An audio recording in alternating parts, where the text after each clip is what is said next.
The Angel Next Door Spoils Me Rotten, Volume 7, Chapter 1, The Angel and the New Semester. Amain, who had woken up early for the start of the new semester, found it a little disappointing that no one was next to him. A face-to-face encounter with Mahiru's father, Asahi, and Mahiru's emotional outburst. It all happened on the last day of summer vacation, but it wasn't all that bad. The feelings of Mahiru's father, which had been shrouded in mystery until then, began to be disclosed in small parts. Amain professed that he wanted to protect Mahiru for the rest of her life, and in turn he was able to make up his mind to continue walking beside her. Mahiru seemed to accept it. Amain hadn't made any clear promises to her just yet, but even so, he wanted to believe that she'd accept them when the time came. He jokingly asked Mahiru if she wanted to stay with him overnight, but in the end, she didn't do so. He had intended to coerce her into staying the night if it seemed like she was really going to be crushed by her unbearable pain, but it appeared that Amain's words put her at ease, and she left with a faint smile. Lacking strength, but she wasn't broken at heart. I hope she's not pushing herself too hard. As he changed into his uniform, he thought back to what had happened to Mahiru the day before, but she seemed to have calmed down considerably through Amain's consoling. There was a fair bit of unease when Amain noted that he alone occupied the majority of Mahiru's life, since there were things that he couldn't help her with himself. His expression darkened a little, wondering what to do if she was still sorrowful, but just as he fastened his belt, he heard the sound of someone unlocking the front door. It was their first day at school after summer vacation, so she must have come earlier than usual. Amain promptly left his bedroom, necktie in hand, and found Mahiru stood at the entrance to the kitchen putting on her apron. "Good morning." Mahiru smiled the same way as always, and Amain was silently relieved. "Morning. Did you sleep well?" "I'm not so depressed as to make you worry about me, and I'm fine now. I've cleared up my mind." "Even if you say that so clearly, your emotions are something else." "Well, you may think I'm worrying too much, but let me know if it gets painful. I'll support you with all my might." "Thank you very much. I'll be counting on you." Mahiru turned into a little bundle of shyness, and she seemed to really mean what she said, so Amain smiled lightly at her and headed for the bathroom to get dressed. Plus. "Have you forgotten anything?" Mahiru called out to him after he ate the breakfast she made him, and was just about to head out of the house. Even if she asked if he forgot something, he prepared everything beforehand, so there probably wasn't anything. He put everything he needed in his bag ahead of time to make sure, and he shouldn't have any problems. "I don't think I forgot anything." "Really?" "Yeah. Why are you doubting me? Haven't you forgotten this?" Mahiru looked a little exasperated as she motioned to his uniform. It was a school-designated necktie that Amain intended to tie later since it was so hot. When she reminded him that he'd left it in the bathroom after washing his face, he finally remembered. "Ah," he said without thinking, and he could hear her sigh. "There's the opening ceremony later, so you have to be well dressed." "Honestly." "Geez," Mahiru said as she tried to wrap the necktie around his neck, and Amain crouched down lightly, feeling somewhat embarrassed. Of course, he could do it himself, since it was basically something he'd done every day before summer vacation, but he didn't want to stop her if Mahiru was going to do it for him. He let out a small smile at the sight of Mahiru diligently fixing his necktie. No doubt she'll be embarrassed once she realizes it later. It was heartwarming for him to see her acting like his newly-wed wife. Amain was grateful that she did it naturally without thinking, but more than that, he was looking forward to her blushing face when she realized it later, so everything was good. As he peered at Mahiru, who was still carefully tying his necktie, she noticed that the style of his gaze was different from usual, and she gave him a suspicious look.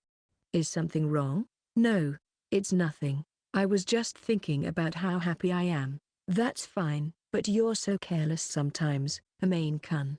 "I guess so." "You could say that I let my guard down because you're here, Mahiru." "Geez, you're helpless." Mahiru let out a happy yelp as she finished tying his necktie, seemingly satisfied. Since it was happening in front of the door, he thought she was like a wife sending her husband off to work. but Mahiru would ignore him for a while if he said so, so he kept quiet. Instead, he patted her on the head and held her hand firmly. "Okay, let's go." "Yes." Without hesitation, Amain smiled at Mahiru and took her hand as if he was used to it, and opened the door while holding her bag.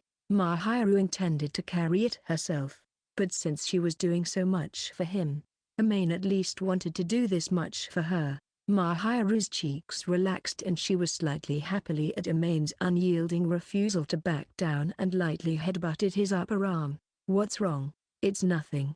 If you say so, then that's fine." He wasn't so dull as to take what she said at face value, but if Mahiru wasn't going to say any more, he wouldn't press any further. "I'm heading off." When Amain muttered to himself, Mahiru stared at him and echoed, "I'm heading off," as if following his lead. Thinking that his apartment was the place he returned home to with Mahiru made him blush, and he relaxed his cheeks with a mixture of embarrassment and happiness. But Mahiru didn't question his change in expression. After all, Mahiru was beaming happily, her face already a faint red color, and there was no way that she would notice Amain's embarrassment. He took the blissful Mahiru's hand once again, and she squeezed back in the same way.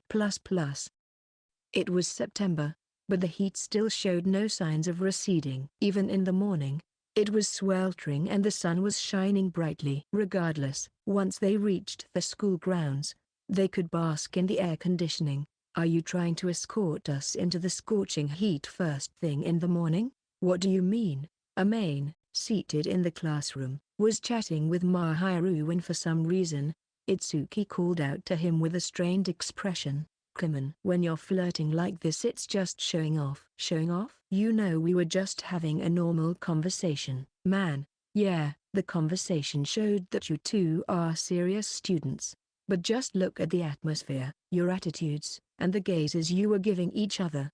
After entering the classroom and greeting their classmates, the two of them began to review how they would do on the last tests, but even that made it seem like they were flirting.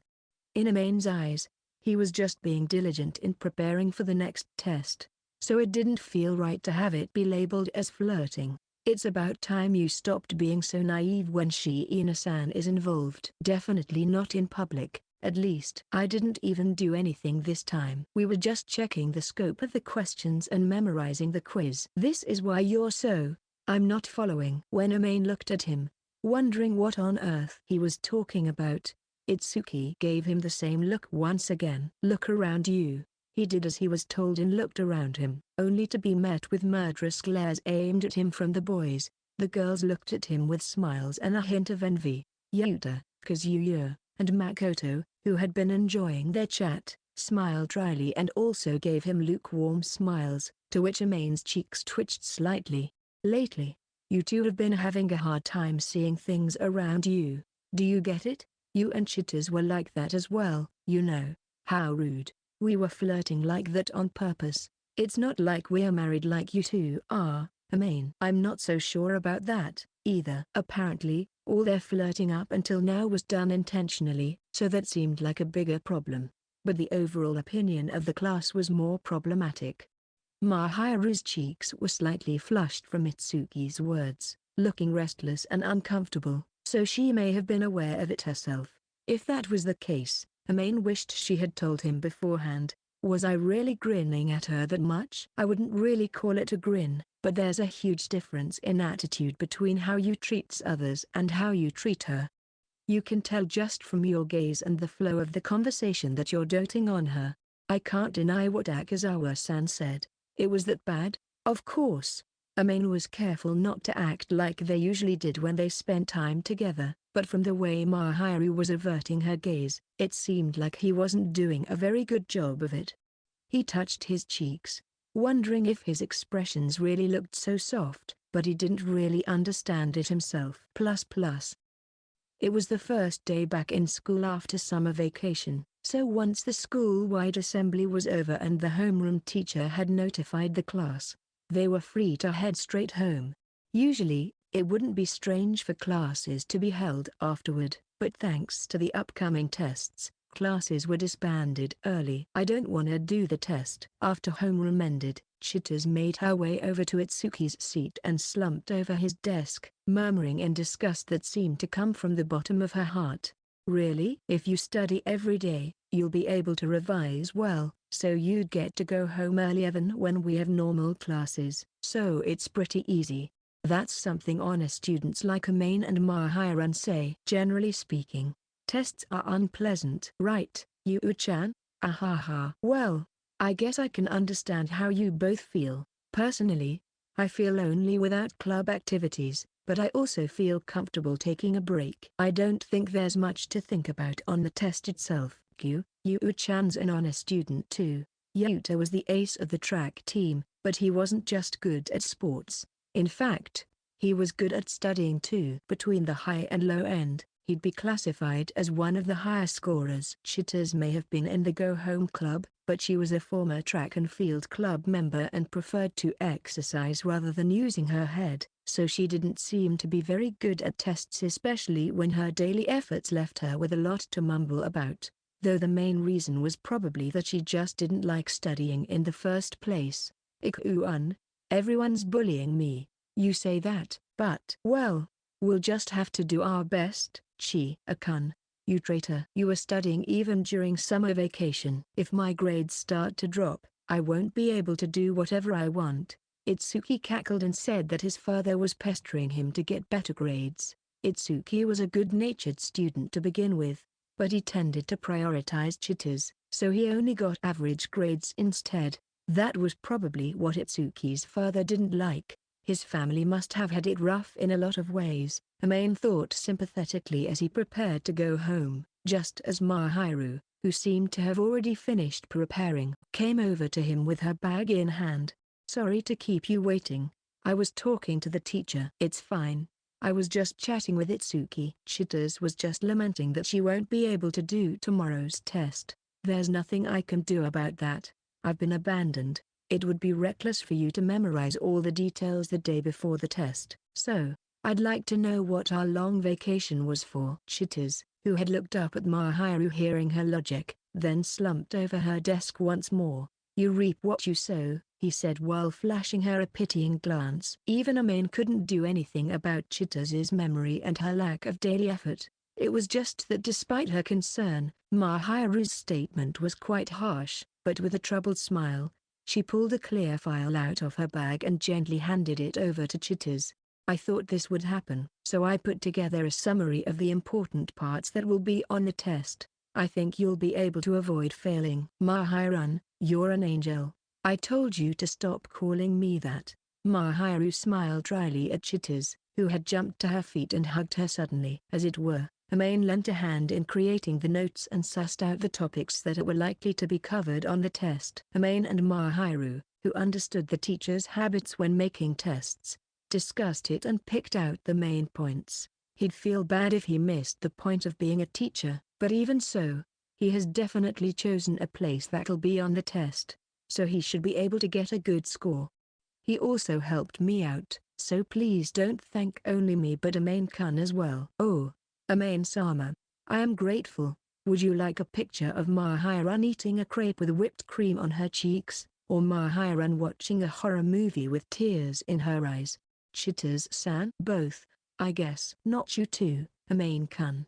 Amain couldn't help but laugh at Mahiru, who was blushing and frowning that she had her picture taken before she knew it. I'm kidding. Really? Well, if you'll give it to me, I'll take it. There was nothing wrong with the photo itself, and if he was going to get a picture of Mahiru's cute appearance from her friend, he'd be more than happy to have it.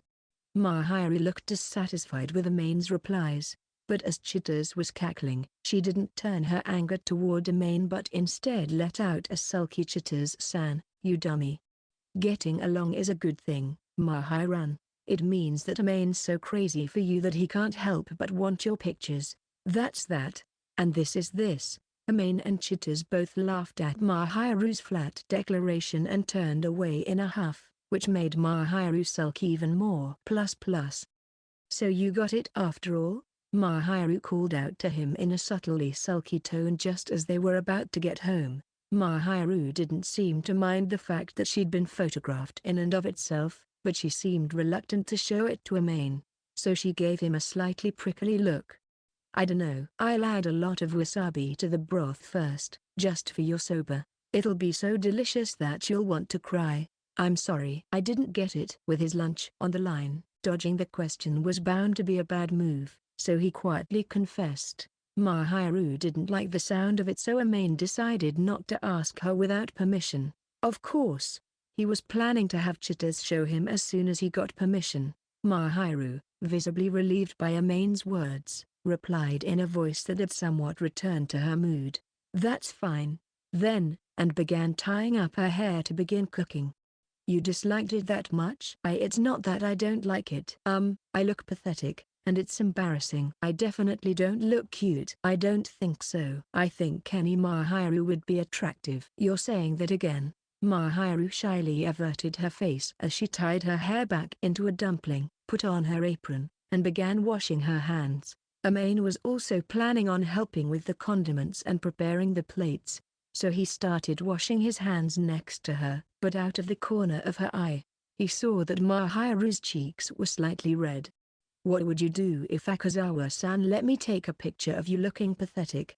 It depends on the situation, but I guess I'll forgive you if it's anything other than photos you can't show in public. Well, I don't think Itsuki would send something that bad, and I won't take pictures in the first place, and I don't remember exposing myself like that. Does that include cat ears? The one where I was forced to wear it at karaoke, right? I don't mind. It was probably a picture from when the three of them went to karaoke and Itsuki brought cat ears for some reason, forcing them on him. Yuta was holding back a laugh too, so he took it off right away, but evidently, it was secretly photographed. Mahiru hung her head uncomfortably at Amain's quick acceptance. I should be the one apologizing for getting that picture without your permission, Amain-kun. That was because of Itsuki. He probably sent it out of nowhere anyway. I'll just have him treat me to a hamburger next time. He was afraid that there were still more photos sleeping in Itsuki's folder, but there was nothing terrible about it. He wiped his hands with the soft towel he'd just pulled out and smiled at the apologetic Mahiru. Come on. Don't worry about it. I'd be happier if you prepared a small bowl and plenty of condiments instead of looking apologetic. Wasabi too? Please don't add too much. Mahiru smiled a little and put more regular vegetables in a small bowl than usual, as if she'd lost focus once he replied with a serious look. Plus. There's a test tomorrow, but it's not like we can put it off. Finishing his soba, Amain rubbed his stomach in satisfaction and murmured so. Amain liked to study and put in a lot of effort on a daily basis, so he wasn't worried about the test itself at all. In fact, he was more worried about Chitter's grades. Well, you're right. All we have to do is use our usual knowledge. If Chitters heard that, she'd probably sulk and say, you can say that because you're an honor student, Fufu. All the more so since Chitters-san seems to have a weakness this time. I'll teach her thoroughly next time. I can already hear Chitters screaming, he thought to himself, but he kept that in mind and gazed at Mahiru, who was calm even the day before the test.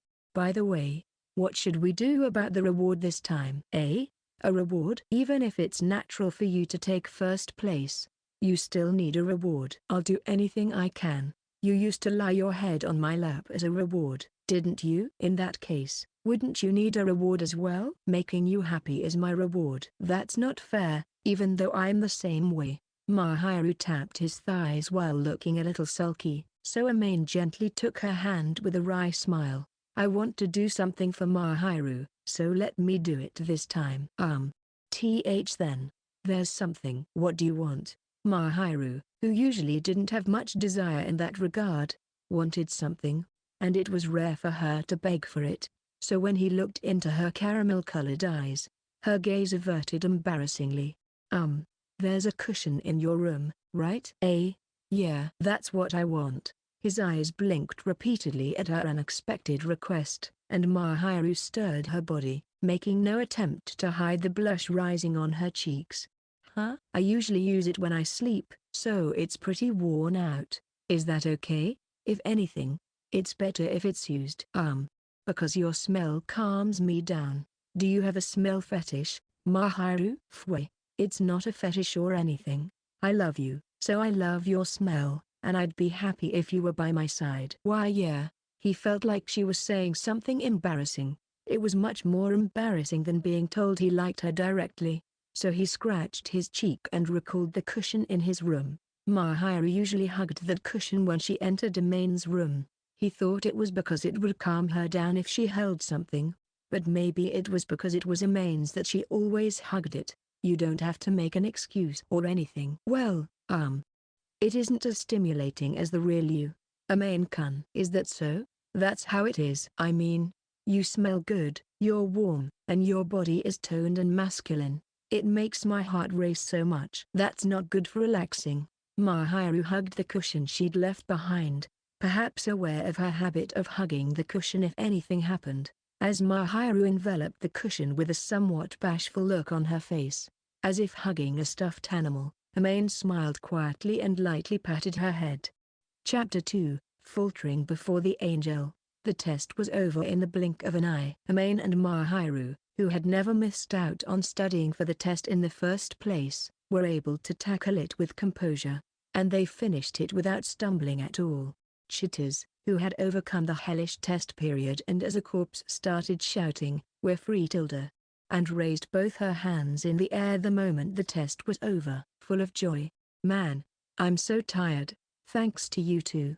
We made it through safely. We won't know if we made it through until after we get the results, though. Don't be so boorish. You should be overflowing with a sense of liberation." Mahiru, let's go have tea at the cafe as a party for our hard work. I don't mind. Amain-kun, I'm going to hang out with Itsuki, so don't worry.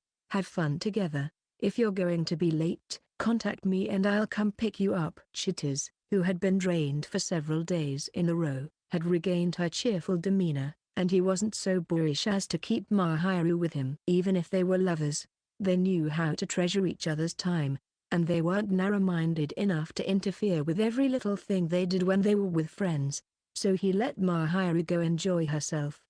Mahiru was relieved to see Amain nod so readily, and she smiled hesitantly and agreed to go hang out with Chitters, saying, "I'll take you up on that offer, then." As Amain gazed at Mahiru's back as Chitters left the classroom with a smile on her face, Itsuki smiled and patted him on the back. "Since when have you been hanging out with me?" Right now. Amain hadn't actually promised him, but he wanted Mahiru to have fun without a care in the world, so he decided to say that. Itsuki must have guessed what he was trying to do, too, since he kept quiet. Yeah. Well, no one's home anyway, so it doesn't really matter. Besides that, I'm going to have you treat me to a hamburger." "Why?" Karaoke cat ears. "You found out, huh?" Shiina-san's being so honest as well. He slapped Itsuki's back, who smiled without a hint of guilt, a little harder, and reproached him, saying, "I don't really mind, but at least say a few words first." It wasn't that he was angry but more that he was just shocked that it leaked out. If it made Mahiru happy, then he was so fond of her that he wouldn't think it was a big deal. "I'll do that next time. I wonder what I should do next." "You're not reflecting on your actions at all." Itsuki, still having pictures of him in his smartphone folder, grinned, so Amain furrowed his brow slightly but didn't blame him. He simply gave him a light glare. Around the time Mahiru and the others were likely having tea at the cafe, Amain had come to a hamburger shop with Itsuki. It was the type of fast food restaurant that high school students would often complain about, and besides Amain and Itsuki, there were students from the same school and those wearing uniforms from other schools. Amain took his seat with what he had ordered and shrugged lightly as he looked around. "There's a lot of them." "Yeah, I heard there was a test not just at our school, but at the other school too. I was talking to a friend from another school yesterday, and she said so. So that's why everyone's so cheerful. You guys were so calm from the start, but you're acting weird, Amain." "Well, putting that aside, let's eat before it gets cold." Itsuki gave him a subtly exasperated look, but he seemed to have given up, as he was quickly brushing it aside and pinching at the fries he had ordered. Following Itsuki's example, Amain unwrapped his hamburger and started eating. It had a familiar taste, but compared to Mahiru's cooking, it left him a little unsatisfied. Of course, junk food was fine in its own way, but Mahiru's cooking really was the best, and Amain realized this painfully once again. You look like you miss Shiina-san's cooking, even though you ordered it, Amain. That's not it. Well, yeah, but I do think it's delicious. It's just that hers is the best. I'm grateful that you treated me. Yeah, you two really are close. Hurry up and get married when the time comes. I'm only 16, so I can't do it at my age. You really answered seriously. Actually, you're right. Shiina-san already has that kind of atmosphere about her. Shut up. Is it bad? Well, I'm kind of relieved. It's encouraging to know that there's someone else nearby who's dating under the assumption that they'll get married. Itsuki was dating Chitars in consideration of his marriage to Chitars, so in that regard, Amain was probably a comrade to him. If there was one difference, it was whether or not his parents recognized her. So Itsuki also thought it would be nice if his father recognized her someday and he could marry Chitars without needing to put up a fight. By the way, what's going on with all that? I wonder if things will change there. Just in case, I'll take my grades seriously enough that he doesn't have the right to complain, but I'll keep insisting either way. I'm the only one who can do anything about this, so it can't be helped. What about you? How's the progress? You went to your parents' house with her, didn't you?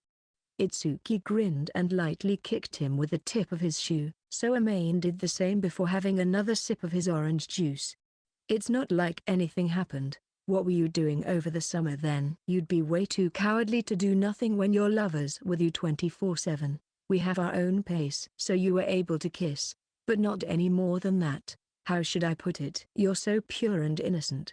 His voice was lukewarm and heartwarming rather than exasperated, so Amain was subtly irritated and kicked him in the leg again. I invited her to stay overnight. We haven't done it yet, though. Seriously, you haven't done it yet? In a way, it's amazing that you haven't stayed over yet after letting her say hello to your parents. Shut up. I didn't really want to do anything. I just wanted to sleep together. He'd be lying if he said he didn't want that to happen. But more importantly, he wanted the comfort of sleeping peacefully with her in the same blanket.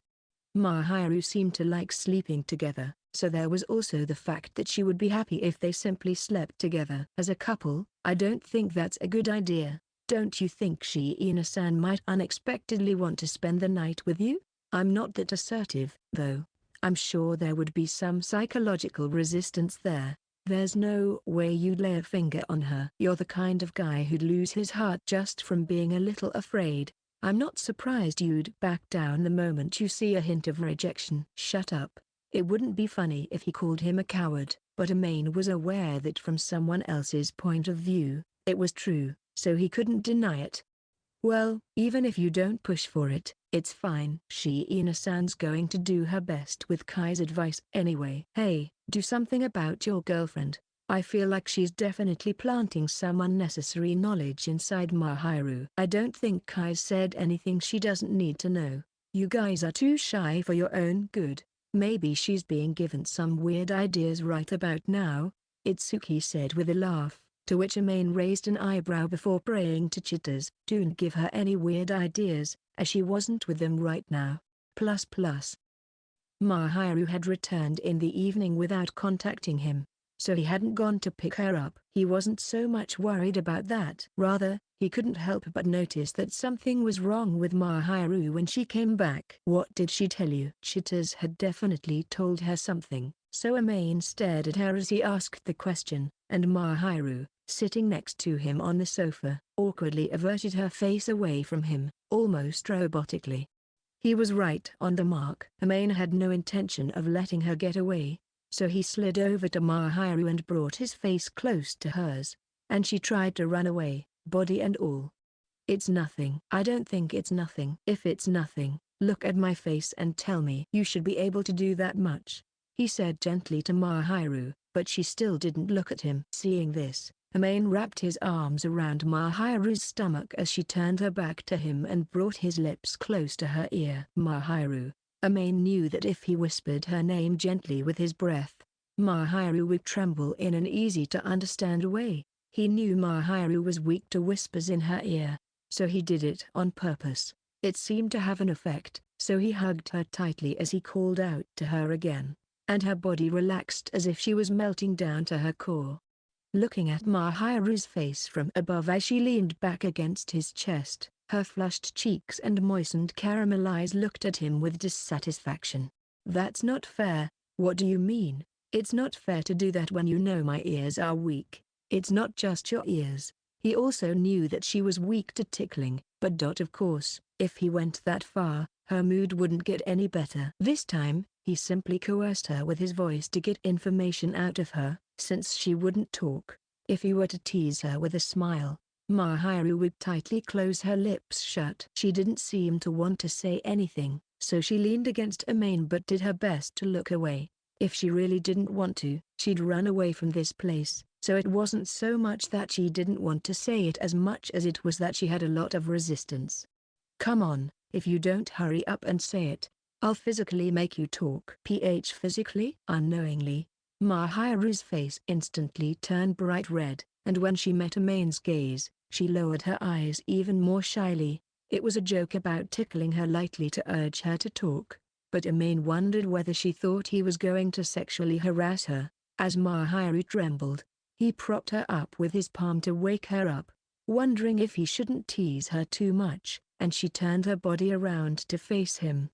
Her gaze was faintly damp and feverish, so Amain ruffled his head, almost growling for a moment. "I'm kidding. I won't force you." "Kidding? I won't do anything you don't like." "Mahiru, you don't have to say it if you don't want to. But don't take Chitaz's words too seriously." Mahiru was probably telling him to be proactive, but he didn't want her to lose her mind, so he wished she'd let him keep it under control. Putting Amain's mental and physical worries aside, since they were going to be together for a long time to come, there was no particular need to hurry, he thought as he spoke, but Mahiru raised an eyebrow subtly. "At the very least, I've been taught something useful in relationships between men and women." "Huh, what kind?" I can't say that, but Chitaz-san is rather experienced, so she taught me some useful things." "I don't think there's any need for unnecessary knowledge. I'll decide if it's unnecessary." When she put it that way, he couldn't argue with it, but even so, he wanted to proceed slowly and little by little rather than being awkward or rushed along by Mahiru's second-hand knowledge.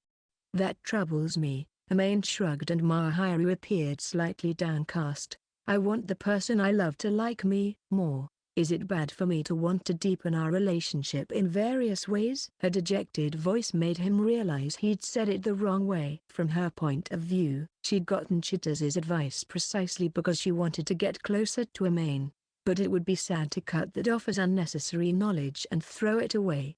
He hadn't intended to hurt Mahiru or make her sad, but it was true that Amain's words had hurt her. The moment he reached out to her to apologize, Amain felt a shock run through his body. Amain staggered at the suddenness of it all and collapsed on the sofa, and for an unknown reason, Mahiru was leaning against him as if riding on top of him. Or rather, she was straddling him. It was an extremely dangerous angle, so he looked up to avert his gaze elsewhere, and his eyes met Mahiru's. There was something mischievous about her eyes peeking out from her bangs, which swayed about with gravity. "Chitaz's idea? It seems I didn't apply enough pressure." "You're so rough." "Was that an act, young lady?" "No, it's true that I'm sad." Apologeticness oozed from his chest as the words dropped into a wry smile, and Amain instinctively wrapped his arms around Mahiru's back. Mahiru buried her face in the area around Amain's collarbone once, paying no heed to the strange sound she made, and hugged him lovingly. Feeling her softness made him feel excited inside, and the faint scent of shampoo made his heart skip a beat. But his desire to cherish and love her was stronger than that. "Sorry for saying it's unnecessary." How should I put it? Chitaz seems to have taught you something very stimulating." I don't think it's that bad." "Not yet. I'm still curious, but let's leave it at that. It's up to you to take Chitaz's advice, Mahiru." "But for me, it's not fun for Chitaz to give you advice about this and that." "You didn't like it?" "This is just my personal opinion, but I was hoping we could get to know each other better little by little, and I was hoping we could move on as we felt fit. It's a little different from not being able to enjoy the current time and atmosphere while looking at what's ahead. If you call me a coward for that, I can't deny it though.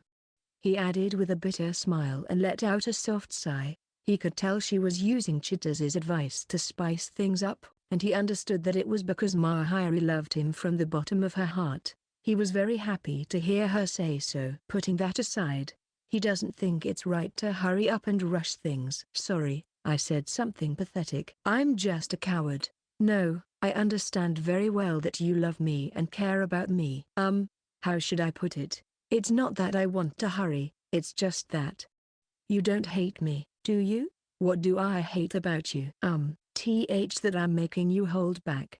Mahiru was squirming subtly in embarrassment as she pressed herself against Amain, and he knew exactly what she was trying to say, so he couldn't help but give her an unusually bitter smile.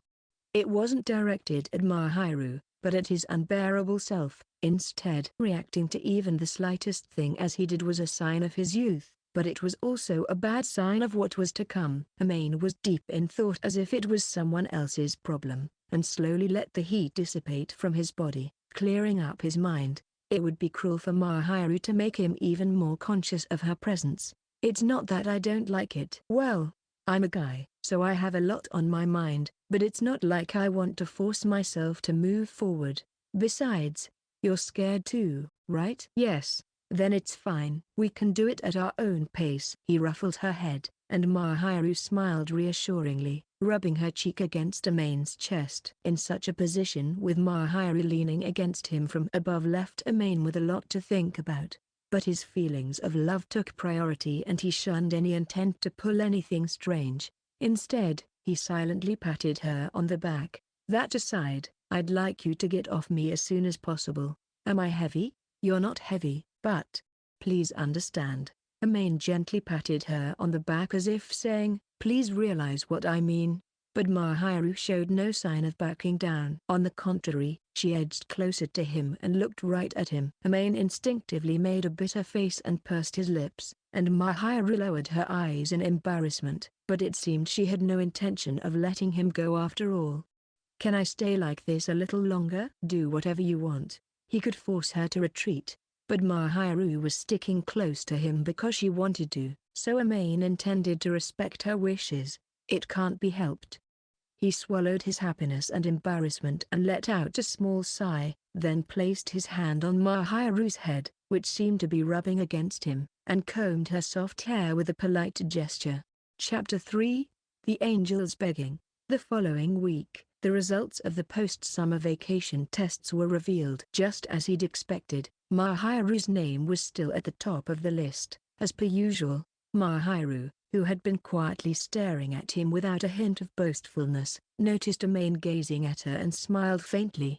The angel's smile was a little distant, but Amain could tell just from her gaze that she had a strong sense of faith in him. Congratulations on first place. Thank you very much. It's because you're always working so hard that you're constantly getting better results. You did well. Despite taking care of Amain on a daily basis, she took first place and remained confident, likely due to her knowledge and unrelenting effort she had cultivated up until now. She often opened her reference books or gazed at her memorization cards when she was spending time with Amain, so just by watching, Amain knew that she didn't seem to have gone easy with her studies. You're the same, Amain-kun.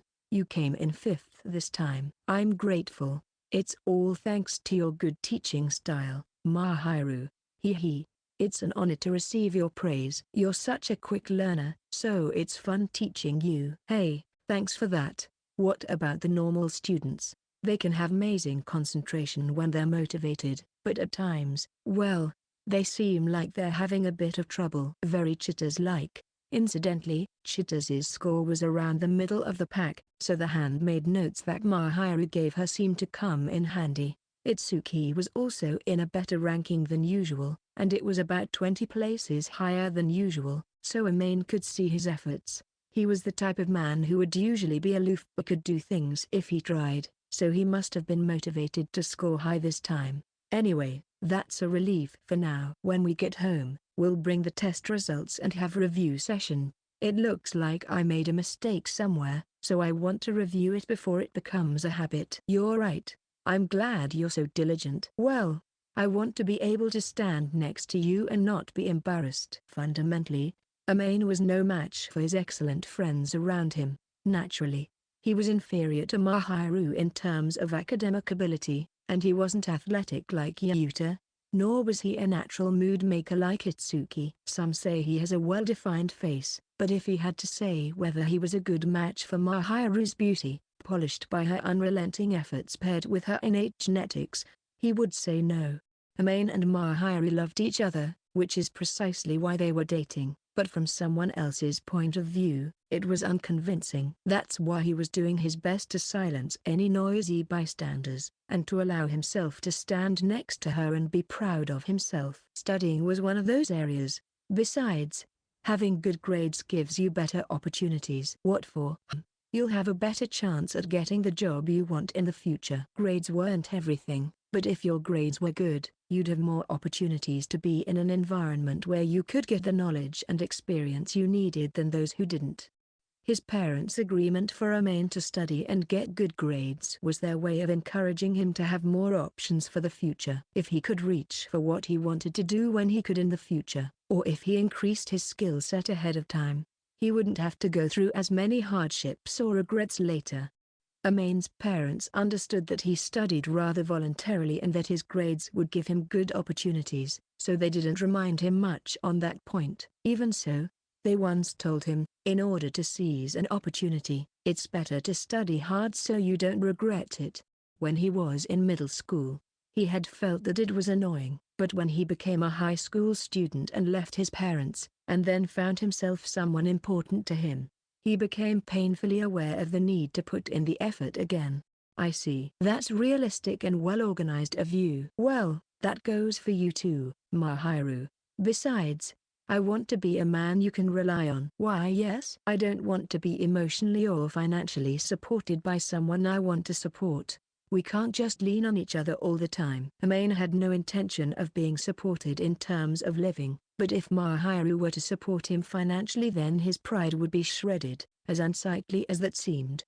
If possible, he wanted to make enough money to support her.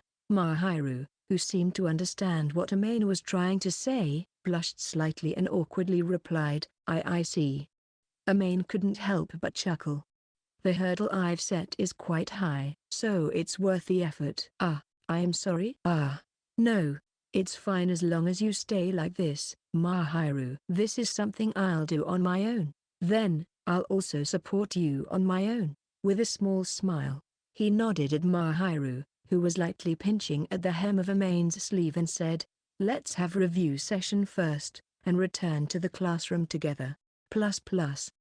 Come to think of it, your award was a cushion, right? After returning home and holding a review session after dinner, Mahiru was standing next to him explaining the question that he'd answered incorrectly. It was then that Amain decided to ask her.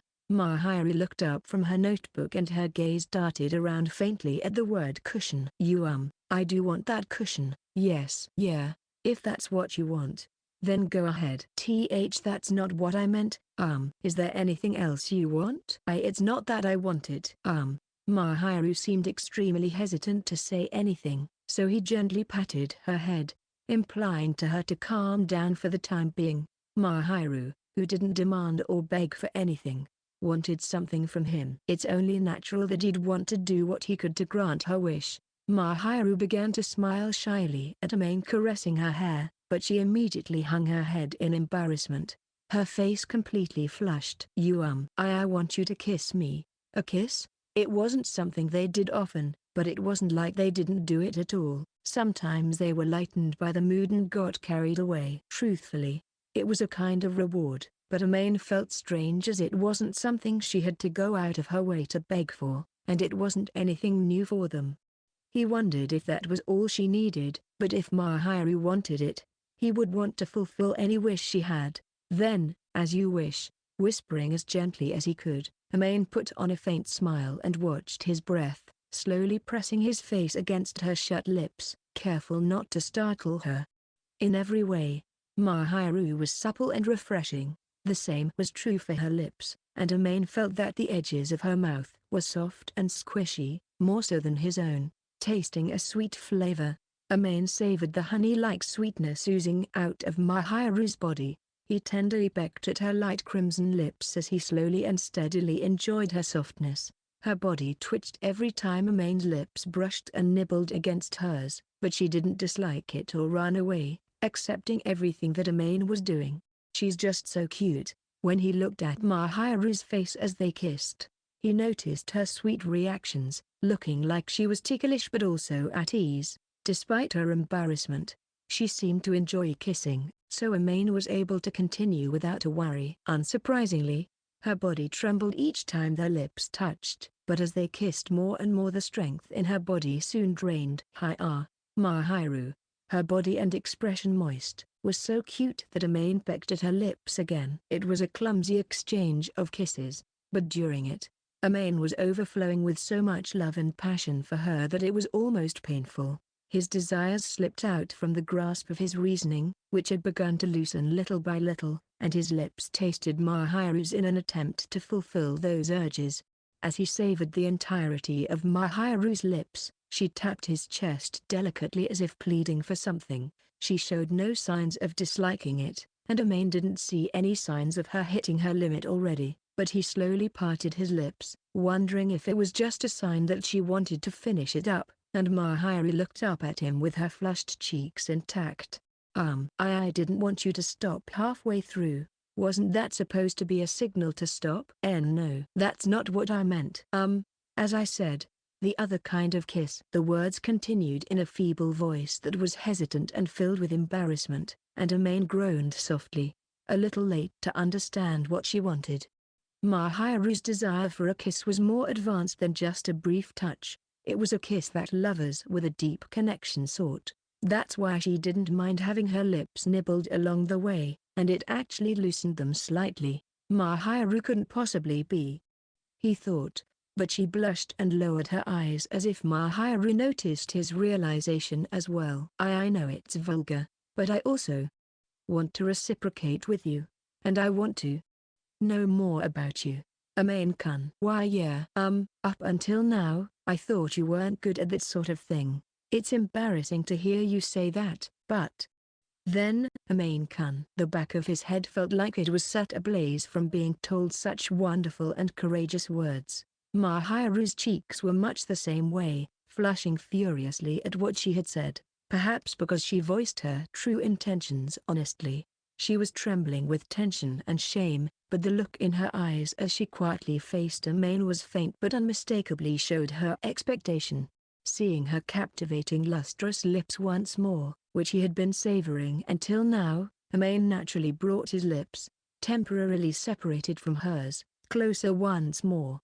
Mahiru gulped a little, expressing her bewilderment, but that soon melted away just like her, just a little, he told himself while slowly and steadily matching Mahiru's pace, relishing Mahiru's warmth as he believed he had enough composure to do so.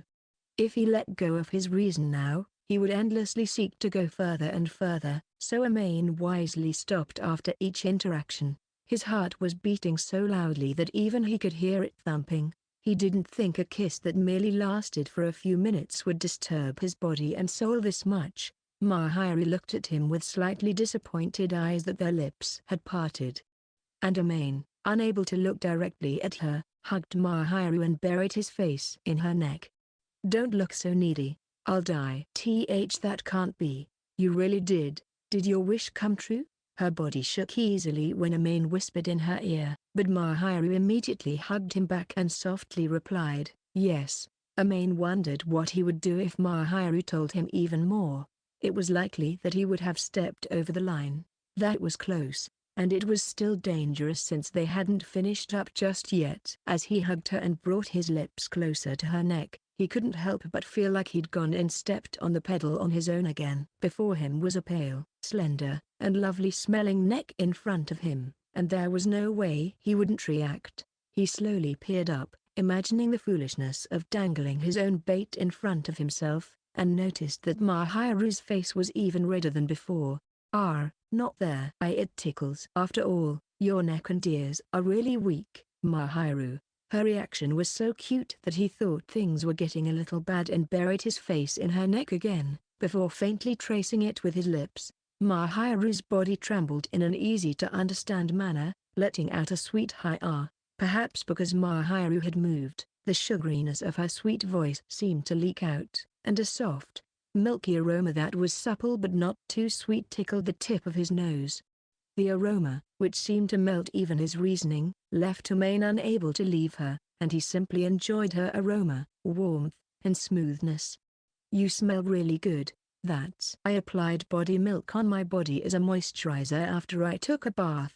Is that it? He thought she had taken a bath before coming here today and smelled nice. But it seemed to be the scent of body milk. But apart from that, he felt that mixed in was also Mahiru's original scent. She smelled soft and sweet even without doing anything. But since she seemed to be doing her best to maintain it, simply moistening her skin seemed to do wonders. Could it even get any smoother than this? I've been careful about a lot of other things besides applying it, so I've managed to keep it smooth and springy. It's hard being a girl, huh? You sure can put the effort in. That's, for my sake. Yeah, you're right. I like polishing myself up.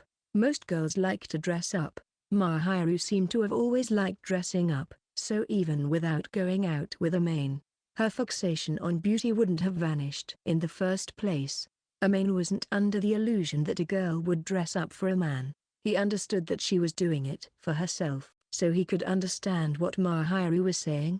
However, Mahiru seemed to have more to say, and replied softly, "There's that, too. You mean there's something else?" "So, it's better to feel nice to touch, isn't it?" "Well, it is your own body." She was the one who touched her own body the most, so there was nothing better than being comfortable to touch.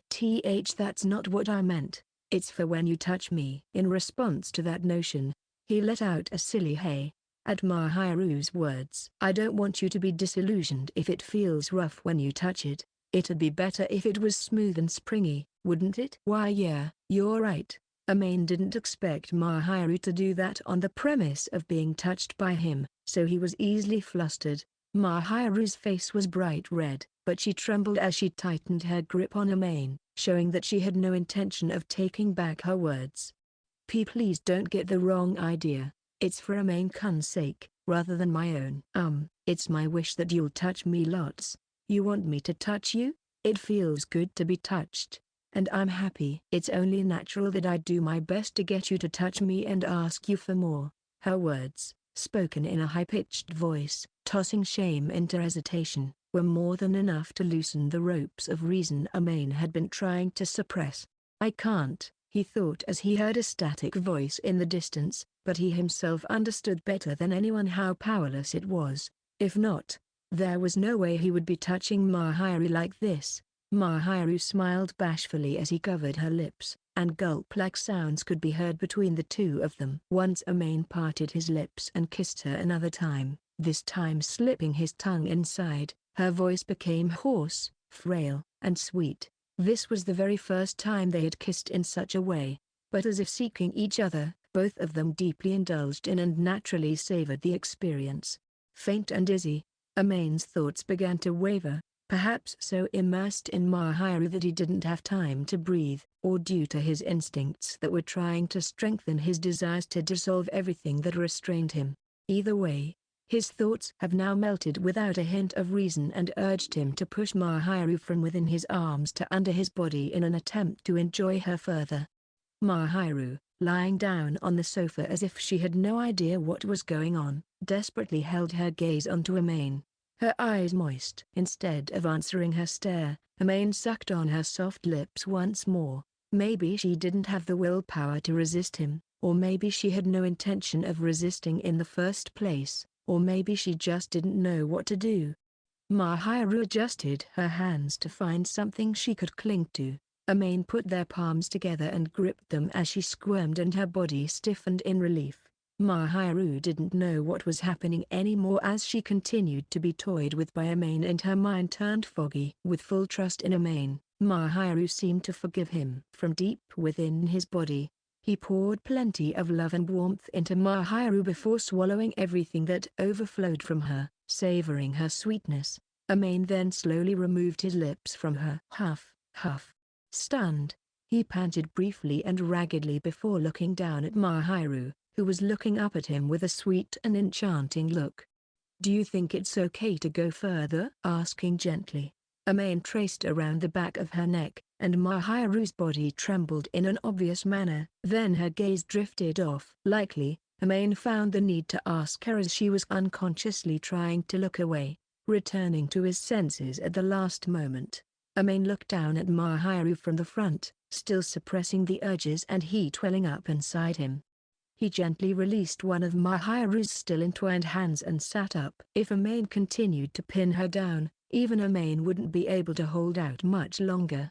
"I'm much less enduring than you think, Mahiru. I'm doing my best to endure it, but this is the result." He wanted to cherish her, but propelled by his desires and urges, this time it didn't end so well. Amain was now painfully aware of his manhood, and just slightly, felt disgusted with himself. "Mahiru, I don't think this is what you wanted, right? I think you wanted me to touch you, to wallow in the happiness. It was me who lost control and got physical." Amain loved Mahiru from the bottom of his heart, and he wanted to cherish her and make her happy as best he could. That's what he thought, so he kept holding himself back even though he was aware that Mahiru wouldn't hate him if he did lay a hand on her. Even if they had a good mood going atop his bed, Amain didn't want to push her down. And yet, with just a single word from Mahiru, he nearly forgot everything and indulged in her without any warning. "Sorry for forcing this on you all of a sudden. Why are you assuming I don't like it?"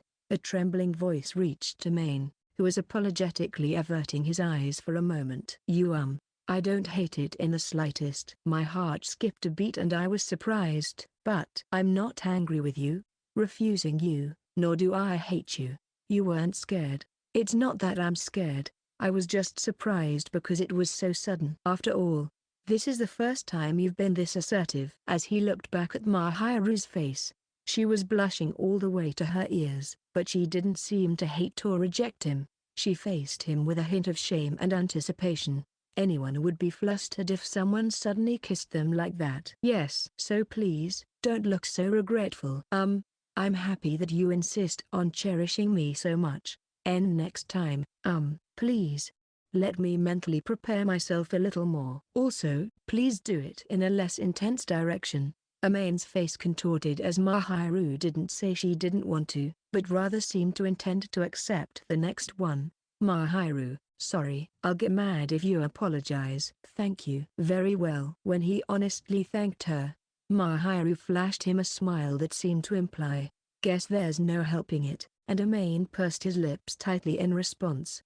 In the end, Mahiru was tolerant, so it didn't end badly, but if it hadn't been Mahiru, he might have been hated for what he did. Feeling slightly disappointed in himself for not being able to hold back, but also relieved by Mahiru's kindness and affection, Amain gently stroked her and she seemed to have calmed down. Mahiru's eyes narrowed in pleasure, and Amain felt an inexplicable love for her. But thinking about what he did, he couldn't just kiss her on the spur of the moment. So instead, he just gently and carefully caressed her. "You're so easy to read, Amain-kun." "Eh? It's obvious that you're trying not to overdo it this time. I can't help it. If I go too far, I'll pounce on you, Amain-kun. If you really don't have any desire to do it, I'll crush you hard. No mercy, okay?" What a nostalgic thing to say. Mahiru smiled playfully at Amain, who couldn't help but laugh, remembering the exchange he'd had when Mahiru decided to cook at his place all those months ago. Hee. "So please don't worry. I wonder if it's really okay, Mahiru. You don't mind what I do you?" "Oh, you found out? But it's all thanks to you matching my pace, isn't it? You just won't prioritize yourself, will you, Amain-kun?" Laughing elegantly, Mahiru sat up and touched Amain's cheeks without a sound. She smiled at him peacefully, without a hint of her prior confusion from earlier.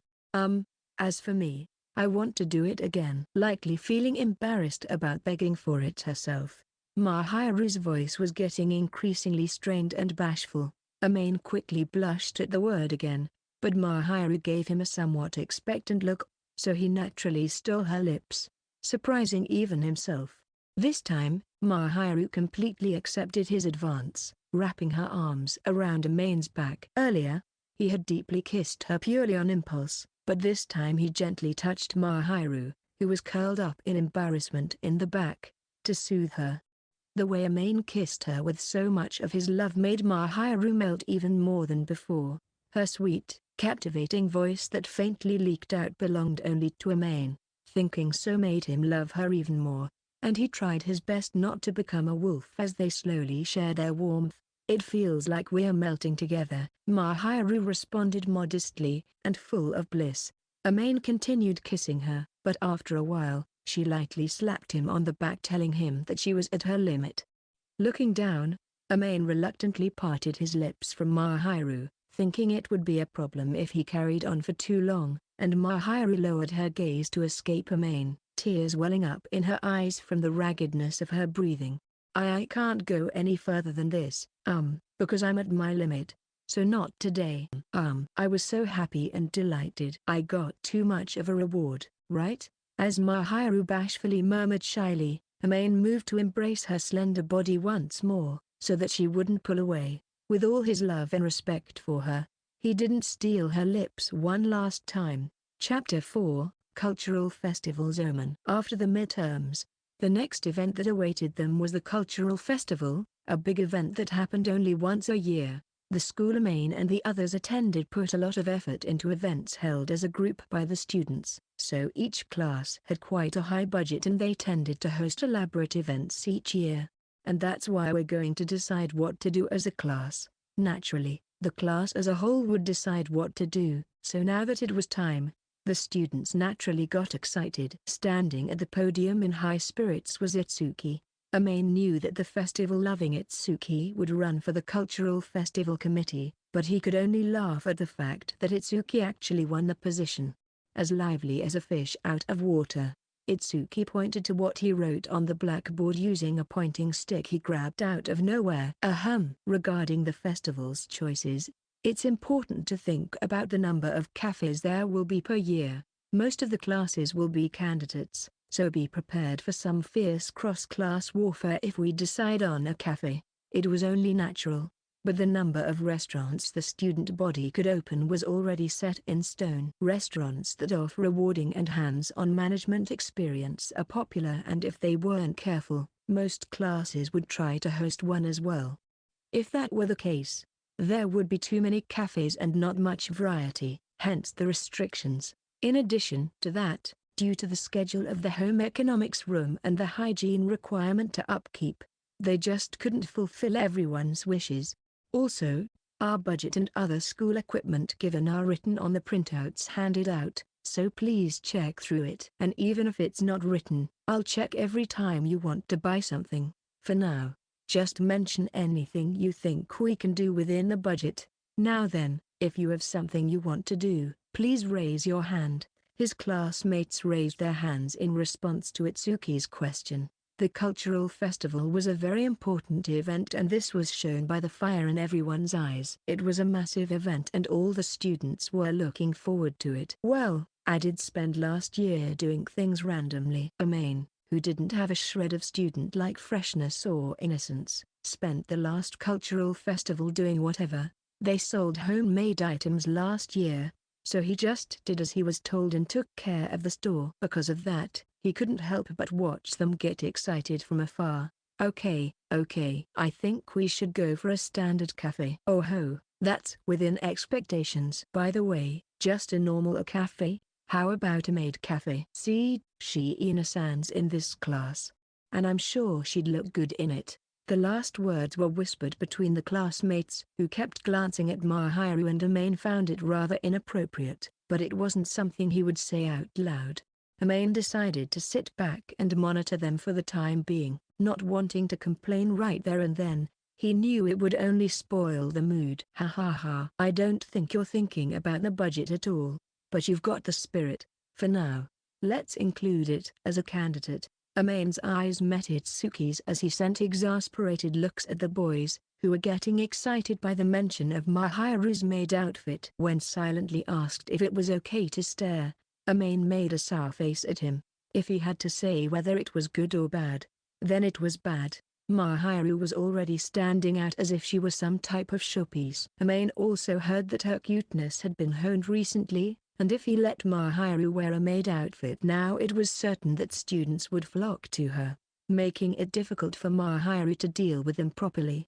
On the other hand, the sales she would bring would be a guaranteed advantage.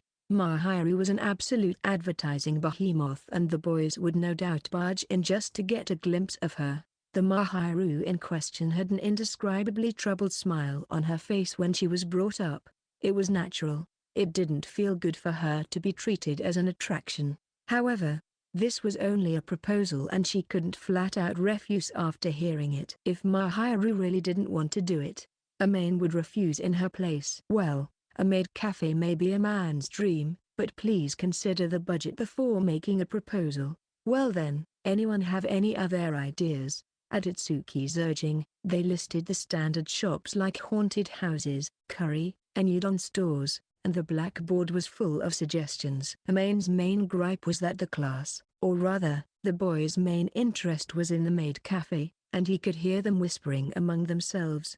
Shiina-san's maid outfit would be so, but Fujimi is here. No, he's a man too. He'd want to see her in a maid outfit, wouldn't he? Unfortunately for them, Amain was listening but had no intention of agreeing. He'd be lying if he said he didn't want to see her wearing it, but Amain didn't want to show it off when other people were around.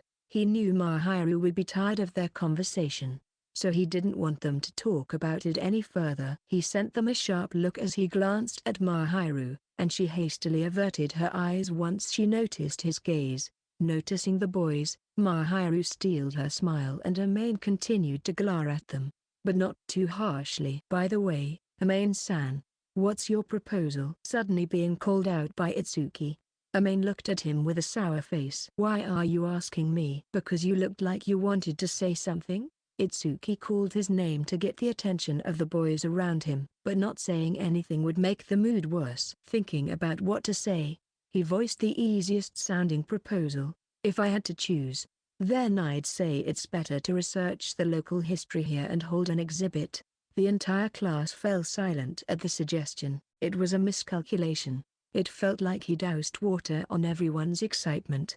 It was a very uncomfortable atmosphere. Hey, who gets anything from that? You're suggesting such a serious and bland event with all this excitement? I think it's pretty good. You just have to research for the display in the preparation period and put some documents together, right? If we do that, we'll be free to do whatever we want during the festival as long as there's a few students on shift to watch the display. You wouldn't feel like you're holding an event together with the rest of the class. But don't you think you'd be able to enjoy the festival a lot? No need to worry about the time, and you can look at all the food stalls the other classes are doing. After finishing, he heard voices from all over the class saying, I see. Amain understood that showcasing the local history at the school's biggest event of the year would be uninteresting for a student. They knew that their local history was important, but there was no doubt that they'll be wondering if it was an option they should take. He didn't think it was often that students went out of their way to prepare for the cultural festival, an event where students could go a little wild and not offend anyone. But what Amain was really aiming for was the free time during the festival. Restaurants were a popular choice, but they tended to require a lot of resources and manpower, and it took a lot of time to manage and prepare. The students had to be cautious around the store since they were dealing with money, and an uproar would be caused inside and outside the school if a problem arose. It was certain that they would have a very hard time. If they held some type of exhibit, each student would be on shift for about an hour. Since the festival spanned only 2 days, it was very efficient time-wise and labor-wise. Unlike a restaurant and merchandise stalls, there wouldn't be any exchange of money with an exhibit, so the important point was that the students could relax and take it easy. On top of all that, if you weren't confident in your customer service skills, appearance, or cooking skills, there was nothing more painful to put up with. Amain fell in that category and knew exactly how it felt. How should I put this? That's just like you. Itsuki didn't hide his exasperation, but Amain just made a suggestion, so he turned away and closed his lips. Mahiru also gave him a look that said it was just like him, so it was uncomfortable, but he couldn't take back what he'd already said, so he just sighed softly. What? Then the maid cafe has the most votes, so it's decided that we'll do a maid cafe. Any objections? In the end, it was decided that it would be a maid cafe with an overwhelming majority of male votes. Well, I'll tell the student council about the decision, and from there it'll probably be luck of the draw, so if we don't win the lottery, we'll have to host a haunted house. Our number 2 choice. Also, when it comes to clothes, it's definitely not something we can prepare within the budget, so we'll need to hit up some connections. If anything comes to mind, bring it forward first. If you don't, it'll be a normal cafe, so prepare yourself. Itsuki, in charge of progress, briskly gives the necessary information and precautions due to its cheerfulness and good manners, then leaves the classroom, as if to tell the student council. Amain let out a small sigh and rested his hands on his cheeks at the relaxed atmosphere when he noticed Mahiru approaching. What are you going to do? No matter what I say, there's no helping what's already been decided. Mahiru smiled dryly at him, and though it couldn't be helped, he couldn't help but feel subtly frustrated. If you don't like it, you have to tell them. It's not that I don't like it, but, do you hate maid uniforms, Amain-kun? I don't love or hate it. I think you look good in everything, Mahiru, and you always look good in your apron, too. I see. Then I'll do my best. Well, you don't have to force yourself to wear it. If it makes you happy, I'll wear it. Seeing the boys quietly pump their fists behind Mahiru, who had a beautiful smile on her face as she said that, Amain could only hold back his smile from twitching. Fujimiya, are you in a bad mood? It wasn't until after school that Yuta, who happened to be absent from his club and decided to hang out with him, pointed it out that Amain realized that he was showing his feelings as clearly as day on his face. Was it that obvious? No, I think you're pretty much as normal. It's because of your atmosphere. Just about to buy a book at a store near the station, Amain instinctively touched his cheek after hearing Yuta. He felt a little stiffer than usual, and his brows were furrowed slightly. Just in case, he'd tried not to let it show too much, but he couldn't control himself. He let out a slight sigh of embarrassment and dismay. Well, yeah, I don't feel too good about it. It's not fun to see her be treated as a display, and I want to keep her to myself if I can. It was only natural, but there was no way she, his beloved, would be happy to be exposed to the gazes of an unspecified number of people. It would be one thing if they were just curious, but a cause for concern if the boys unleashed their lust on her. But it's not like Mahiru hated the sound of it, and it's immature and not fair for her to object to the class's decision and demand special treatment from only her own boyfriend, so she has no choice but to keep quiet. I know Mahiru will contribute to our sales, but I'm not satisfied with the fact that there are a lot of risks that come with it. I'm sorry, it's not your fault, Kadoaki. It's my fault for not being able to clearly state the benefits of my proposal. There was no need for Yuta to apologize in the slightest. On the other hand, he couldn't blame the boys in the class who'd suggested it, so an indescribable feeling sat in his heart. It can't be helped, since this is the one thing we've decided on. Amain sighed heavily, and Yuta gave him a troubled smile as well. I voted for the exhibit. I thought it was the most realistic, low-risk high-return option. Besides, I'll probably be sent to serve customers. Yeah. Mahiru, renowned as the prettiest girl in the school, would also be forced to serve customers, so of course, Kadoaki, who was equally popular with the girls, would be sent to do the same thing. She seemed to want to work behind the scenes, but that was unlikely to happen. Having a rare kind of beauty was disadvantageous for her at a time like this. Boys aren't wearing maid uniforms too, are they? I want to believe that's not the case. If the girls are wearing maid uniforms, wouldn't the boys go along with them as butlers? If it's a convenient costume to get, that is. Well, you see, Some of the kids in our class know someone who runs a cafe like that. They think they might be able to get a man and a woman's outfits together." Huh?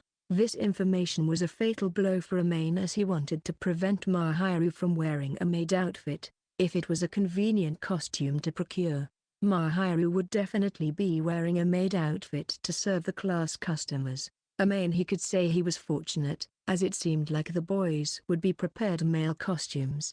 It wouldn't end up a disaster with them cross-dressing.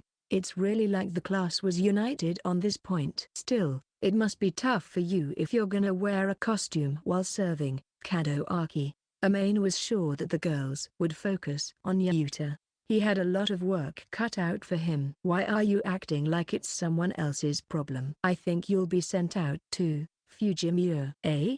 Can you cook?" "I won't say I can't, but I'm not good at it either." It wasn't like Amain couldn't cook, but he couldn't make something high quality enough to offer in exchange for money.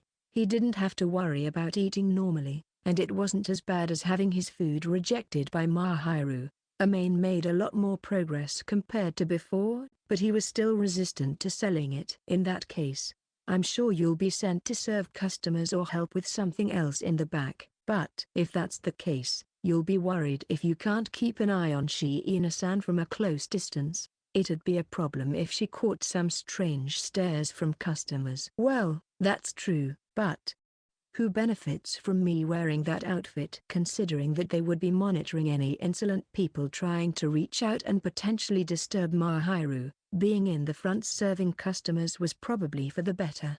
If Mahiru was going to wear it, Amain didn't mind wearing those kinds of clothes out of shame, but he couldn't help but feel there was no point in him wearing a butler uniform. "It's a win-win for you and Shiina-san.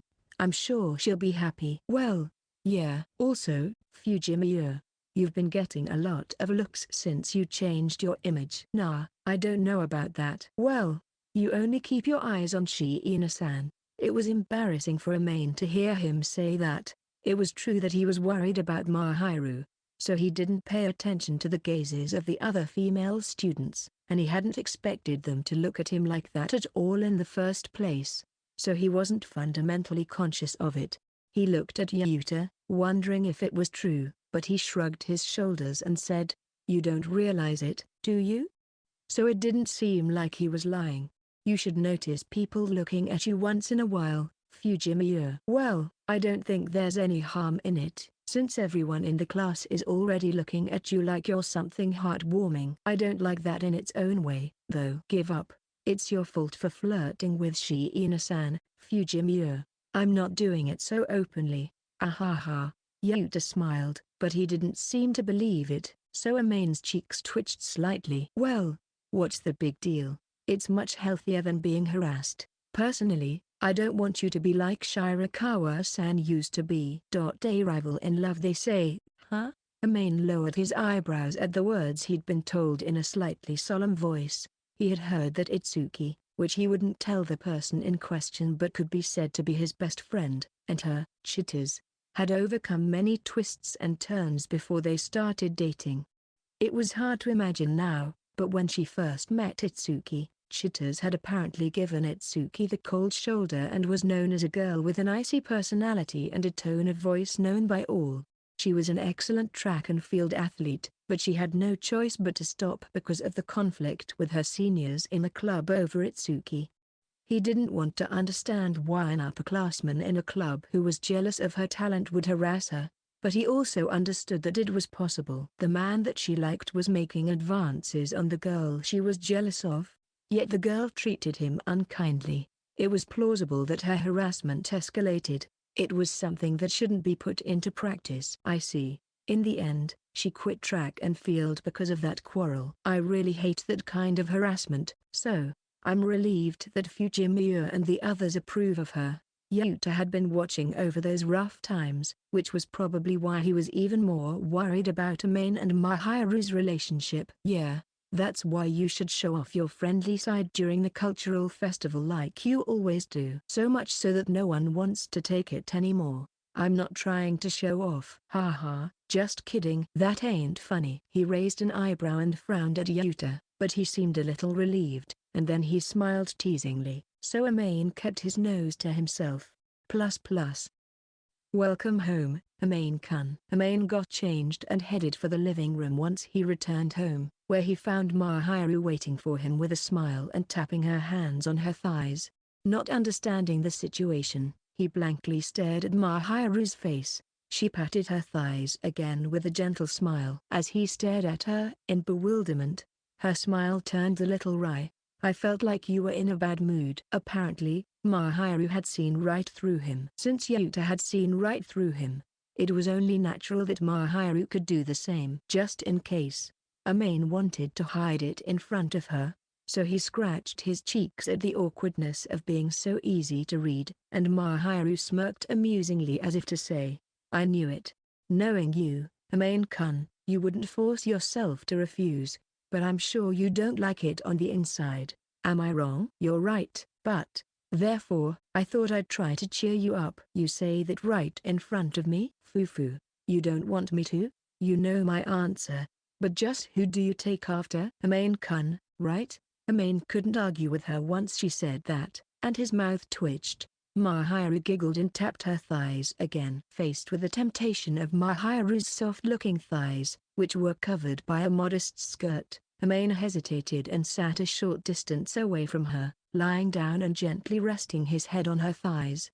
He turned his head to look up at Mahiru, and she smiled at him. Then, Mahiru's slender and pale fingers coursed through Amain's black hair. Are you worried about me and don't like it? That's part of it.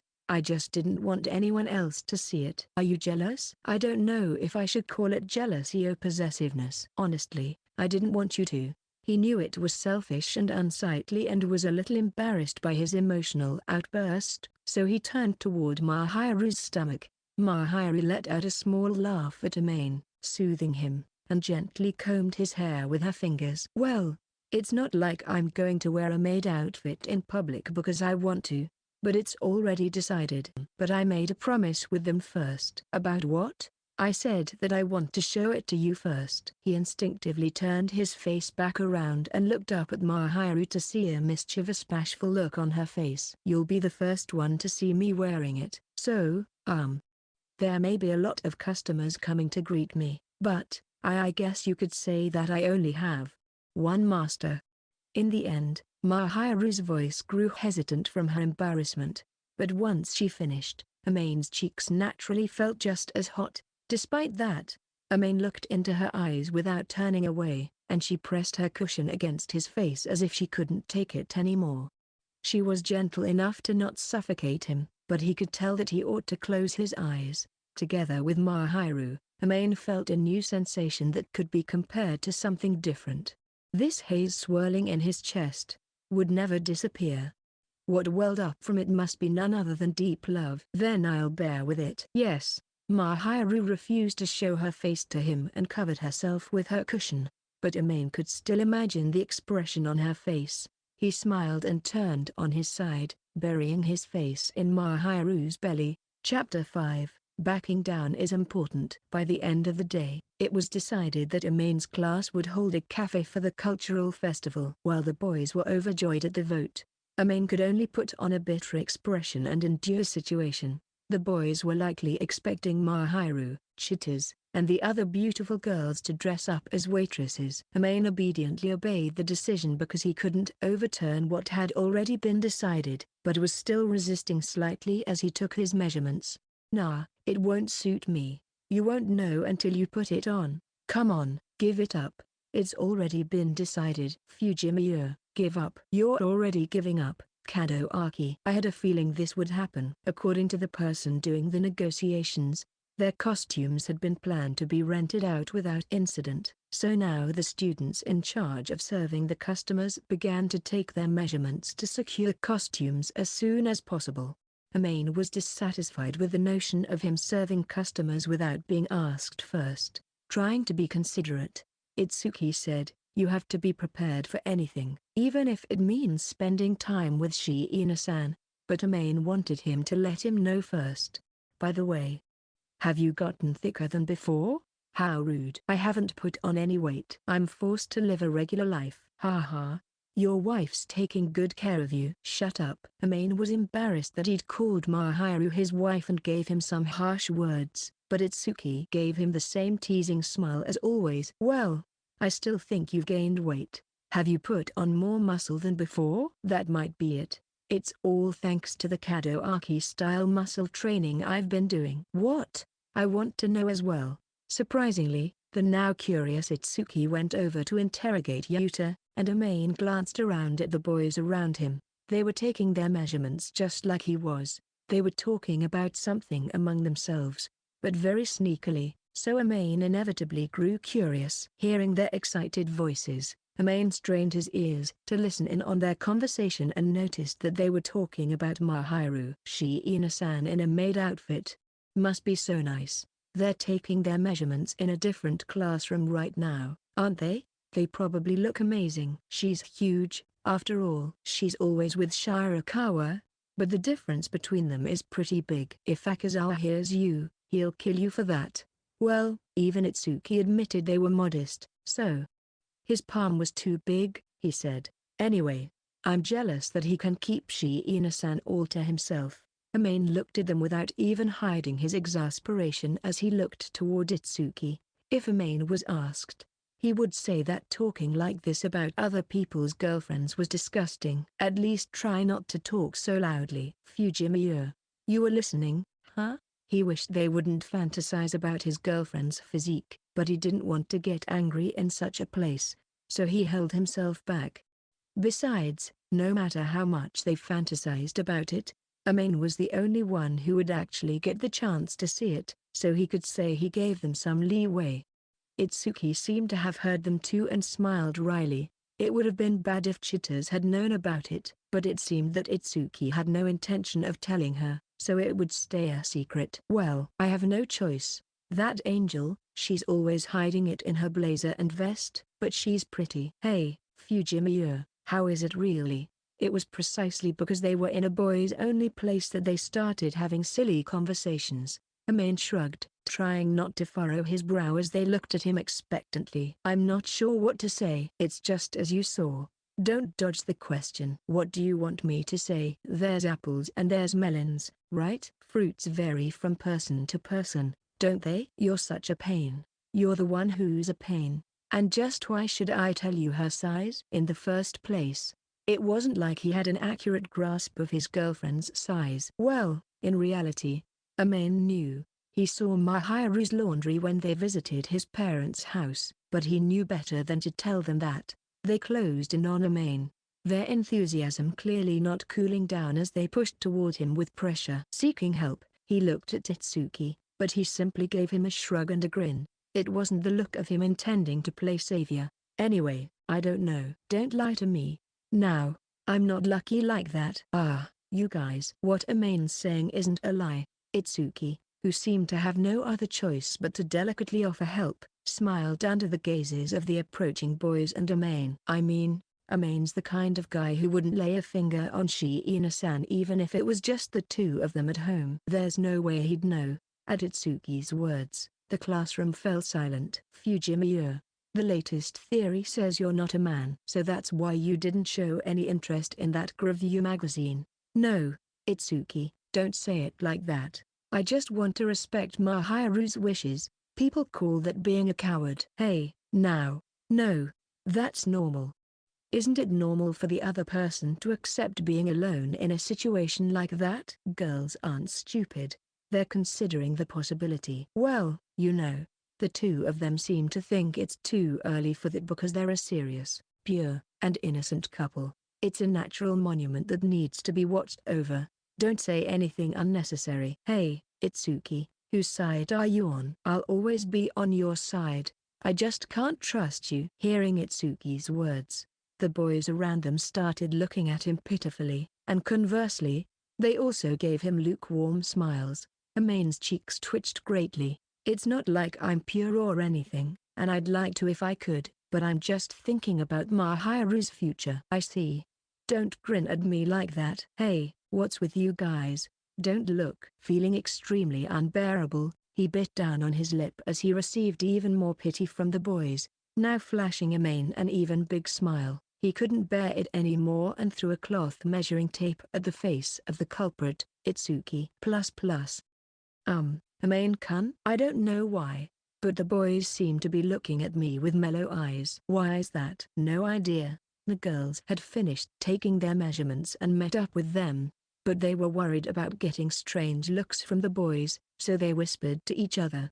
Amain, on the other hand, received warm stares from the girls, so he wanted to ask the exact same of Mahiru. I'm getting some weird looks from the girls.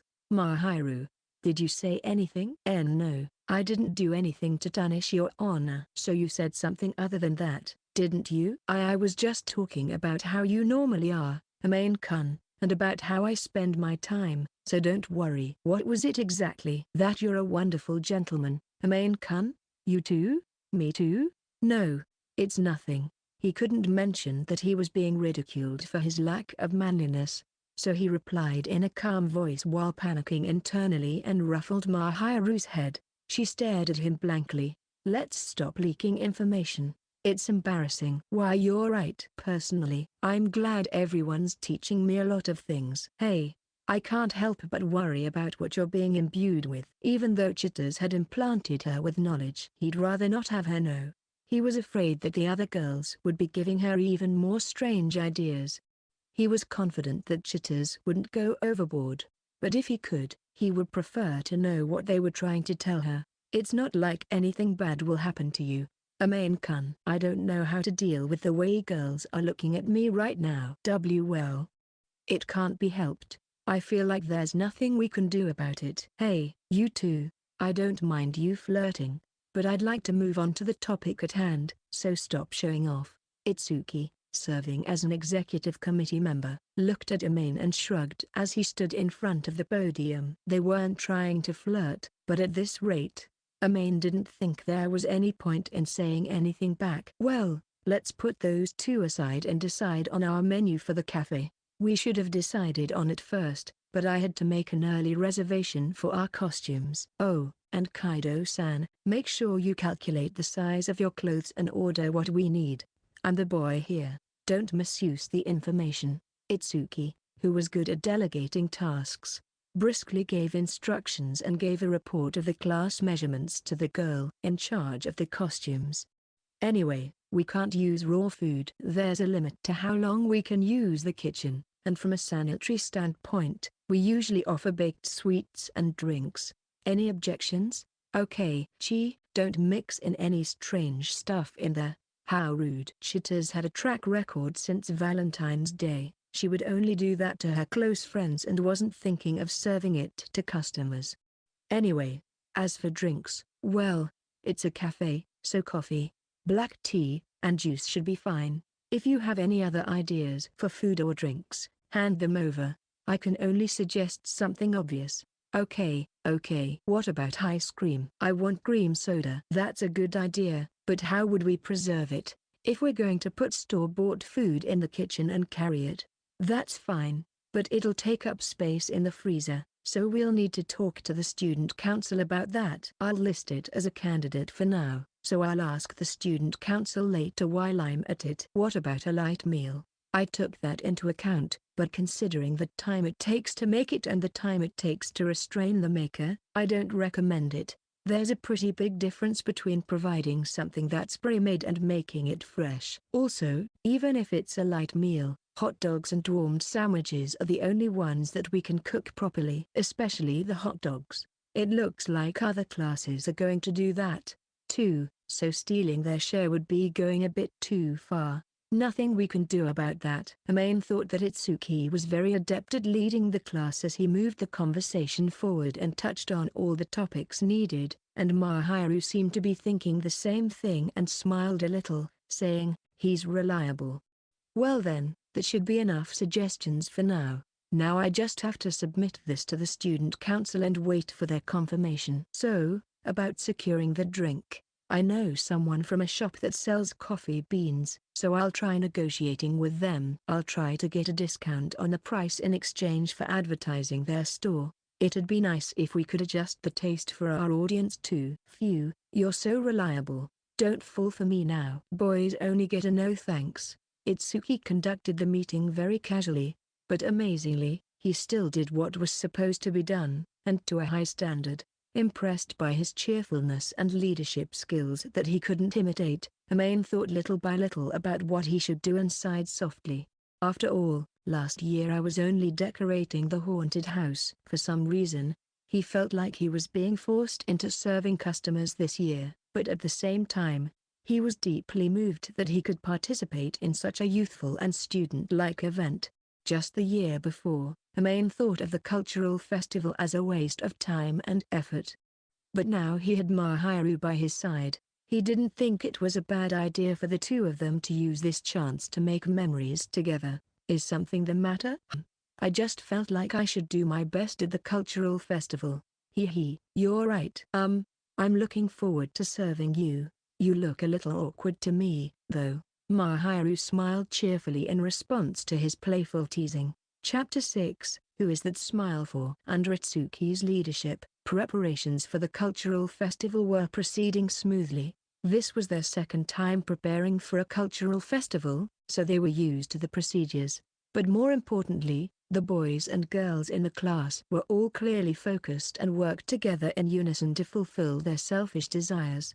Amain was busy preparing while also taking care of his daily class schedule, but for once, he felt so content with the work that he didn't feel busy at all. Hey, there's a typo on the pamphlet. It hasn't been printed yet, so make it again. It'd be bad if we got the school's address wrong.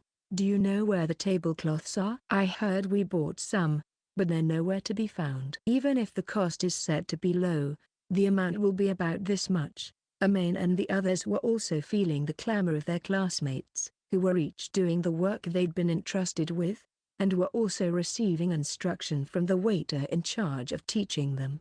Fujimiya-kun, smile. It's twitching.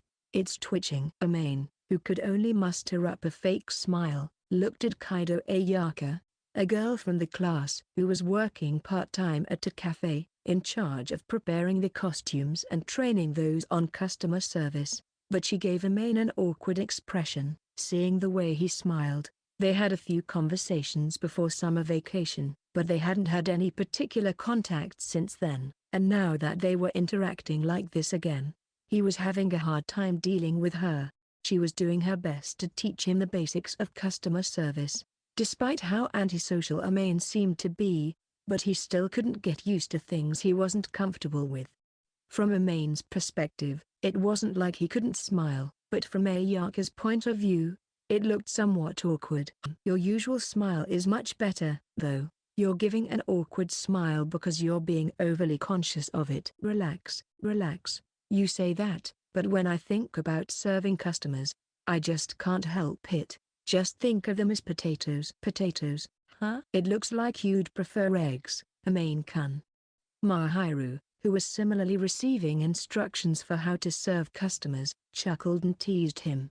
Given that she had cooked for him for nearly a year, Mahiru was well aware of his fondness for eggs. Though, it wasn't like he was just going to start smiling at eggs, so nothing changed in the end. That's not the issue here, he thought, but Mahiru seemed to be having fun, so he decided to stay quiet and simply scratched his cheek. Well, I've heard some say it looks better when you're naturally smiling than when you're forcing one, so let's try and find a way for you to relax. Who said it's better for me to act natural? Girls from our class? It's the impression you give off when you're with Shiina-san. I don't like being watched. You weren't showing off? Definitely not. He glared at Itsuki, who had assumed it was on purpose, but the latter was exasperated and said, "You're not aware of this, are you?" So Amain just replied, "Shut up." Mahiru's cheeks were slightly flushed as she smiled modestly. Her embarrassed eyes were aimed at him, and her cheeks were even more flushed than before. Likely, Mahiru was aware of it herself. Starting with Ayaka, the other girls nodded in agreement. Though I'm sure you're most relaxed when with Shiina-san, Fujimiya-kun. What do you mean? You know, the kind of aura you give off. Aura? I'm taken aback by it sometimes. He wasn't too sure what she was saying, but Mahiru had an idea of what she meant and was trying her best to hide her embarrassment. It was just that her eyes seemed to waver slightly in the midst of that shame, and Ayaka, who seemed to have noticed the change, smiled and waved her hand dismissively. Shiina-san, don't worry. Don't worry. I have a boyfriend. I'm not interested in getting another. I wasn't worried about that. You don't have to hide it. I'd be worried if my boyfriend got attention, too. But I won't be interested in someone unless they've got muscle. Fujimiya-kun's too thin, so he's out of the question. I feel like I've just been called a bean sprout. He thought he'd gained more muscle recently, but his reputation for being too thin made him a little depressed. Itsuki had praised him for having more muscles than before, but it could have been him having low standards for praise. Main-kun isn't a bean sprout. I do think he is fair-skinned, but, when he strips, he has a lot of muscle. He's amazing when he strips. Don't say it like that, Mahiru. You don't want people to get the wrong idea, but you're very firm. It's true. Fine, then. You'll be so embarrassed later, though, Mahiru. Amain wished she'd realized she'd just confirmed she'd had opportunities to touch his bare skin. The reality was that they were clinging to each other in swimsuits, so it wasn't like anything risque happened. But depending on who heard her, it wouldn't be strange for them to think they'd already gone further. Despite this, Mahiru had mentioned that Amain was very gentlemanly, so they probably realized that he hadn't done anything. Mahiru calmed down after he pointed it out, and Amain was relieved. He looked around and many warm stares were directed at them, so he clicked his tongue, mostly at Itsuki. Huh? Why are you looking at me like that? Your grin pisses me off. Hey, you can't just blame me for everything. Come on, let's stop fooling around and get practicing. Putting his affairs aside, he clicked his tongue at the provocative Itsuki once more, and when he looked at Ayaka with a sullen expression, she started laughing. Well, I understand how passionate you two are.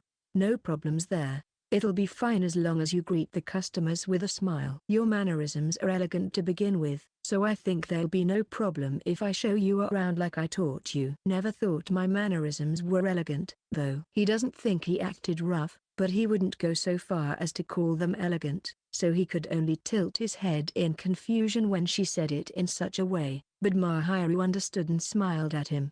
Amain-kun, it must be because you grew up watching your parents. Those two are very refined. I'm not sure if Mom acts elegantly or not, but her movements aren't dull. So you went out with Fujimiya-kun and his whole family, Shiina-san. Keiido-san. Sorry. Amain turned to her with a sour look on his face as Ayaka giggled at him, but that only amused her more, and in the end, neither Amain nor Mahiru could escape the heartwarming smiles of their classmates. Just 2 weeks before the cultural festival was planned to be held, they received word that their ordered outfits had arrived. Okay, these are the costumes that arrived. I'll hand them out to everyone, so wait a minute. I'll give you instructions on how to properly wear them, so hold tight. Ayaka smiled as she handed each of them their outfits, and she came over to Amain to hand his outfit to him while smiling cheerfully, saying, "Here you go. Fujimiya-kun, there's a different classroom for you to go change in. Head there later." Why am I alone? Special measures? What do you mean by that? It's just a small request from Shiina-san, and I want to grant it to her. Shiina-san said she wanted to show it to you first, Fujimiya-kun, so all the other girls agreed too. Of course. Amain felt a little guilty at the lengths they went to grant her request, even if there wasn't much need for them to be concerned about it. At the same time, though, Amain was thrilled that Mahiru had gone to such lengths to make sure he was the first to see her. Amain smiled, "Thank you," as he thanked the girls, starting with Ayaka, who gladly accepted Mahiru's wish. And so, at a special time given to him, Amain waited in front of the door to the classroom where Mahiru seemed to be changing. The curtains were closed. Of course, from what he heard, the original plan was to have everyone head to the changing room, but they borrowed a spare classroom to put their costumes on and to practice serving customer meals afterward. Additionally, not only would they stand out in their maid dresses and fluffy skirts if they went into the hallway, but as it was overflowing with various equipment and paint, They could easily tear or stain their clothes, which would be a big problem. I'm kind of nervous. It was somewhat awkward and nerve-wracking to think that a girl was changing on the other side of the wall. She was his girlfriend, and it was true that he had basically seen her in her underwear before. But that aside, he still couldn't calm down. As he leaned back against the door and waited in silence, he heard a somewhat stiff voice from the classroom saying, "You can come in now." Maybe Mahiru's nervous in her own way too, he murmured with a small smile and followed her urging into the classroom, only to find Mahiru standing a short distance away from the door.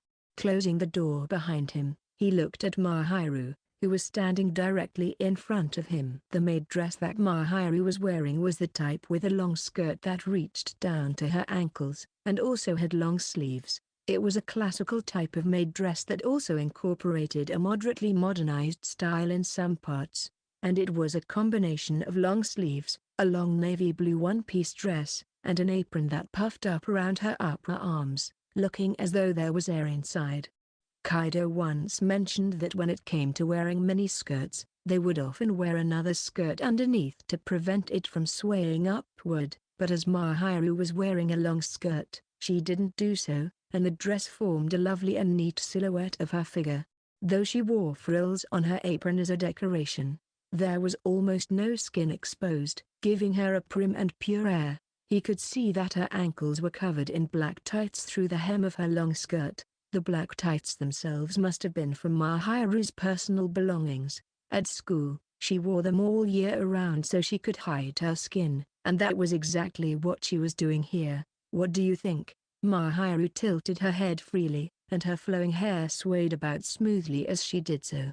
Mahiru's tasks were to both serve the customers and carry their food to their table, so she had tied her long flaxen hair into dumplings so they wouldn't cause any problems while she was working.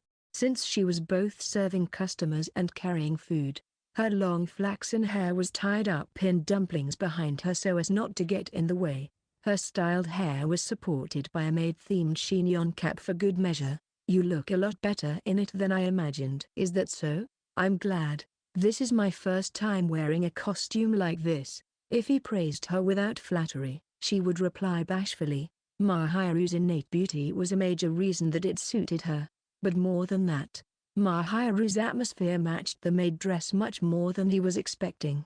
She had always been the type to take care of others, and that nature of hers complemented the look even further. As Mahiru smiled at him softly, Amain couldn't help but believe it would be ideal if she wasn't sent out to serve customers. "Amain-kun, huh? Oh, sorry.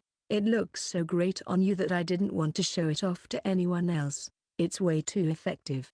"Hee hee. What is it effective on?" "My sanity." "I'll give you head pats later, so please bear with it for now." "I don't want anyone else to see you in your butler uniform either." "They won't be coming for me, so don't worry. It's not okay." For some reason, Mahiru got rather heated, so he obediently apologized. "Sorry," and Mahiru seemed to think she went too far. "I should be the one apologizing," and softly gave an apology of her own. "You've become easier to get along with since you changed your image, and, I've heard other girls talking about how good-looking you are now." "First time I've heard anything about that, though." "Of course, they won't tell the person himself. It's something girls will only talk about among each other. I'm here with you, so they can't be so open about it." A slight shiver ran down his spine, wondering just what girls talked about when they gathered. But from the way Mahiru talked, it seemed that he was generally favored positively.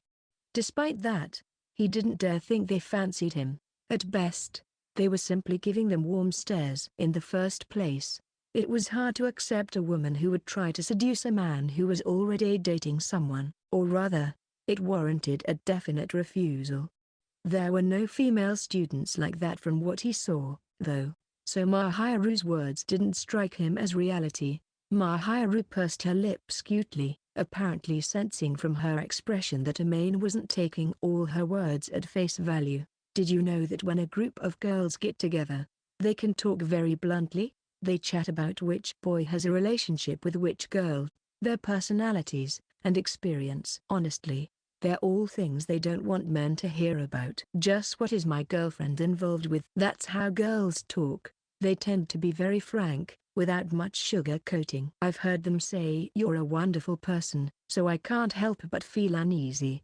Mahiru began to fidget and had a hard time saying it. To Amain, she resembled the image of a lovely and adorable maid, and he felt a little sadistic at the thought, but also guilty nonetheless. By the way, what did they say about me? That you're kind, or very gentlemanly, and that when you love someone, you won't pay attention to anybody else. Well, that might be true. I only ever look at you, Mahiru. It was only natural to only look at your lover. It would be rude and dishonest to be interested in someone of the opposite sex when you're already dating someone else. Amain hadn't started dating Mahiru with such half-hearted feelings. He had heard that the personalities of those in the Fujimiya family were often of the affectionate sort, and they would only ever be interested in one person, and as it turned out, Amain had no intention of looking at anyone but Mahiru, either.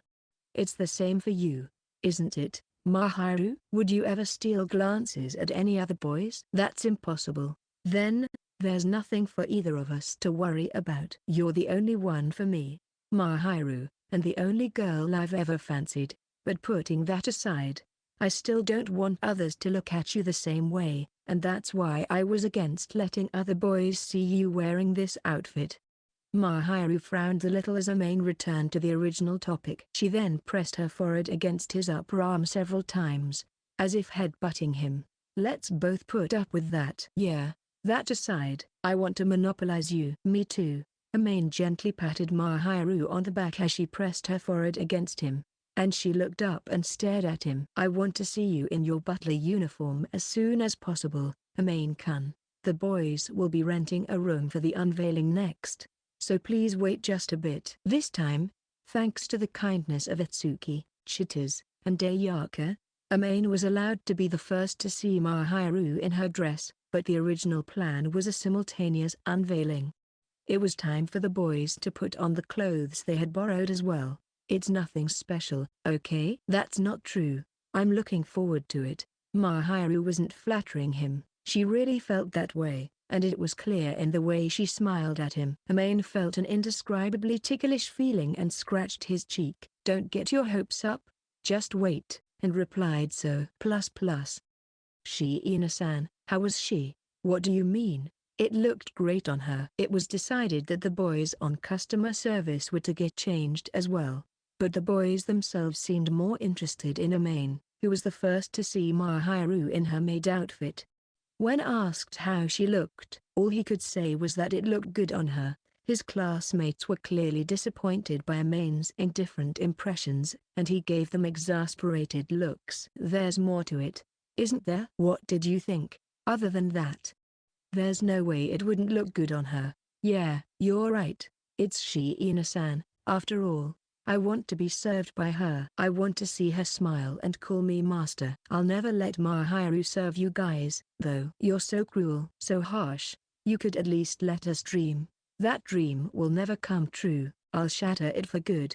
That's harsh. Through the course of the preparation period, Amain had opened up to his classmates enough to banter with them. Some of them were truly wallowing in despair, though. He started talking to the other boys and was able to joke around with them. He would get the occasional, "I'm so jealous," and a pat on the back, and he would respond in the same manner. Fundamentally, Amain was reluctant to form new relationships with them because his circle of friends was small, but his classmates were all good-natured students deep down, so he naturally made friends with them as he worked alongside them for the festival. As they conversed lightly, he joked and purposefully responded with blunt words as he changed into the clothes prepared for him. The boys were wearing simple navy blue jackets, slacks, and dark gray waistcoats that were close to being pure black. It was a slim design that matched each of their physiques, giving them a refined atmosphere. As an added bonus, the white gloves they wore made them look the part. Of course, they borrowed both the maid and butler outfits from the same place, so they were very in line with the girls' maid outfits. They gave off the same atmosphere and were matched, and when looked at together, they would appear more like genuine service people. At first glance, Amain thought it would be hard to move around in. But once he actually put it on, the fabric was more elastic than he initially expected, and he had no problem with the outfit's mobility. It's amazing. Somehow Itsuki looks flirtatious even as a butler. Exactly the kind you often see in manga, huh? What's with the roasts? Itsuki seemed to have finished changing as well, and the other boys were quick to start teasing him. Taking a quick look, Amain saw that he was as cheerful as the other boys had said, but it was more like he had a somewhat frivolous air about him. Yeah, you definitely look frivolous. You're so mean, Amain. The way that damn, you've got a real slick style right there. The one you showed to Shiina-san. Why are you saying something so obvious? Naturally, if Amain was going to be seen by Mahiru, he would make sure to dress up properly and tidily. With a comb, he styled part of his hair back and it made him look very polished and fresh. He gave off a more distinct impression than usual. Even so, he had no intention of styling it all to the back, similar to what's commonly depicted in illustrations, but even Amain could do this much without hesitation. He's serious. This guy is serious. You weren't that enthusiastic at first, but you're all motivated now. She's expecting great things from me for some reason, so of course, it's time to get serious. You're so carefree. Nah, I'm sure you guys would go all out if your girlfriend got her hopes up, too. Stop it, Fujimiya. Against us single boys you've got no mercy at all, huh? Sorry, don't apologize. You're making me miserable. Amain embraced the casual side jabs from his classmates, staying silent. He then looked over and shrugged at Itsuki, who was still dejectedly grinning at being labeled frivolous. Well, Chitters would be happy with it, Itsuki. Yeah, it's also the perfect chance for her to laugh at me and go, "Ikan's so frivolous," though. No doubt about that. Amain could imagine Chitters saying that without any hostility, and chuckled to himself silently. This time, it was Itsuki's time to jab at Amain's sides, so he returned the favor with a pat on the back to cheer him up. Still, it looks like they're going to be popular next to the gate. Nah, the girls said. There's a demand for the prince type, the frivolous type, the cool type, and the shota. Apparently, I really pity Kyuju. Everyone calls him a shota. Also, the frivolous type is definitely taken by you. Makoto was forcibly sent out because of his appearance. In that regard, he was unique. He was shorter compared to the other boys, but he himself was rather dissatisfied when told he was the cute type. But this time around he was much more worked up about it. Glancing at Kyuju, Amain immediately noticed his malcontent face. For better or worse, he was delicate and had a baby face, so he could probably satisfy people with certain needs. Incidentally, Kazuya, who was on good terms with him, was working in the back. The reason was that he was relatively rough and had a firmer physique in comparison to the other boys. It was decided that it would be better to have him do manual labor than be at the front serving customers. Kazuya, you traitor. Damn you. Amain pretended he hadn't just heard the curse coming from a certain baby face. Oh, Akun, you look great in it. Very frivolous, though. It was time for the people in charge of customer service to gather in the classroom and unveil their outfits, but sure enough, Chitters described it as frivolous with a bright smile. Even Itsuki himself seemed to be somewhat aware of it, but he looked off into the distance, saying, "So that's how it is." But since it was how he usually acted, Amain didn't deny it. Incidentally, Chitters was going to serve the customers, so she too was wearing a maid uniform. There must have been two different designs, because her uniform differed from Mahiru's traditional styled maid outfit.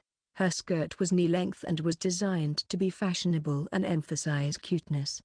There were frills peeking out from her hem, and her slender legs were covered in white knee socks. Combined with her short stature and frilly apron, she gave off the impression of a modern-style maid. Anyway, what do you think? Do I look good in it? Of course. You look great in anything, Chi. You're the one who laughed when I borrowed Mahiru's clothes and showed them to you the other day. No, that was the size. Ikun. I'm sorry. Even there, allegedly, frivolous Itsuki became docile when it came to Chitters. It was Itsuki's fault for triggering her complex, and Amain had no intention of backing him up. Well, Part of it was that he could imagine Chitters getting on his case if he did intervene. In addition to Chitters, he could see the other girls in charge of serving customers wearing maid uniforms, and he couldn't help but be impressed by how amazing things had gotten for their own event. If it was a cafe that was welcome to such gorgeous employees as theirs, it was bound to become a hot topic. Ayaka, who was in charge of the unveiling, was wearing the same type of maid uniform as Mahiru, and she walked over to Amain with a smile. Fujimiya-kun, you're looking sharp with that style. You're really fired up. Mahiru had high hopes for me. That's why. You're a good boyfriend, aren't you? Look, Shiina-san, he's wearing a butler outfit. Come on, come on. Ayaka beckoned her over with a cheerful smile, and for some reason, Mahiru didn't approach him. Amain thought she didn't want to at first, but as she was blushing and fidgeting, that didn't seem to be the case. Looking at Mahiru's behavior, Ayaka smiled and told him she was looking forward to it. But now she's fidgeting. It probably turned out better than she imagined. She then went back over to Mahiru. Alrighty, Shiina-san, it'd be a waste if you didn't see him up close. Besides, you two are both on the same shift, so you need to get used to it while you can. According to the arrangements made by his classmates, mainly Itsuki, his shift was set at the same time as Mahiru's. He was worried about her potentially being sexually harassed, and he wanted the two of them to be able to stroll around the school together when their shift ended. Ayaka gave Mahiru a push, and Mahiru approached him, albeit hesitantly. It doesn't look good on me. That's not true. It's so wonderful. It's like you're not the usual Amain-kun. That much? Just how do I look to you? You're sexier than usual. If anything, I'm wearing more than usual. I don't usually wear so much fabric, and definitely not when we're home. There are times when it's better to wear more. Amain was bewildered by the emphasis of her words and her insistence, but for some reason, the other girls nodded with understanding expressions. It wasn't an atmosphere where he could deny her assessment. As usual, Mahiru was blushing and fidgeting with upturned eyes, and the boys were dropping like flies in the face of her cuteness, so he had to stop them soon. Mahiru, don't let anyone see your face like that. There will be casualties. You too, Amain-kun. Yeah. So nonchalant. Mahiru seemed dissatisfied. But when it came to their expressions, there was a major difference in power between Mahiru's and Amain's. It was impossible for Amain to charm both girls and boys alike in the way Mahiru would. In that regard, there was nothing to worry about, and he ignored her sentiments. However, Mahiru continued to nudge at Amain's upper arm a little, as if she wasn't convinced. Welcome. After the unveiling, they practiced their customer service, but it couldn't really be called practice. Their eyes were burning from the bright light. The light, of course, was Mahiru's professional smile. It left the boys unable to move. They were rendered useless. All the boys who had volunteered to be her customers were shattered before her smile. As expected, her angelic smile was terrifying. Those who had withstood the first attack finally gave in after they were shown to their seats and were given a smile. Seeing this, Amain's cheeks began to twitch, thinking that it might take a turn for the worse if she didn't hold back.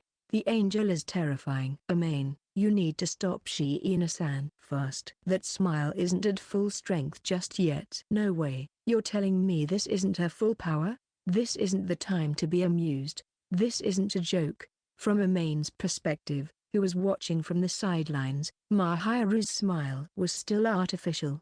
She smiled amiably.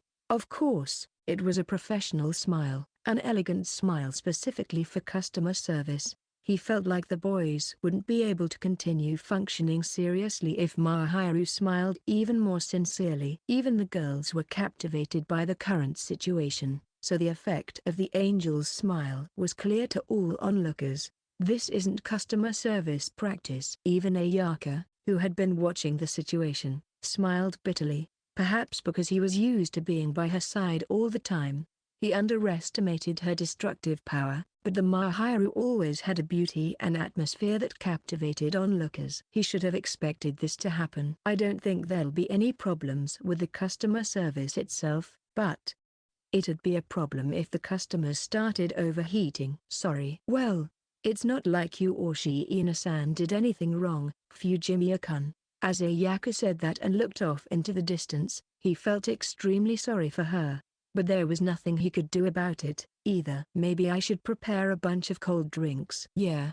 Let's cool things down. The Mahiru effect seemed to engulf the entire classroom in what felt like sweltering heat, so the two of them decided to keep tabs on the air conditioning as well. Still, it'd be a problem if she doesn't hold back. Yeah, the victims. Well, that's part of it. But it's frustrating for me. Ayaka gave him a puzzled look when he spilled the beans and told her how he honestly felt. It's not fun to watch her smile at other boys, even if it's just in a friendly way. Call me narrow-minded, but that's all there is to it. Logically speaking, he was convinced of the reason. She was only fulfilling her responsibilities for the work she'd been entrusted with, and the smile Mahiru wore was one she showed to the majority. It wasn't the pure, innocent smile that she would only show Amain, or the faint, alluring smile of a little devil. Even so, he was aware that the reason he felt something swirling deep in his chest was because of his jealousy. How pathetic. Amain shrugged his shoulders in self-deprecation, and Ayaka gave him a blank look with no implication whatsoever. You know, you really dote on Shiina-san, don't you? Could you not say things like that so directly? I can tell from looking at her that she's madly in love with you, but you don't lose to her in that sense either. I thought you weren't the type to get too attached to things, Fujimiya-kun, but when it comes to Shiina-san, you completely change. Think about how I feel when you're telling me all this. I mean, when I look at you, I can tell she's very important to you and that you cherish her, don't you? Fujimiya-kun, you can be a little scary when you're emotionless, but when you're with Shiina-san, you smile so happily that it's easy to tell she's someone special to you. She wasn't talking as if she was teasing him, but rather, she said it solemnly, so Amain couldn't reject her words. Ayaka greeted him with a genuinely cheerful smile as his gaze darted around. Well, that's why seeing you jealous made me smile when I realized that you're a boy too, and that you love Shiina-san. Anyway, I just thought it was nice. I'm not in love with you, so don't worry, okay? What's with that ending? No, I mean, Shiina-san's staring right at me. You're looking at us, aren't you? Her carefree voice made him realize that Mahiru was looking their way. What she was giving him wasn't a doubtful gaze, but one of slight dissatisfaction. He didn't think she suspected him of being unfaithful. Just as Amain had mixed feelings about the smile Mahiru directed at others, Mahiru was unamused that Amain was acting so friendly with other girls around her. On the other hand, Mahiru seemed to like Ayaka as a person, so her gaze was only a little uneasy. You're so loved, Amain. You're loved too, Fujimiya-kun. Itsuki appeared out of nowhere and seemed to be listening to their conversation. As if following his lead, Ayaka followed suit with a cheerful smile, and Amain frowned for a moment before turning toward Mahiru with a relaxed smile. And so, just as the girls finished their customer service training, it was the boys' turn. I want to be Kadoaki-kun's customer, or, that's not fair. Hey, don't make that decision on your own. If that's the case, then me too. When did it become a nomination system? The girls had volunteered to be Yuta's practice partner first, and Amain admired them from a distance, thinking how amazing the girls were. Yuta's currently being free was probably one of the reasons for his enthusiastic appeal. As far as he was concerned, Amain, who treated him as a friend, knew that Yuta was a good-natured young man, and that he was attractive both as a friend and as a man. But even so, seeing how popular he was made him feel both admiration and slight pity. He had been watching from the sidelines, wondering if there was any time to relax. The person in question, Yuta, had a troubled, tired look in his eyes as he smiled. That's amazing. Ayaka didn't join the circle. She just gazed at it at her leisure. It was like she was watching some kind of event from afar, someone else's problem. She was looking at Yuta with a hint of pity in her eyes, more like an Amain look than an amused one. You have a boyfriend, don't you? Remembering how she'd told Mahiru not to get the wrong idea because she had a boyfriend the last time they talked, he could see why she wasn't interested in Yuta. Yeah, I do. We're in another class, though. We're childhood friends. Plus he has good muscles. That's an amazing introduction. Well, he's my ideal. I think it's wonderful, so I have to praise him. Ah, of course I like muscles, but not just muscles. He's clumsy, but kind and calm. If I see him again, Fujimiya-kun, I'll introduce you, she said with a smile. So he nodded. At that moment, Ayaka's image of her boyfriend had been frozen in her mind as a macho, but she didn't realize, so she smiled and slapped her palms hard to calm the fight for the guest role that was becoming a light commotion that was drawing attention.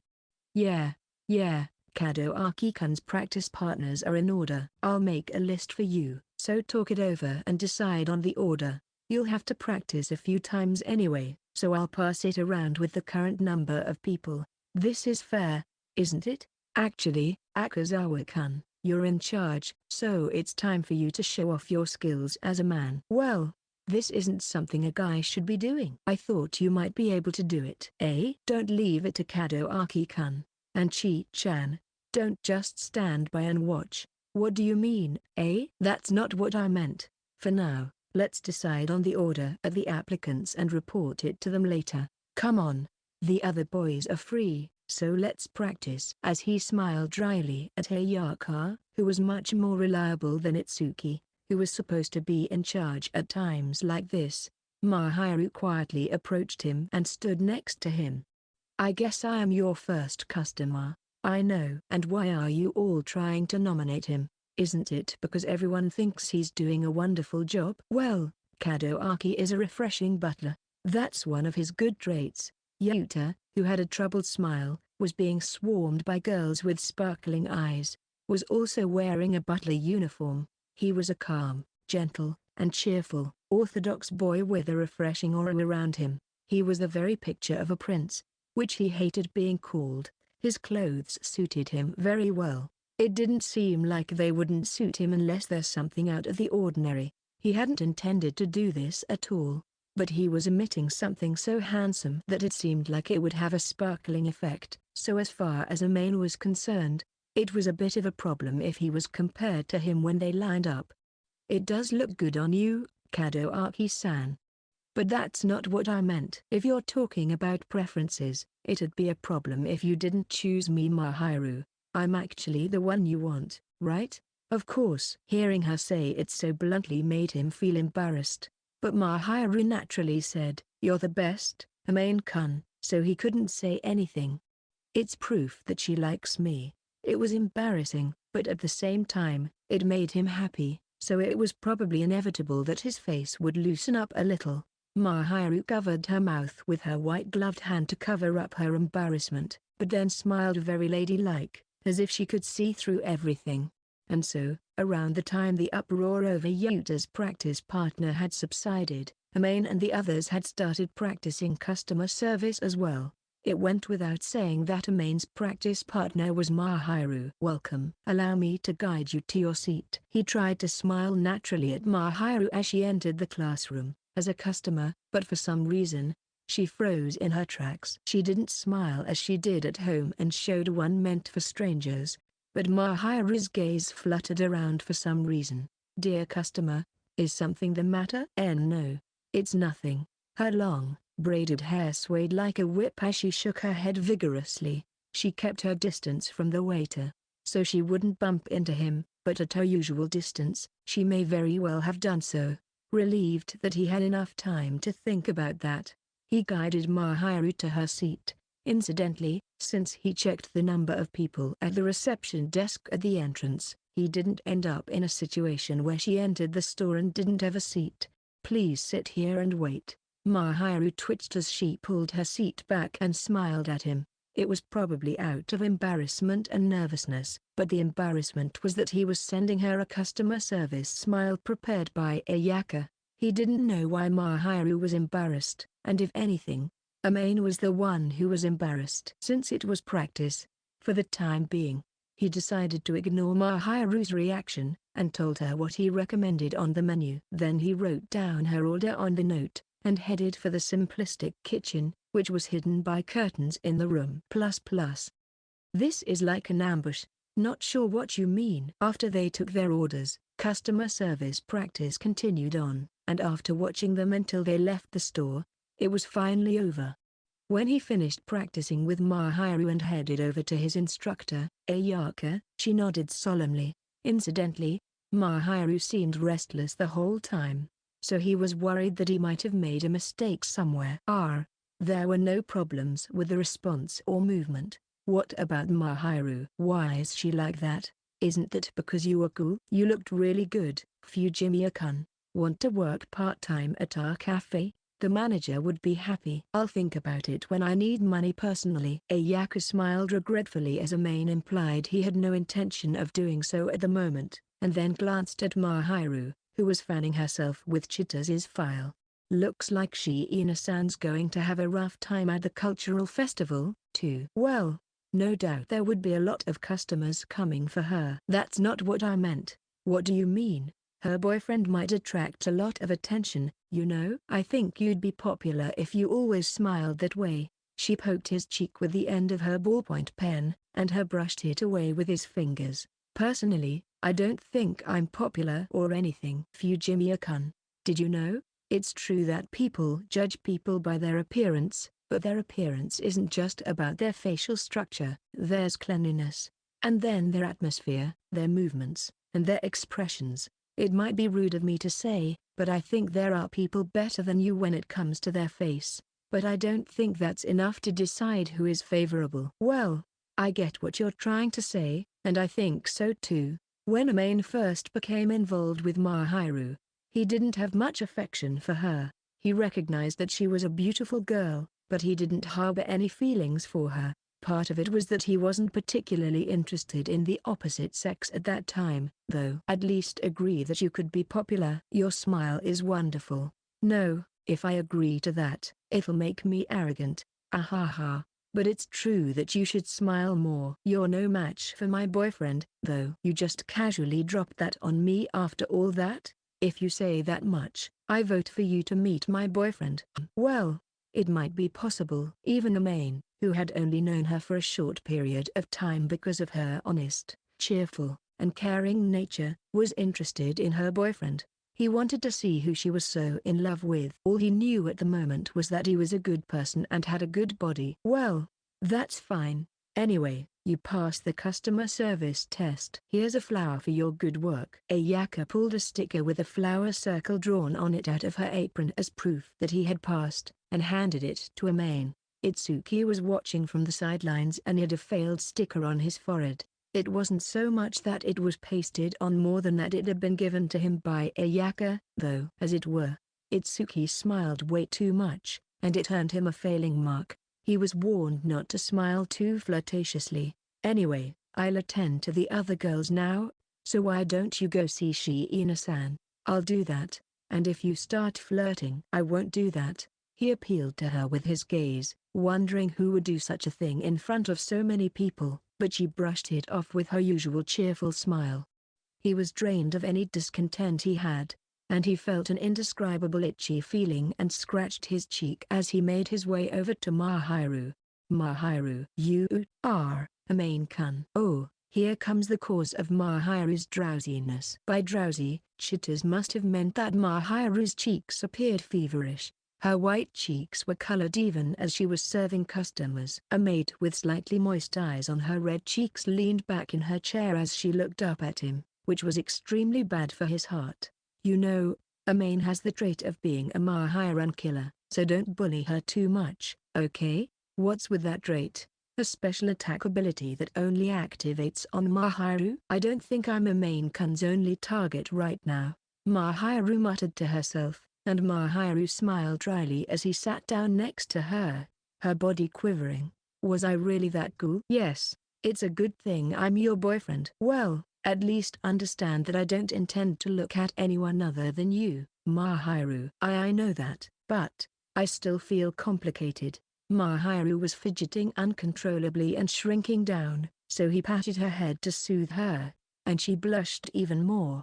It's more like a special attack on Mahiran, or an area of effect annihilation ability. By making Mahiran blush, she can cause catastrophic damage. Did you say something? No, nothing at all. He gave Chitose a sharp look when she started saying these weird things, and she looked away, feigning ignorance. Chapter 7. Who I Want to Invite. At Amain's school, the cultural festival wasn't open to the public and only relatives and acquaintances were allowed to participate. Moreover, applications would be required to be handed in beforehand in preparation. It was a form of handing out tickets for students to apply for and using those tickets to enter. Needless to say, there was a maximum number of guests a student could invite. This was a measure taken in recent years due to the rising danger during past festivals and cases of customers resorting to violence at the school in previous years. Even during a cultural festival, the safety of the students took priority. So it had been decided after careful consideration from the faculty. "I don't have anyone to invite, do I?" Mahiru murmured as she gazed at the application forms handed out after lunch. It was evident that she was pretending nothing was amiss. Mahiru was called an angel and everyone loved her, but she tended not to make any close friends. It was the same back in middle school, and there was no one who she could call a very close friend. If you didn't invite a friend, you would invite your parents, but this didn't apply to Mahiru. Under no circumstances did she want to invite her parents, and concluded that she didn't have anyone to invite. "I don't have anyone outside of school that I'd call a friend, so this doesn't affect me. There are people I'm close to on campus, so there's no need to worry." "Well, same here. Actually, if I don't invite them, Mom and Dad will get all annoyed." "Shihoko-san and Shuto-san will be participating too?" "I didn't tell her last year, and she had a whole lot to say about it to me afterward." Shihoko was sulking when she found out, and it was a terrible ordeal. She'd sent him dissatisfied messages for a while, and it got to the point where even Shuto called and told him, "Shihoko-san is really sad." For Amain, he found it hard to call her over from afar and felt that it was fine just for the cultural festival. Knowing his mom's personality, Amain could tell that she would fawn over him even in front of everyone. And he didn't want to let his classmates know that he was still very familiar with his parents even as a high school student. On top of that, he didn't want anyone else to see his parents flirting with each other. As Amain expected, Shihoko remembered. She sent him a message saying, "It's almost time for the cultural festival, isn't it?" Amain knew she was hinting at him to get them tickets. After what happened the year before, Amain didn't have the option of not inviting her. Even so, he was apprehensive. "I'll need to remind them not to flirt in front of everyone." Ahaha. Mahiru knew full well that Shihoko and Shuto were natural flirts and flashed a wry smile. "Well, I guess that's why I'll only invite those two. They're quite far away. But there's no one closer for me to invite anyway." "I see." Mahiru, who had learned about his past turmoil and saw him part ways with his former friend, didn't want to go any further. Amain, however, was much more worried about Mahiru. She was far more problems with her parents than he did. From what Amain learned, he didn't have any concerns with Asahi's personality itself.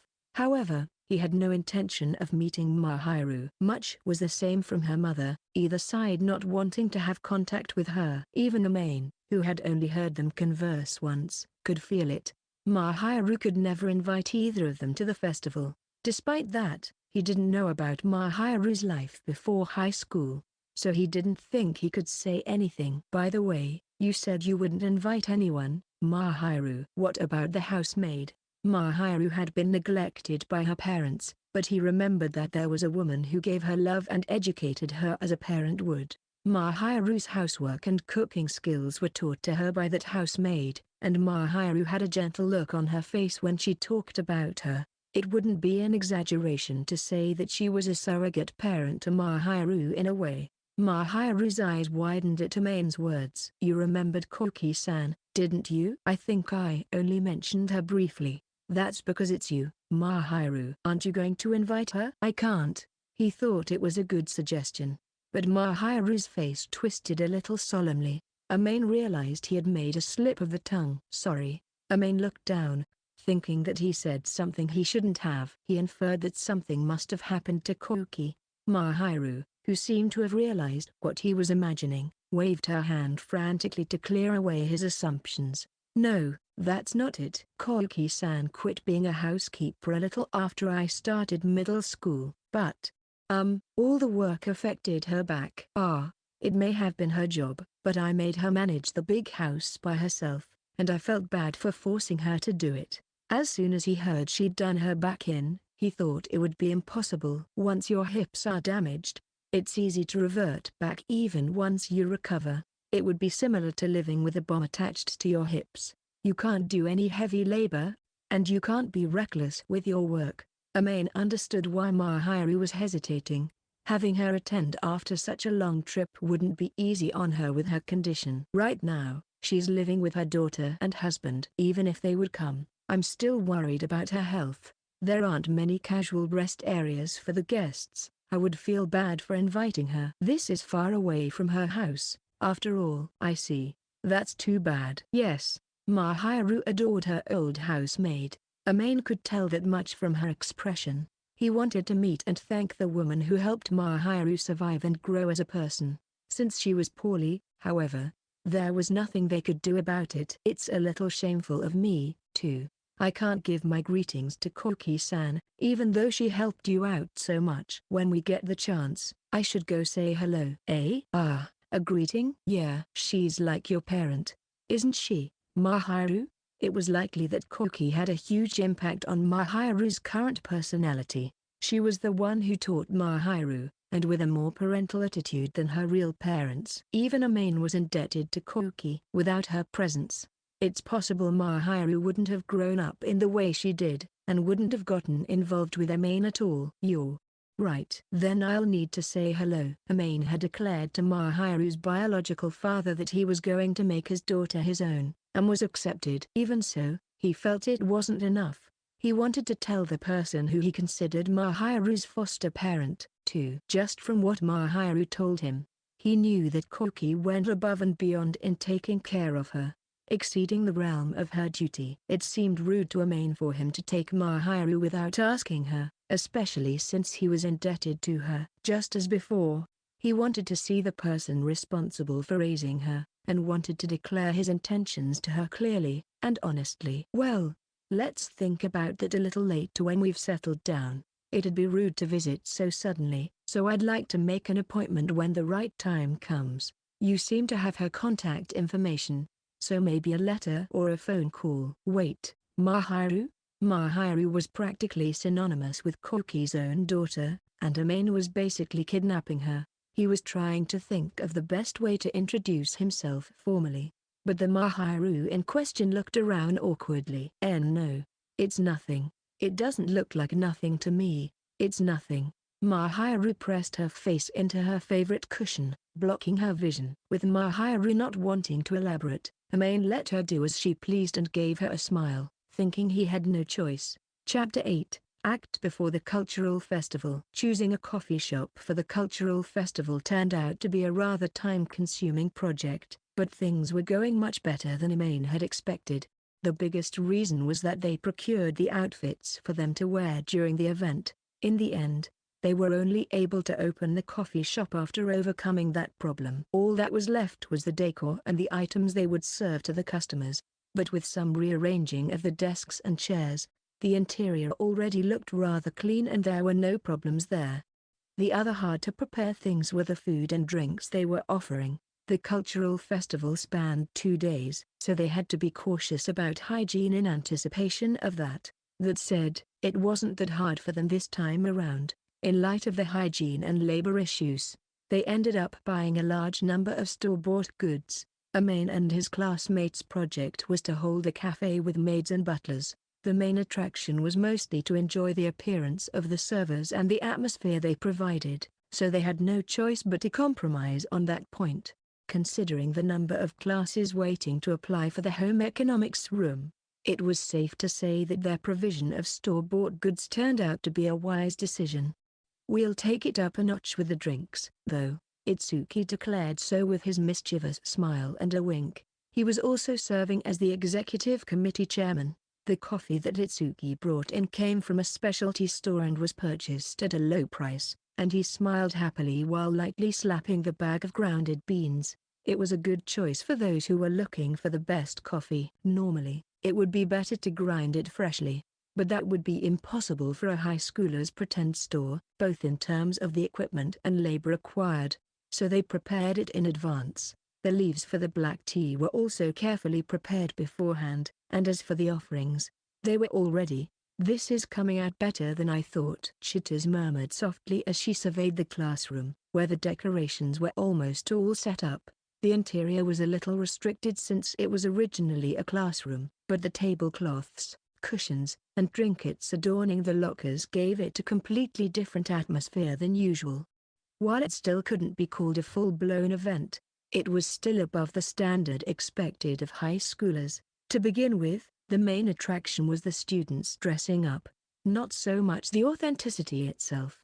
"Yeah, I agree. This is more than enough, I think." "You're right. The curtains and accessories alone have changed the air in here quite a bit. You really outdid yourself with this, didn't you? The curtains are just perfect and they really make the atmosphere." He pointed to an extravagant curtain with a golden decorative string she'd borrowed from the drama club, and Chitters murmured softly, "It'd be bad if it got dirty, though." They tried not to put too many seats near the curtains, but if they did get dirty, it would be tough for them to pay off the cleaning bill. "Well, this much should be all we need. All we can do now is to hope for the customers to start pouring in." The fact that Ina-san's going to be a maid makes me feel like she's going to be the main attraction. If anything, we're going to be overflowing with people looking for her instead. Don't treat my girlfriend as bait. Besides, the other girls looked good in their costumes too, so I think it's rude to just ignore them for Mahiru. Mahiru may have been the only one he was interested in, but objectively speaking, the girls wearing the maid outfits were all good-looking and the clothes suited them well. Sure, putting aside his favoritism, Mahiru was far cuter than the rest of the group, but she wasn't the only one who looked great with it on. "Akun, you can learn from what Amain said just now." "Ow, ow, ow. You're cute too, Chi." "That's more like it. If you don't praise me more, I'll punish you with the afternoon tea course we were talking about the other day. That place is expensive." "Apparently, there's a butler on the tables in real life, so you should watch and learn from them, Akun." "That's a lot of money just to study manners." Leaving his two friends aside, who were happily planning their next date, Amain looked toward Mahiru, who was standing quietly beside him. For an unknown reason, Mahiru had a subtle expression on her face. "Mahiru?" "Amain-kun, do you think I'm the cutest?" "What's this so suddenly? Are you worried about me complimenting the other girls?" "You're asking the obvious." "To me, it suited you the best and you were definitely the cutest out of them all." "Why yes." Although it should be assumed that Mahiru was the most special to Amain, it still seemed that she was bothered slightly by his words. Amain noticed that Mahiru seemed to be a little jealous, so he whispered sweet praises in her ear. She happily smiled as if those words alone were enough to convince her. Mahiru didn't cling to him closely at school, but she bashfully pinched the hem of his sleeves. Even the gesture was eye-catching, and now Amain had to restrain a slight fluster in his heart caused by his own girlfriend's cuteness. I'm sure there'll be even more stares during the actual event. His classmates were now looking at him with warm gazes, so it wasn't so bad just yet. The problem would begin on the days of the cultural festival. It was expected that there would be people who would send rude glances at her and those who didn't understand her. Amain decided to do his best not to separate himself from her.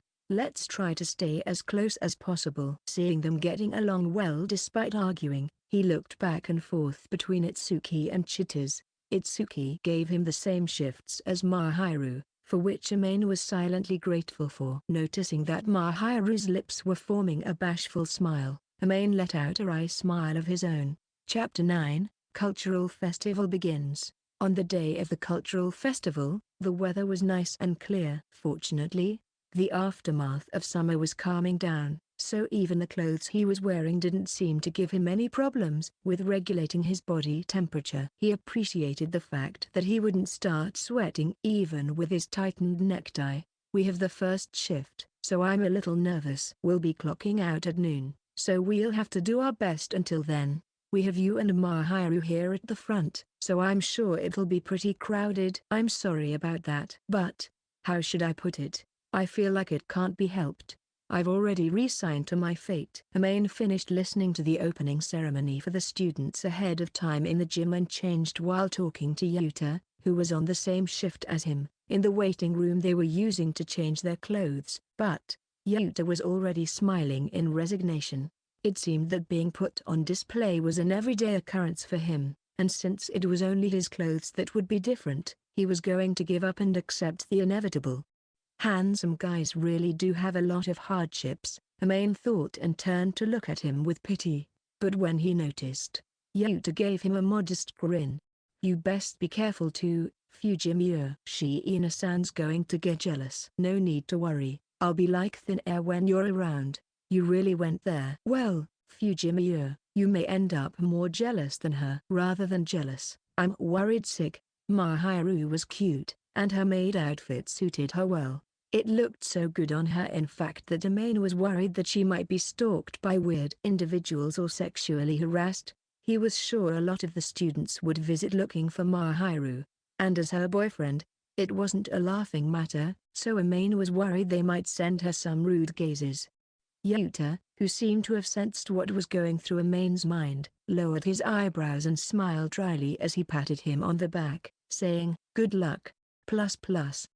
After changing clothes and heading back to his classroom, he found all his classmates who appeared to have already finished their rough preparations. He assumed that the students he couldn't see nearby were probably setting up the kitchen. Since his shift was starting at noon, Itsuki, still wearing his uniform, stood in front of the podium, and smiled as brightly as ever after seeing his classmates gather around.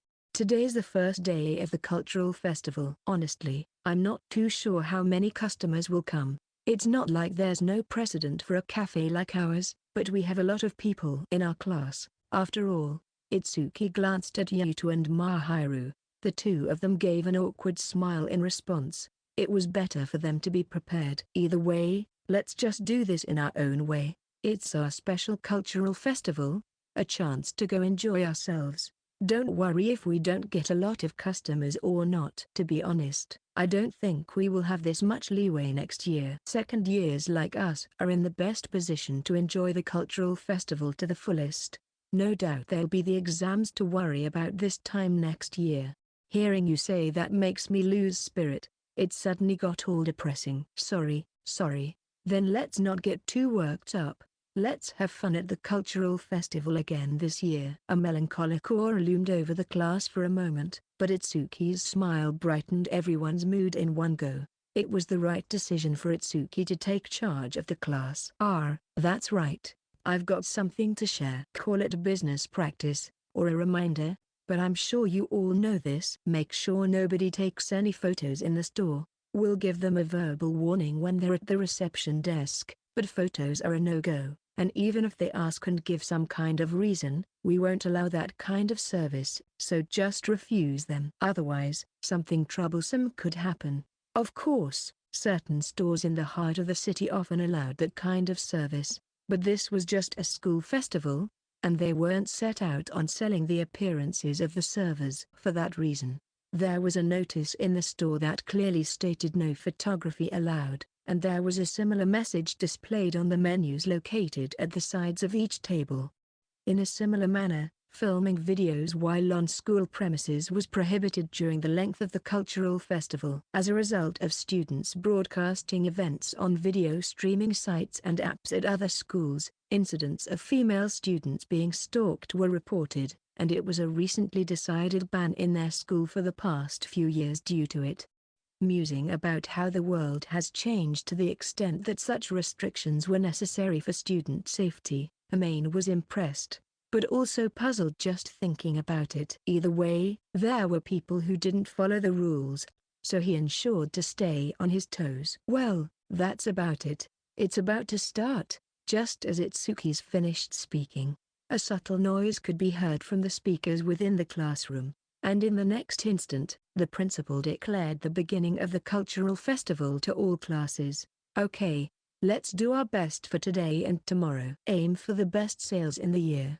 The entire class grew excited by Itsuki's reckless words as he raised his fist in the air. He seemed to be more than just fired up. Amain straightened his back once more, and Mahiru, who had been by his side listening quietly, smiled modestly and whispered, "Let's do our best. Plus plus." One could say it was just as expected, but ever since the store opened, many customers, mainly fellow students, had made their way over to Amain's class. The angel's effect is so scary. Yamazaki, a classmate and the boy in charge of customer service, muttered so. Likely, he was overwhelmed by the rare sight of seeing a student-hosted event having a full seating area as soon as it started, or perhaps, he was surprised by all of the customers' overflowing enthusiasm. There was no way they could seat all of the customers in the cafe all at once, so even if the number of customers entering the store was limited, it was inevitable that there were some things that they couldn't help. Each and every time Mahiru passed through the cafe, all of the boys' gazes were drawn to her figure, and seeing this, Amain experienced a mixture of exasperation, admiration, and displeasure, barely managing to not let it show on his face.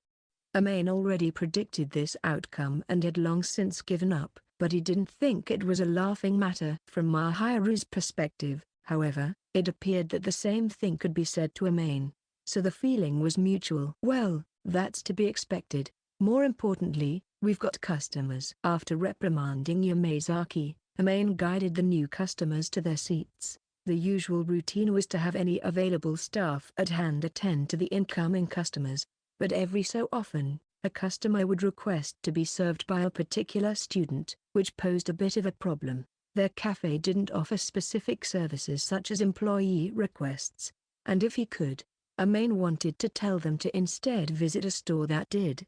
Amain felt a little apologetic towards the female students wanting to be served by Yuta, but as he was busy serving other customers, they would have to settle for Amain. "Dear customer, please take a seat here." Amain pulled out a chair and turned to face the girl, smiling as Ayaka had instructed him, only to find that the girl who was disheartened at not being served by Yuta looked at him and was taken aback. While feeling sorry for not being the person she wanted, Amain showed her the basket for which to place her possessions in and handed the menu over to the female student. "Today's recommendation is this A set. Is that to your taste?"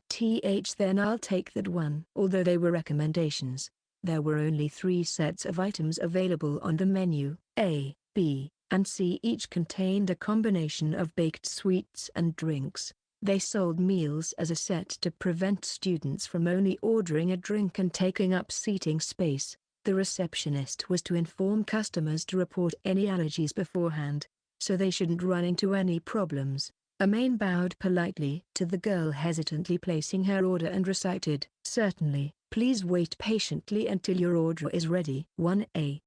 Were packed with orders, so do your best. Behind the scenes, there were classmates of his going back and forth between the rented kitchen area and the classroom in order to serve the customers sweets, and a classmate who happened to be free slowly raised his head. "Whoa." I looked toward the receptionist. "That's gonna be tough." "Don't say that." We tried to prepare as much as we could before we opened up the cafe, so we can figure something out. But I'll just do what I can. That'll work, right? I've been observing for a while now, and I think things will get tougher on you guys from here on out. Really? Well, no doubt Kadoaki's in high demand. He'll get busier as more customers come in. That's not what I'm talking about. His classmate sighed but didn't appear to intend to follow it up with anything, which left Amain baffled, but he didn't think it would get all that difficult for him.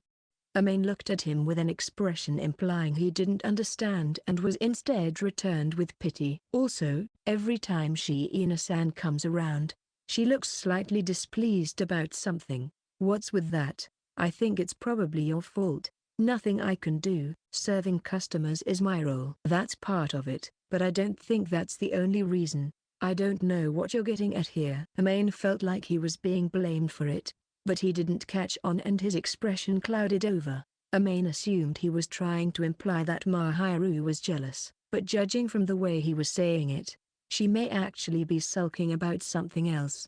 Amain decided to ask Mahiru later on, but ended the conversation and transported the prepared meal to the table. An hour and a half had passed since the opening of the store, but there was no hint of the influx of customers coming to a halt. On the contrary, it was increasing. Although the number of visitors increased over time, the line of people waiting seemed to arouse the curiosity of those simply passing by. In the beginning, most of the customers were fellow students, but gradually, the number of invited guests began to increase as well. As expected, while they didn't seem as enthusiastic as the students, Amain noticed a few invited customers gasping in awe at the beautiful servers. Some of them were relatively young customers who were trying to get to know them by striking up a conversation, but the waitresses treated them like they were nothing. "You're so cute, miss." Of course, the man was trying to call out to Mahiru, but she simply thanked him with a modest smile and continued to serve other customers. Not wanting to let the conversation advance, Mahiru continued to cut off the man trying to seduce her, repeatedly asking, "Are you ready to order?" Such indifference in her treatment seemed to point out to the customer that he was just that, a customer. "I've already decided what to order, but more importantly, if you've decided, please tell me your order." If you don't mind, after this." "My apologies. We do not offer that kind of service at our cafe. If you're ready to place your order, be sure to tell me." The customer was about to ask her once more, but Mahiru gave him a textbook professional smile. Evidently, the male customer had noticed the surrounding staff members staring at him coldly, and calmed down obediently before finally placing his order, although dejectedly. Seeing such a scene occur several times, even Amain couldn't help but form an awkward smile. "It feels like everyone's being overprotective, not just me." He could sense that nobody in his class would allow any harm to come to Mahiru. It was a known fact that his classmates adored Mahiru, but Amain wasn't expecting for them all to be so considerate of her. "I know you're worried, but we're worried too, so don't overexert yourself." Yuta wore a wry smile as he walked up to Amain, giving him a surprise. As it were, Yuta was often approached by female customers, but he was often seen dodging them in a well-experienced manner. "I know you don't feel like it when you have such a popular girlfriend, but Fujimiya, you can't just keep on worrying about Shiina-san. We'll keep an eye out when we can." Kadoaki, grasping the kindness and concern of his classmates, especially Kadoaki, Amain's heart began to spread with warmth. "Well, we don't want to see a friend get hurt, or rather, we don't want them to get in the way of our healing. Don't disturb this sweet and sour atmosphere, or their relationship, that seems to be the consensus of our class." "Sorry, I don't get what you mean." Baffled, Amain thought, what the hell is he talking about? Yuta, who had spouted a line that made no sense to him, temporarily lost his composure and cleared his throat in amusement.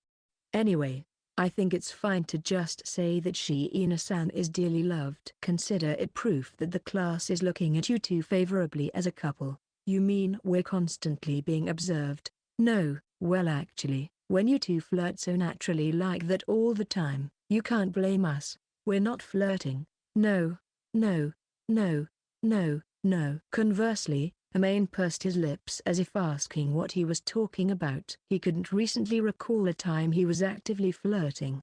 He didn't remember so, but since he often touched Mahiru inadvertently, he could have created that kind of atmosphere without realizing it. "I have to be careful." If he wasn't, Amain would end up doing something bad unconsciously. Noticing his silence, Yuta chuckled happily and said, "Well, I guess it's fine as long as you're happy," which made Amain embarrassed, so he pursed his lips with even more strength.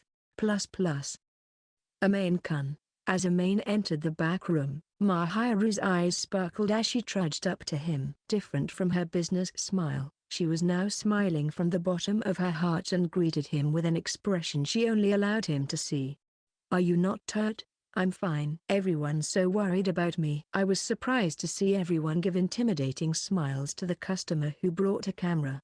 Well, we clarified many times that no pictures were allowed, and we told them verbally beforehand, but if they just ignore you, it can't be helped."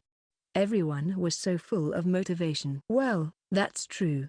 Mahiru didn't seem to notice Amain, who couldn't say that it was because they were all vigorously watching over her, and she let out a faint bell-like chuckle.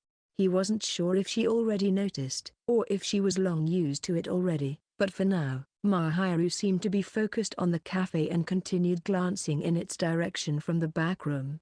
"There's a lot more customers than I expected. It's probably some kind of bandwagon. You know, the kind of thing that makes you want to join the queue, perhaps." "Of course, that's part of it." At that very moment, her eyes shifted to Amain. "I believe many are visiting in hopes of seeing a certain person." When I heard their conversations outside, there were voices that seemed to imply so. "True. There seems to be a lot of students coming in to see you." "Amain-kun, after the cultural festival ends, I have a lot of things to talk to you about." "Huh? What things?" "A lot of things." As if hiding something from him, Mahiru furrowed her brows as if dissatisfied, and Amain looked into her eyes, impatiently wondering if he'd accidentally done something he shouldn't have. But Mahiru suddenly averted her eyes. However, it seemed to stem from embarrassment rather than an appeal of anger. Her cheeks grew slightly crimson. "Your outfit is so unfair." "Yes, you'll get used to it soon. You've seen as much as you can during our practice." "No, it's not possible. The way you look at other people and the way you look at me is so different. It'd be a problem if it was the same. It should be natural that his gaze towards other people would be different than that of his lover. No matter how cute the female customers are, the way Amain would look at them would remain the same." To begin with, Amain didn't feel like he would ever find someone cuter than even Mahiru. He considered all her expressions, her bashfulness, and her sulkiness, to be all part of her cuteness, and he believed her to be the most charming girl he had ever laid eyes on. "You just don't understand, Amain-kun. I won't let you be taken by anyone else even if they understand your charms now." Amain suddenly tilted his head in confusion at the sudden change of topic from Mahiru, but she didn't say anything more, and simply pounded at his chest, seemingly ridding herself of her frustrations. What worried Amain the most about Mahiru serving as a waitress wasn't her tendency to attract the attention of others, nor was it the appearance of people who wanted to interact with her due to her incredible and captivating beauty. What worried Amain the most was the possibility of someone enforcing one of humanity's 3 greatest desires upon her. It was just past noon when it happened, a mere 10 minutes before the end of their shift. There was a certain male customer who'd been following female members of staff since he'd entered the cafe. However, it wasn't too unusual a sight as their store had a variety of beautiful waitresses. Nevertheless, Amain had a hunch that he had to keep his guard up, as he noticed the customer beginning to ogle and eye up the other staff members. As Amain finished bringing over an ordered meal and was about to head back with the empty tray, he saw the man reach his hand out toward Mahiru. As the one serving him, Mahiru had brought over his order and was about to return, with her back facing the customer. It happened at that moment, and naturally, Mahiru was unable to see the situation occurring behind her. The man reached out towards her skirt-clad hips and extended his hand, before changing course towards her buttocks. Amain stepped forward. Since Amain was nearby, and the man's movements were rather sluggish, he was able to intervene in time. "Dear customer, please refrain from carelessly touching our staff." Amain, who had slipped a tray between Mahiru and the man's palm before he was able to make contact, pretended to be friendly, and quietly spoke out in words of warning. On the surface, he remained calm, but on the inside, he was rather vexed at his cute girlfriend being hit on in a dramatic manner, and since it was erring on the edge of sexual harassment, Amain's anger flared up even more. Mahiru, hearing the contents and tone of his voice, seemed to have sensed what was about to happen and took a step back, her cheeks quivering. Amain leaned his body to the side to protect her and mustered up as gentle a smile as he could. Before he realized it, silence lingered within the cafe. He could sense many stares gathering on him, but his vexation was so strong that he didn't care. However, at the same time, he was rational. The customer had failed, it was merely an attempt. He likely had many excuses at his disposal that he could use to eliminate suspicion. The people around him had likely noticed what happened as they were staring at the man's palms, but not one of them had acted on their suspicions just yet. If the customer were to call it a coincidence, Amain wouldn't be able to press the issue any further. However, there was one thing Amain realized, something he couldn't escape from, even if he tried to feign innocence in his attempted harassment. One thing, dear customer. May I ask the location of your school permit? The sudden change of topic caused the man's eyes to widen. Let me ask you, how did you enter our school? It seems you are not wearing your wristband, proof of your entrance permit. Within the school building, it was intended for visitors to wear a wristband that was properly disposable, yet still durable, as proof of their invitation. Due to the many dangerous incidents and thefts reported in recent years during the length of the cultural festival, where visitors frequently entered and exited the campus, visitors of the general public were required to wear the wristband. Students of the school were not privy to the same rules, but instead had a colored nameplate to wear, the colors of which were used to differentiate between the students' year. The school had also prepared areas for the students, restricted to outside visitors, to prevent the public from entering where they shouldn't. As soon as Amain pointed it out, the man promptly replied, it's because it got wet and tore apart. And Amain sniggered. How bizarre. I do remember it was made to be waterproof. As per the pamphlet disclosed, you could have it reissued at the front office should anything have happened to the wristband. Just to make sure, who are the students who applied for your entry permit? I'm sure you have no problem answering that, right? This is out of the question. Readying his smile, Amain looked across at the other staff members who were observing the situation. I'm sorry, but could somebody call for a member of the student council or a teacher? It would be bad to allow an outsider who wasn't invited to keep loitering around. I've already contacted somebody. The homeroom teacher on patrol is heading over. Great work. Hearing Kadoaki's swift reply caused Amain to let out a sigh of relief. He shrugged his shoulders, stiffened his attitude, and smiled at the man who had attempted to molest her. Needless to say, his eyes were not smiling. Excuse me, dear customer. If you would allow me to elaborate. The problem does not lie in your actions, but in the unauthorized entry into our school building. My apologies, but you can list your excuses to those stationed in the front office. After indifferently informing the man of their course of action, the homeroom teacher that was called approached the man, so Amain took Mahiru by the hand and exhaled silently. The likely outcome is that he would be forced to leave the premises, as the school would also be notified of his failed molest attempt. Amain couldn't help but be stunned thinking back to how the man wasn't even familiar with the visitor application system used for the festival. It held records of all the visitors invited by each student using the application forms they were handed out beforehand, and only those listed who had the clear identity would be allowed to enter. If they let their guard down for even a moment, they would be able to identify the suspicious individual, and the student who invited them would be lightly punished. Due to this, there weren't many students that intended to misuse their invitations. Even so, flirting fell into a gray area in terms of rules, and unless they were overly persistent or dramatic, it was unlikely that they would receive a harsh punishment. Amain remained curious as to how the man was able to enter, but placed his faith in the front office's ability to extract information. The following year, at the earliest, Amain predicted that showing their wristband as proof of invitation would be mandatory before entering a class. The man was trying to say something, but Amain wanted nothing to do with it, and promptly ignored him. After confirming that the customer had left the classroom, escorted by the homeroom teacher, he turned to face the remaining guests looking his way and smiled as if nothing had occurred. My dearest apologies for the disturbance. Please continue to enjoy your tea. Amain bowed gracefully, and the rest of the staff followed suit, establishing an atmosphere in the room that marked the end of the commotion. Having confirmed that the conversations had started to pick up once more, Amain silently took Mahiru's hand and escorted her to the side.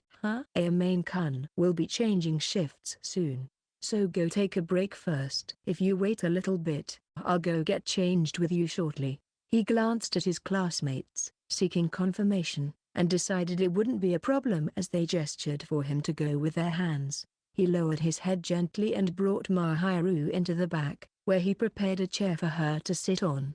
He caressed Mahiru's head, who seemed a little flustered as if the shock hadn't subsided yet, and Amain once again set out for the front, thinking that even though they were on the verge of swapping shifts, it wouldn't do for them both to skip out on work. Since it was the end of his shift, Amain headed back into the back room and found Mahiru sitting on her chair, waiting for him. She was also holding a paper cup full of coffee, likely given to her by a classmate as a way to help her calm down. When she noticed that Amain had returned, her gaze softened, evidently relieved, and Amain's expression relaxed in the same way. "Welcome back." "I'm back. Have you calmed down? It's not really something you need to worry about. It's normal for me to worry about you." At the time, Amain felt like Mahiru was slightly distraught, and escorted her there, but he didn't think that his decision was wrong. He patted Mahiru's head once more, and she looked a little dissatisfied. She lowered her eyes in embarrassment as she sipped at her coffee. After making sure her cup was empty, Amain placed his own hoodie on Mahiru's lap. Their school was always air-conditioned to a suitable temperature, but as it was fall, it was getting colder and colder as the days went by, and many students carried coats about on them. Amain was one of those students but brought it for Mahiru to wear instead. "Here, put this over your outfit. You'll stand out even more if you walk around dressed like that." If she were to walk around dressed as a maid, she was bound to attract attention. And besides that, outside of their cafe, pictures were allowed to be taken, so Amain had prepared it in advance so as to not cause any unnecessary uproar. Thanks to the difference in height between Amain and the Mahiru, his hoodie would cover her all the way down to her thighs, so she wouldn't stand out as much as long as she took off her apron. Even with that, though, it was only natural for Mahiru to stand out thanks to her graceful appearance. She obediently removed her apron and fit herself into Amain's hoodie, zipping it up. She appeared to be in a better mood than she was moments before. Mahiru rolled up the extra long sleeves and brought her nose toward it, breathed in, and beamed. Amain wished she wouldn't do such a thing. Her smile was bad for his heart. Itsuki, nearby and about to tackle the afternoon shift, adjusted his necktie and smirked at him, seemingly noticing what happened. Amain frowned in response, which caused him to smirk even more. Amain's face looked even more annoyed as he felt like he was on the losing side, but he reluctantly accepted their looks after seeing the flutter in Mahiru's eyes. Not wanting to withstand it much longer, Amain pulled out his uniform from his bag in his locker and placed his jacket and waistcoat inside after taking it off. With this, he was sure not to stand out when walking down the hallways. Mahiru realized his intentions to get changed, and stood up, putting her apron in her own locker before grabbing her uniform. "Well, we're switching out. I'll leave the rest to you." "All right, man. Let loose and flirt to your heart's content." "Shut up. Don't go around flirting in the cafe." Amain frowned once more at his light reply, but feeling the warmth of Mahiru's hand, he couldn't bring himself to grimace much longer and left the classroom with an indescribable look on his face. Stepping out into the hallway, they noticed that the tension was higher than usual. The excitement was palpable. Although the visitors had to be invited through applications, there were still a large number of guests roaming around, so it was a natural outcome, but seeing the usually hushed hallway so bustling was rather unsettling for him.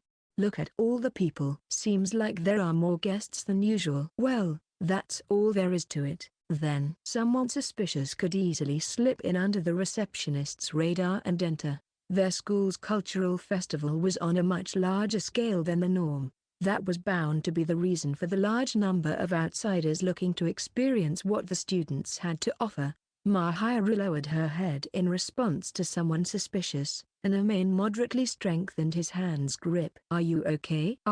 Why yes. I was surprised, but it was merely an attempt." Mahiru shook her head side to side in a panic after realizing Amain's worries. However, Amain knew that if she was really fine, she wouldn't have such a look on her face. "I'm sorry.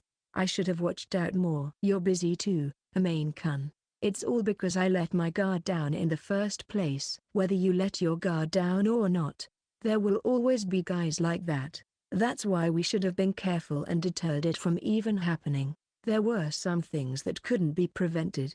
No matter how careful one was, molesting was something hard to catch, and hard to prove. There was little one could do to prevent it entirely. Mahiru seemed to be blaming her own carelessness as the primary reason, but there was nothing for Mahiru to blame herself over. It was something that could happen to anyone without warning. You're not to blame, Mahiru. They're the ones at fault.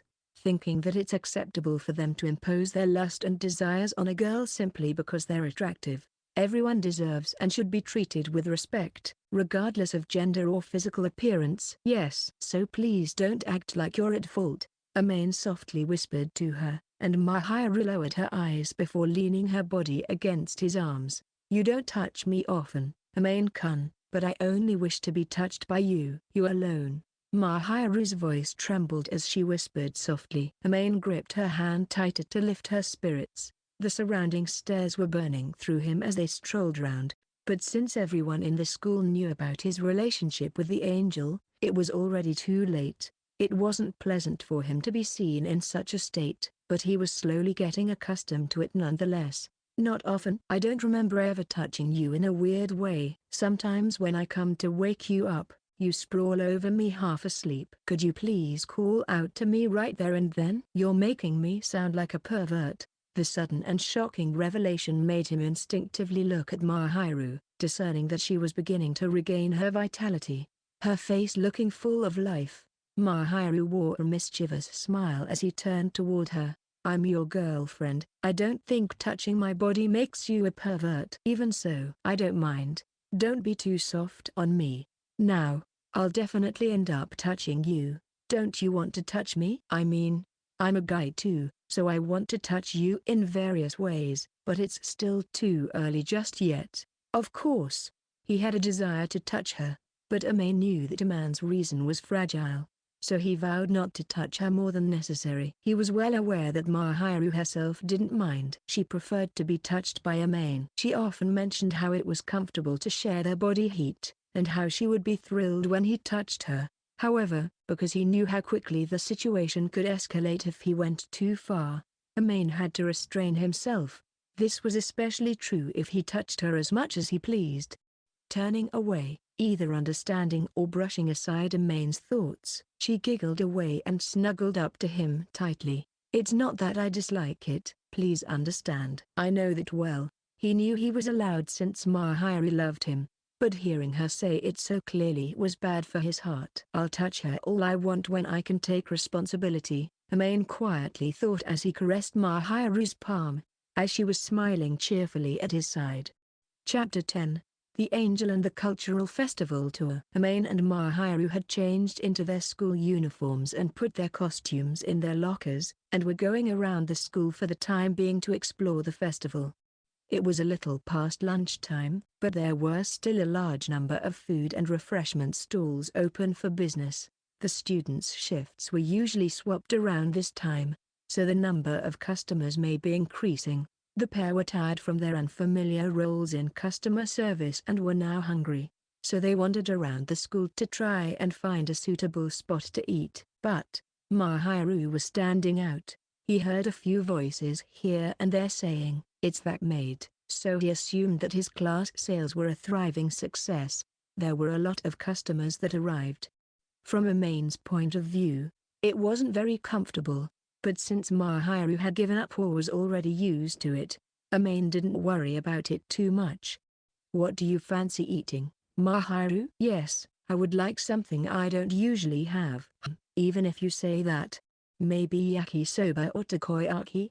It wasn't that she didn't make yakisoba, but Mahiru wasn't partial to its traditional strong flavor, and usually focused more on the saltiness or made it with red bean paste. And as for takoyaki, they didn't have the right equipment to cook it to begin with.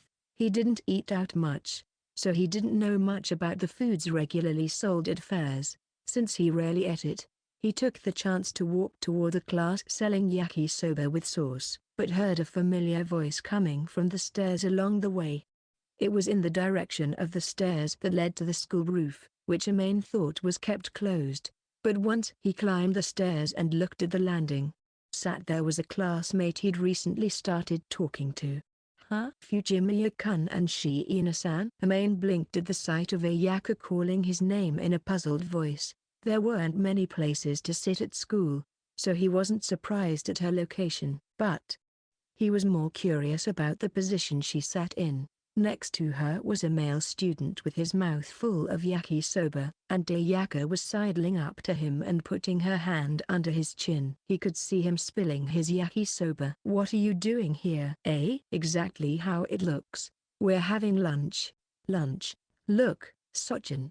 It's the Fujimiya-kun I mentioned before. NM. The male student looked at Amain with a muffled groan and gulped at his yakisoba, looking like he hadn't chewed properly before swallowing. However, perhaps an effect of rushing himself, his expression clouded and he started pounding his chest. Ayaka must have expected this, saying, "You have to chew properly," and handed him a bottle of tea. After he drank about a third of the bottle, Ayaka wiped his mouth with a wet tissue as the piece of food was dislodged from his throat, and the student showed a relieved expression. Since he was eating yakisoba, the tissue was stained with sauce. The male student being taken care of looked dissatisfied, murmuring, "Could you not treat me like a child?" Ayaka began to smile and wiped his mouth even more. The student didn't refuse despite his annoyance, likely a testament to their mutual trust. Is this your boyfriend, Kaido?" "Why, you're right. He's my childhood friend and boyfriend. Here, Sochin, introduce yourself." "So you thought I wouldn't do anything unless urged on like a child?" "You're shy, Sochin. Come on." "They're not bad people." "I don't think you would introduce me to bad people in the first place." "I'm Kayano Suji." Suji politely bowed, and Ayaka tried to pat his head and praise him with a "well done," but he smoothly brushed away. Impressed by Ayaka's strong mental fortitude, Amain couldn't help but stare at Suji. Perhaps this was their usual dynamic. All he'd heard from Ayaka was that he had amazing muscles, so Amain was expecting him to have a more muscular physique. He could tell that Suji was taller than himself, but he couldn't notice the presence of muscles beneath his uniform. In fact, Iragi Kazuya appeared to have the better physique between them. Amain observed them without speaking a word, trying not to be rude, but Ayaka seemed to understand what he was thinking and smiled teasingly.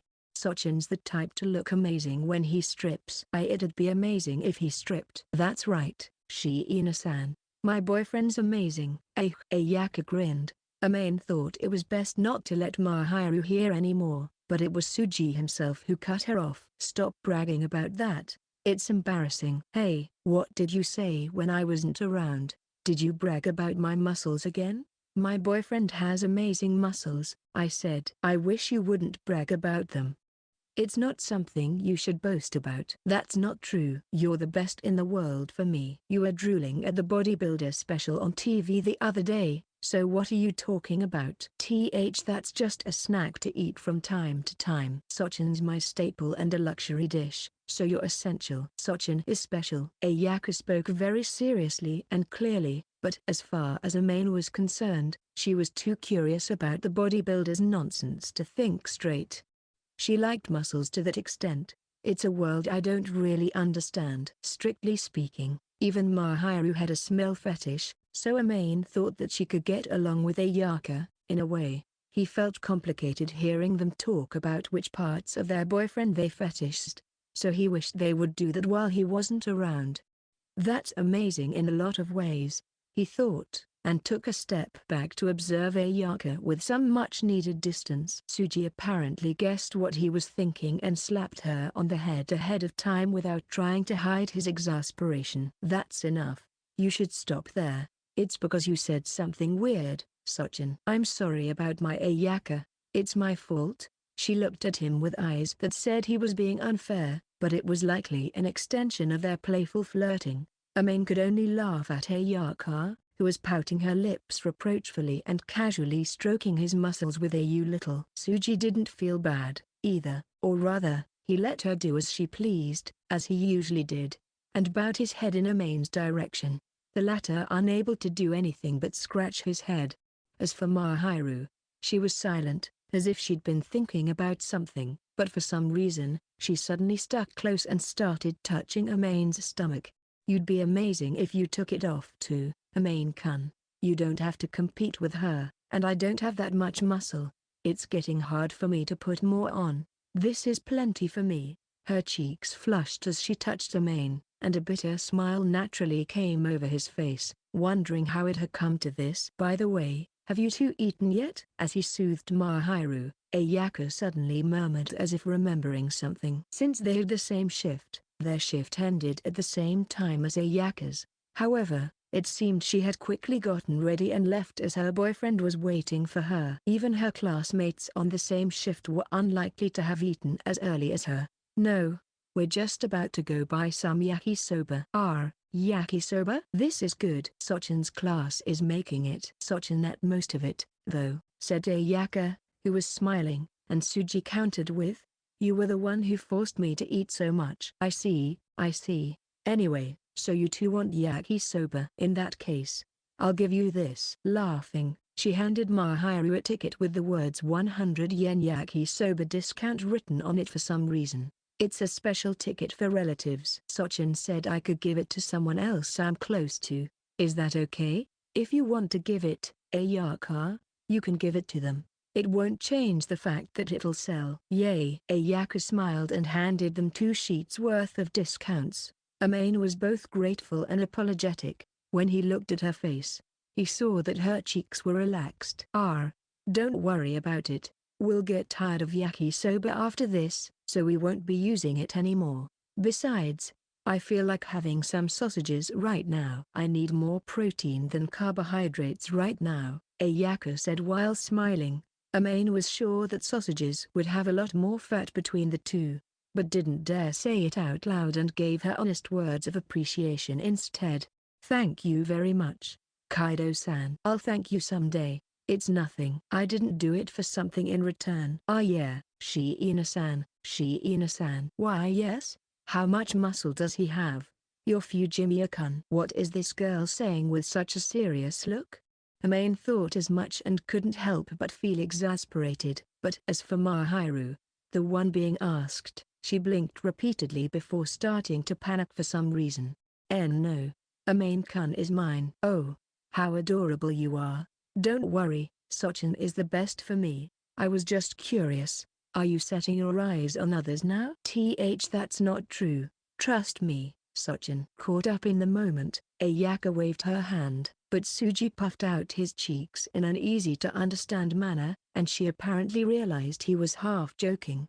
Sochin, you dummy, Ayaka murmured in a sweet voice, before turning to Mahiru, who was still a little wary of her intentions. That's not it. He's got good material. I'd like to help him raise it as it is. It'd be a waste, wouldn't it? Fujimiya-kun is tall and slender, so it'd look good if he built some more muscle. I don't want him to get any cooler. It is troubling. Fujimiya-kun was working hard for the event. After all, his popularity might skyrocket. I get it. Ayaka nodded at her with a knowing look, to which Mahiru pouted her lips. Amain wasn't sure whether he should be pleased that Mahiru had been able to open up a little to Ayaka, or whether he should comment on Mahiru's strange reason for jealousy. He thought her worries were unfounded. Becoming as popular as Mahiru wouldn't happen for Amain. If a girl were to confront him after he started dressing well all the time, they would have had plenty of chances already. Of course, even if they did,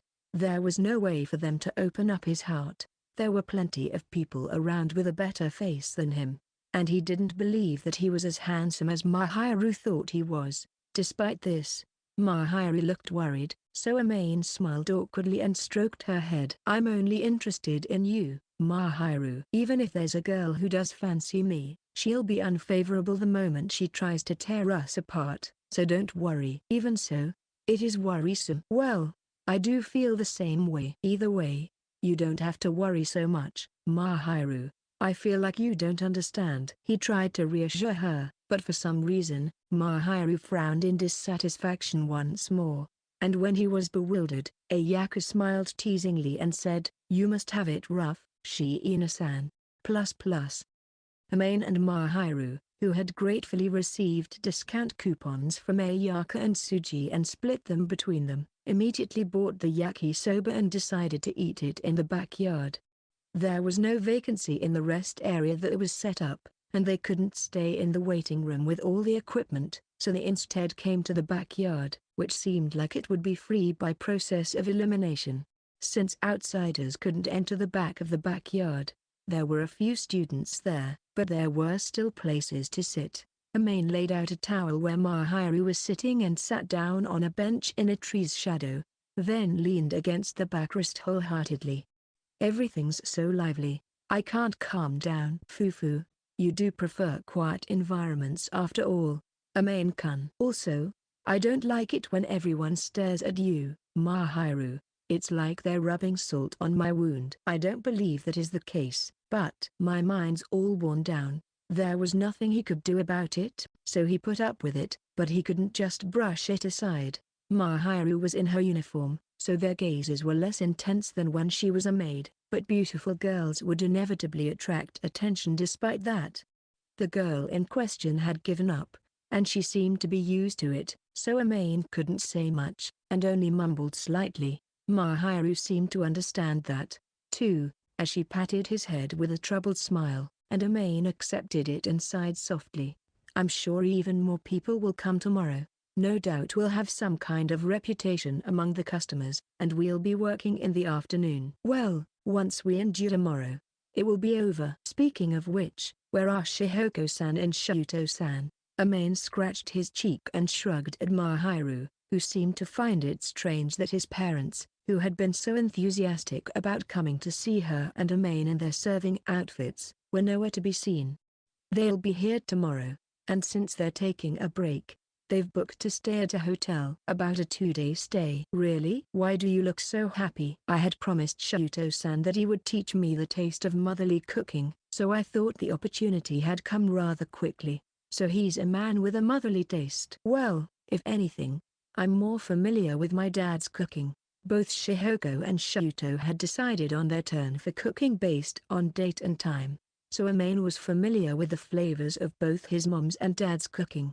However, Shihoko's cooking was mainly focused on seasonings, quantity, and was tailored more towards a man's taste, so while it was no different from home cooking, it didn't give off that feeling completely. Shuto was better at cooking and had a delicate but comforting taste, so if he had to describe the taste of his family, it probably had to be Shuto's. It's just that Mahiru herself was so skilled at cooking that there was little need for her to learn from his father. But the fact that she was trying to learn how to cater to the Fujimiya family's way seemed to be of importance, and she herself was rather enthusiastic about it.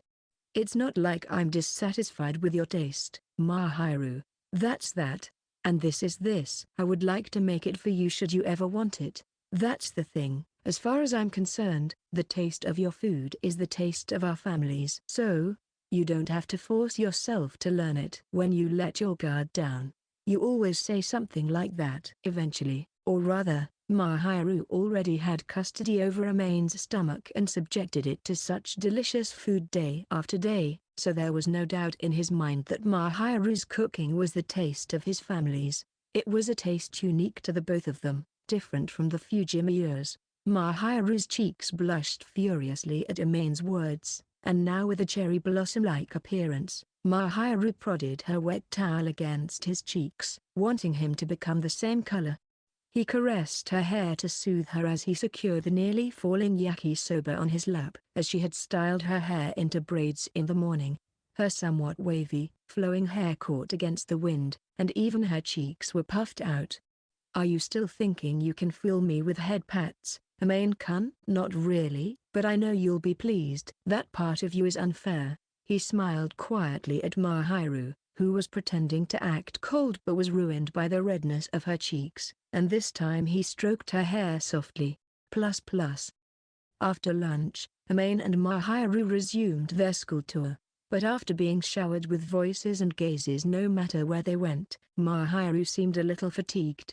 Part of the reason they were getting attention was because they were holding hands so they wouldn't get separated, but she didn't seem to want to let go. Mahiru's fingers, which were tenderly yet firmly wrapped around Amain's, insisted on not letting him go. When he looked at Mahiru after being jeered at by a first-year student passing by, she gave a neat, ladylike smile and leaned in closer to him. So she probably didn't intend to leave. In fact, she seemed to be determined to stay close. I don't really mind, but I think all the students know that we're dating.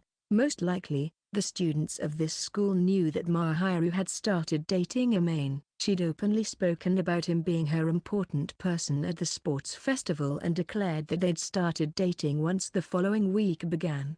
Mahiru was famous not only among her classmates but also among her seniors and juniors too, which seemed to have caused it to spread even further. But at that time, the boys' disappointment was palpable and they were dejected.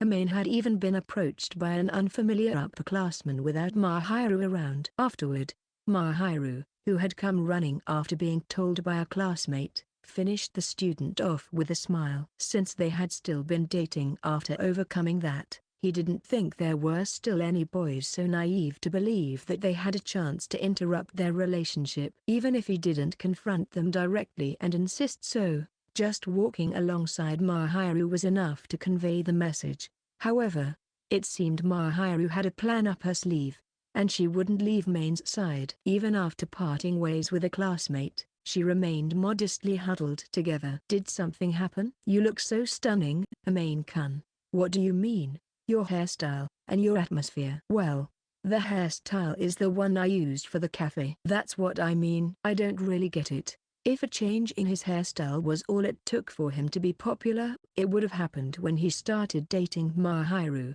and there wasn't much reason for her to insist on sticking close to him. Of course, in reality, Amain was very happy that she was clinging to him so intimately, but on the other hand, he couldn't help but savor the sensation pressed up against his arm, so he wished for her to pull away a little at times.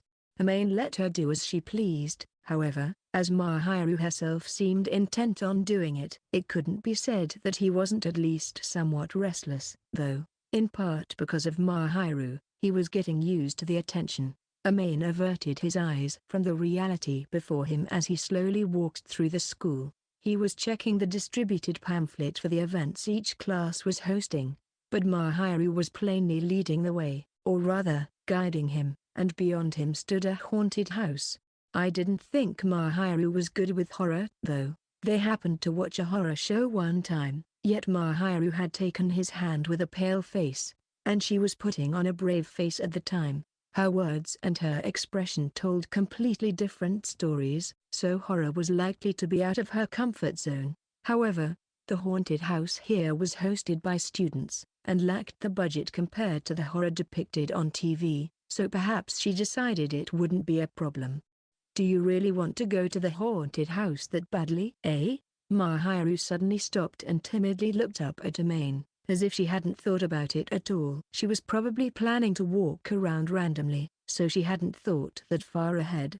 Her eyes darted around, her expression changing as awkwardly as a broken machine. Evidently, Mahiru wasn't thinking of entering the haunted house. That wasn't my intention. I thought you wanted to go. Well, Mahiru's not good with horror, so that's impossible. That's not true. Look me in the eyes and say it. You're averting your eyes like crazy. Mahiru, who was trying to hide her weaknesses from him, flurried to cover it up, but her expression and attitude were giving it away. Amain wasn't naive enough to believe her when she was so obviously flustered. I don't think it's embarrassing to say you don't like scary things. If anything, he thought it was adorable, but she didn't seem to think the same. Mahiru looked up at Amain with a slightly dissatisfied look in her eyes, likely realizing that he found it endearing.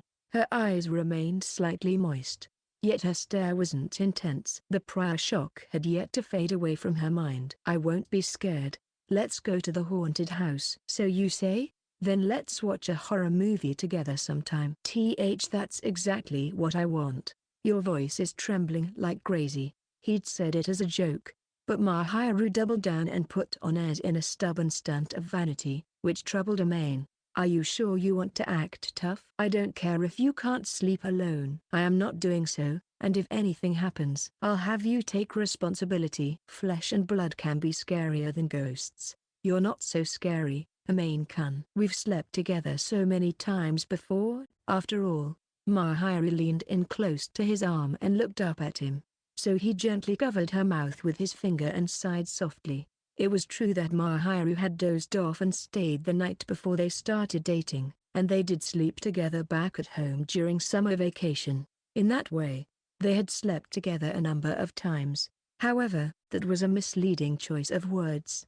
The students around them began to murmur slightly. As someone who hadn't yet entered into that kind of relationship, he felt complicated for being misunderstood for it. That sounds like an invitation. Please don't get the wrong idea. You're the one who invited me in the first place. I had no ulterior motives. I only want to see you trembling in fear. That too is an ulterior motive. She poked him in the side, so he adjusted his grip on her hand to stop her. Perhaps she was pleased to be held. As her slightly dissatisfied face softened along with it, Amain smiled back and pulled Mahiru by the hand.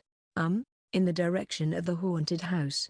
Of course. Since we've come all this way, I thought we'd give it a go. After all, you did say you would enter the haunted house, Mahiru. I did say that, but why you're so mean? As Mahiru squirmed and stared at him with slightly moist eyes, Amain smiled a little and mercilessly pulled her hand back toward the haunted house.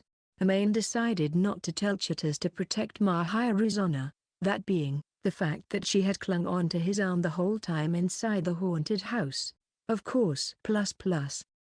After leaving the haunted house, Amain was supporting Mahiru, who seemed somewhat tired from surprise and fear, as he headed for the rest area. But when he suddenly spotted a familiar figure behind him, he couldn't help but let out his surprise in a deep voice. Huh? Itsuki's father? Amain called out to his back in a timid tone, since he wasn't too familiar with him, and the man turned around, standing tall as imposing as before. He had handsome features, but there was no softness or looseness in his expression. He was a man of similar age to Shihoko and Shuto, yet he wore an expression akin to a boulder. Relieved that he hadn't made a mistake remembering his face, Amain straightened his back again. Mahiru, next to him, looked up at him curiously, so he whispered softly, "It's Itsuki's dad." In a way he wouldn't be noticed. It's been a while. It may be hard to tell since I changed my hairstyle a little, but I'm Fujimiya. Daiki, Itsuki's father, took a good look at Amain's face and his face softened a little. His prior expression likely steered people away from him. Fujimiya-kun, huh? I didn't recognize you. Ahaha. Well, I was pretty gloomy last time. That wasn't the meaning I had in mind. I'm glad you're looking so confident now. You don't have to belittle yourself like that. Itsuki often grumbled at how often his father scolded him, but Daiki was rather fond of Amain, and he seemed to take Amain's change in attitude favorably. When it came to his son, even Amain had to admit he was hard-headed, but other than that, he was calm and sensible, so even Amain didn't find it hard to talk to him, and if anything, he liked their conversations. Amain was left slightly bashful at Daiki's honest words of praise, as his tone indicated how impressed he was. The man's gaze shifted to Mahiru. What about this young lady? She's the girl I'm dating.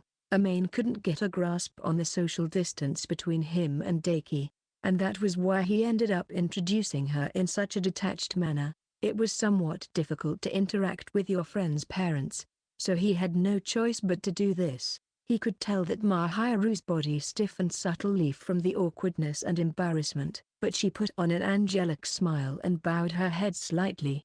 As far as Mahiru was concerned, he was an unfamiliar man, so she gave a response meant for strangers, but given Daiki's personality, this was probably the right choice. Nice to meet you. My name is Shiina Mahiru. As I was introduced, I am dating Amain-kun. How polite you are. My name is Akazawa Daiki, and I am Itsuki's father. Daiki bent his hips politely in Mahiru's direction, then briefly glanced at Amain. He felt like there was some implication behind it that he couldn't put into words, but Amain pretended not to notice and smiled back at him.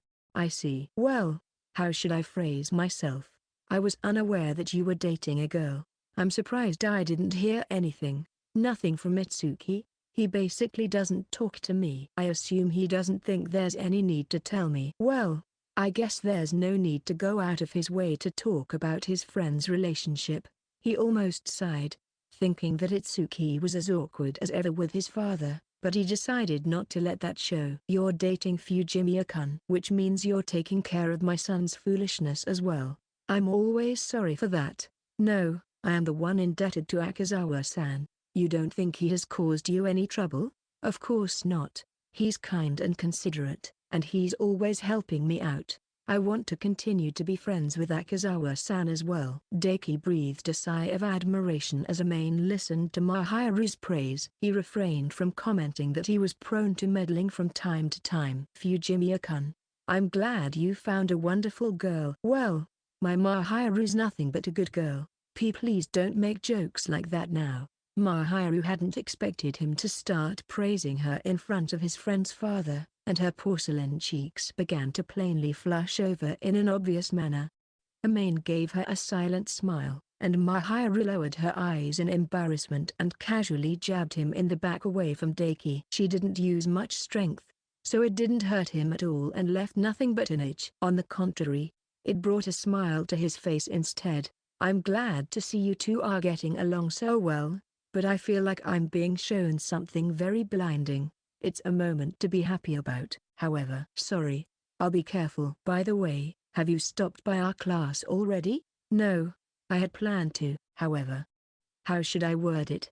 The atmosphere made it rather tough to enter. Daiki wasn't very interested in events like this. He wasn't the type to show any interest in manga or games, so it would be hard for him to be hosted by Amain's class. Of course, I would trouble the students if I went in alone. After all, there is the problem of appearance. In your case, I don't think it's how you look. Daiki-san, would you like to join us? We're in our own class, but I wanted to join as customers. No, I can't bear to get in your way. Not during your free time as a couple, that is. Besides, she's in the classroom right now, isn't she? Yeah, that's right. I don't wish to put her on edge or make her awkward once she notices me. If she sees me face to face right now, it may hit her hard.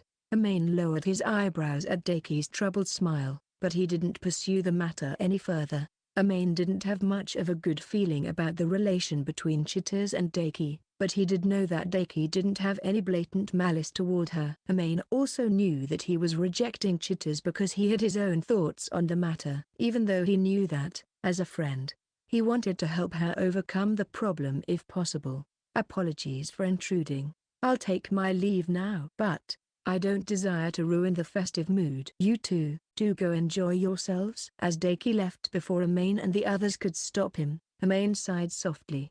He still won't accept Chitars-san? Yeah, this is just how it is. But Daiki-san himself isn't a bad person. It's a classic case of people who can't get along with each other. I don't think Itsuki, Chitars, and Daiki-san's personalities are compatible to begin with. Even Amain, who only had a slight interaction with him, could tell that Daiki was fundamentally a serious and stubborn person, the type that sticks to his methods.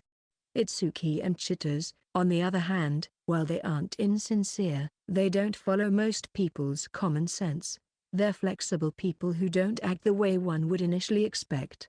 They aren't the type of people who would adjust themselves greatly when forced to, so it was natural that they wouldn't obediently listen to Daiki's demands. They weren't compatible, but if asked to say whether Daiki was at fault, that wouldn't be strictly true either, since while Daiki's standards were somewhat high, they were still within the realm of common sense. It's just that Daiki-san's demands are a little too much of a hurdle right now. I'm not trying to hurt Chitars out of malice, but I'm just troubled because there's nothing I can do about it. If Daiki was easily convinced and would acknowledge Chitars, it would have long since happened already. Amain didn't think it was thought highly of a parent to interfere with their child's romance to such an extent, but the feeling of wanting their child to have a better partner was one Amain could empathize with.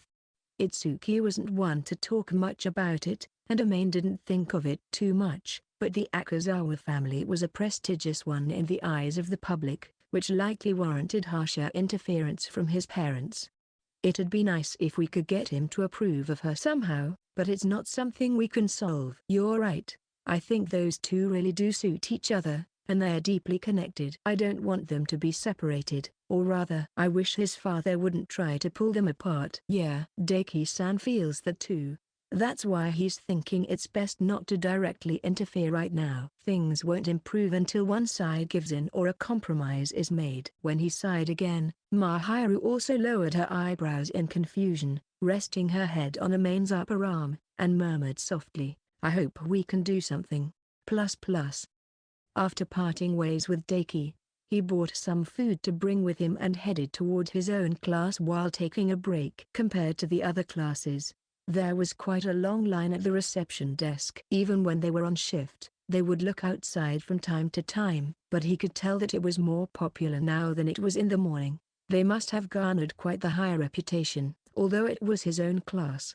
He came as a customer, and when he obediently arrived at the reception desk alongside Mahiru, he found his classmates busily looking over the list. Huh? Fujimiya and Liang, Shiina-san, don't tell me you're here to help out. Unfortunately, that's not it. Thought I'd keep an eye on the customers. Also, I'm here to see how Itsuki and Chitters are doing. Ah, they're doing well. Well, you could say that. What's with that evasive tone? No matter what I do, Itsuki always flashes his frivolousness. That's also one of his trademarks. No helping that. That's awful. It was normal for Itsuki to act all cheerful and giddy, and you couldn't expect otherwise unless something serious happened. And with an event like this, Itsuki took it rather seriously when it came down to it, but his unrestrained personality started to surface. His frivolous nature wouldn't disappear anytime soon. Some students enjoyed that part of him, so he was a popular butler in his own way. After all, it was a student-hosted event, and he didn't have to act disciplined like a real butler would. A table for two, right? You'll probably have to wait a little while longer. It can't be helped since it's so crowded here. I was prepared for it. Fine with you, Mahiru? Are you not tired? I'm fine. I am just fatigued because of what we did earlier. That's because you were acting tough and went in. I don't remember doing that. Mahiru averted her eyes. The way she acts really makes me want to tease her, Amain thought, but if he went too far with it, she would start sulking. So he decided to avoid bringing it up again. Instead, he whispered softly, you promised to watch a horror movie with me, remember? And she glared at him with eyes that flickered ever so slightly, but this time Amain feigned ignorance. Even the receptionist glared along with her, saying, go do that elsewhere. But all Amain could do was avert his eyes. A little while later, it was finally their turn, and at the receptionist's urging, they entered into their own class. But since the two of them were familiar with how they rotated the waiters for greeting customers, Amain frowned in jest. The receptionist had definitely relayed a message, and Itsuki and Chitters were acting as their waiters. The couple were smiling much more professionally than they did during practice, but their mouths twitched at Amain's somewhat displeased face. They looked at him as if their little prank was a success, and even Amain's expression started to tremble, in the creeped-out sense. Of course. Welcome back, my lord, my lady. Whoa there, Itsuki, that greeting isn't in the manual. They were fundamentally a maid and butler cafe, but guests were to be referred to as customers, and Amain couldn't help but wear a strained expression as they intentionally called him my lord. Bashful, Mahiru was probably embarrassed at being called my lady and lowered her eyes timidly. No, not at all. It's written in our top secret manual, on a page reserved just for you two. Don't go making things up. Now, allow us to guide you to your seats. It's not good to give us special treatment in front of all these customers. Amain reproached him with his gaze, but Itsuki paid no attention to his protests. No matter what he said, it seemed pointless, so he reluctantly sat in the seat he was escorted to. He was distracted by Mahiru's graceful mannerisms as she sat down in the chair Itsuki had pulled out. Chitters smiled and asked, did you enjoy your break? And held out the menu, that Amain had long since memorized, as she followed the procedure in the manual. Well, it was fun. Still got places we want to go to, though, so we're going to keep wandering around after this. I'm glad.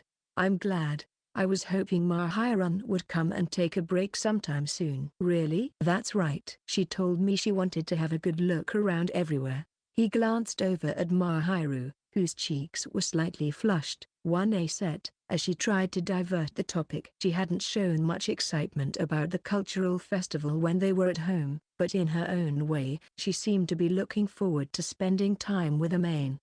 He smiled a little at the adorable Mahiru and swore to ask Mahiru for more details later as he ordered the same thing. Realizing what he was thinking, she glared at him a little, but she didn't seem to be against it, so he was relieved. Chitters made no attempt to hide her bright smile when she heard the order and went to relay the order to the back. It was then that Amain suddenly remembered something. On his lap were a bag of donuts, which he then handed over to Itsuki. They were bite-sized and fried roundly, so it would be easy to eat when they were having a quick break. If he recalled correctly, they had toothpicks in the back, so the other staff could eat without getting their hands dirty.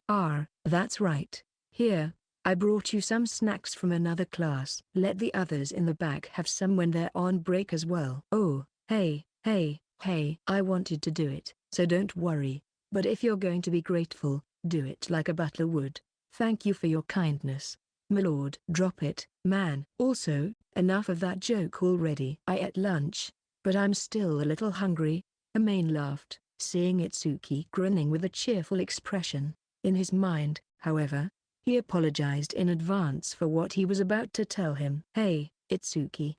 I met Daki-san. He could tell his body stiffened a little at those words. His priority was to report it while Chitters wasn't around, so he said it now, but he wasn't sure about telling him, since it may lower his motivation for serving customers. Itsuki's usual unconstrained, light smile fell silent, replaced by a sour look for a moment, and then he forced a grin to hide it. Yeah, he didn't mention anything about Chitters. He did say that it was hard to enter the class, though, and he went elsewhere. That figures.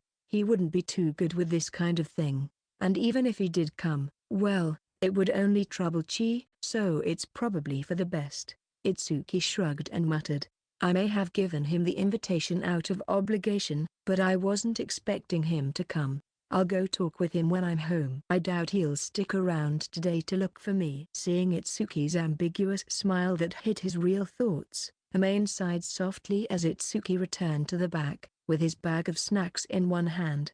I hope it goes well. Even if it wasn't that easy, all he could do was hope that he could make a small difference, no matter how long it would take. Chitters, who had switched places with Itsuki and brought in the menu he'd ordered, tilted her head quizzically when she saw Amain and Mahiru's expressions, which had sunk a little because of Daki.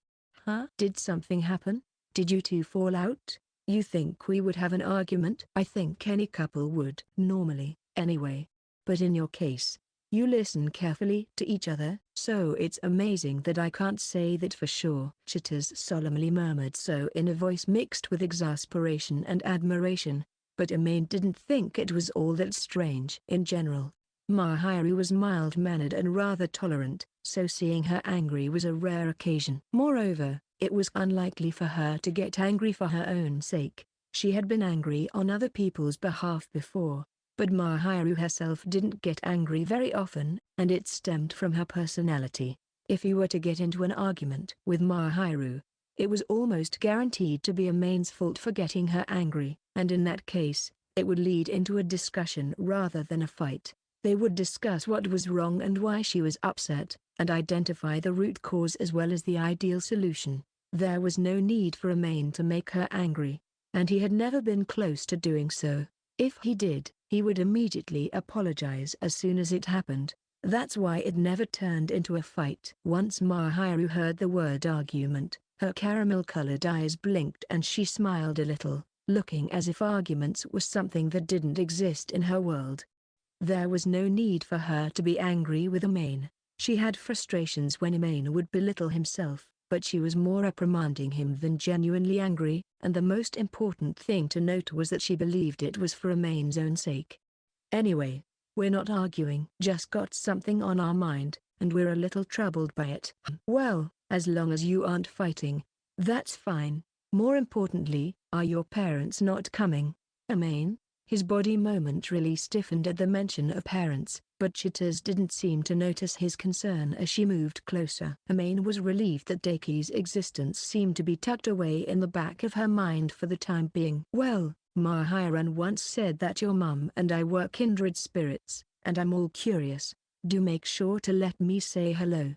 I sure can see you two getting along. You're bound to hit it off, so much so that Mahiru will get caught in the crossfire." Not only were they likely to get along, but their trains of thought were rather similar, too. When he first met Chitters, he noticed how similar she was to his mum, and reminisced about how dejected he felt back then.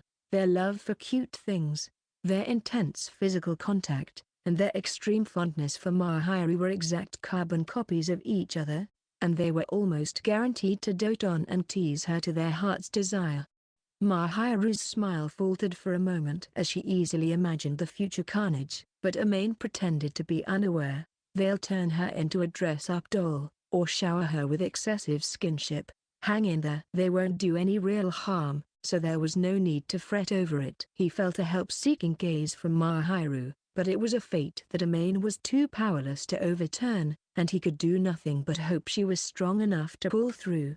"Anyway, don't go too far. Also, are you sure you don't need to go back soon?" Whoa, Makichan's glaring so much. Makoto, who was on the same shift as her, seemed to have a lot to say to Chitters, so Amain cut their conversation short. Makoto gave Chitters a colder look as she stuck out her tongue as an excuse, and he urged her to get back to work. He gazed at Chitters's back as she reluctantly returned to work and let out a soft sigh. "Supporting you is the only thing I can do, but good luck, Mahiru." As if it's someone else's problem. "No, I can't stop those two and their overflowing passion. Hang in there. If you really don't want it, then you need to be firm about it." It's not that I don't want to.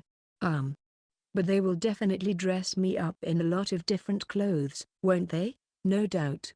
Yeah." Shihoko already loved to dress Mahiru up, but once she meets Chitters, she'd probably get even livelier in her antics. Knowing his mother, who had already recognized Mahiru as her daughter, it looked like she'd take her to a boutique and make her change into a bunch of various outfits before buying them for her. He had a hunch that Chitters would gladly accompany her on such endeavors. Amain couldn't bear to stop her deep-rooted love for Mahiru. He knew how his mother had always wanted to have a daughter, and she had also taken a liking to Mahiru as a person. "Well, as long as you're prepared to be dressed up, there's no need to refuse them." "When you say it like that, you know I can't refuse." "I don't mind. I can help dress you up instead if you really want." It wasn't like he had anything specific in mind for Mahiru to wear, but he felt it would be nice to pick out clothes he thought would suit her.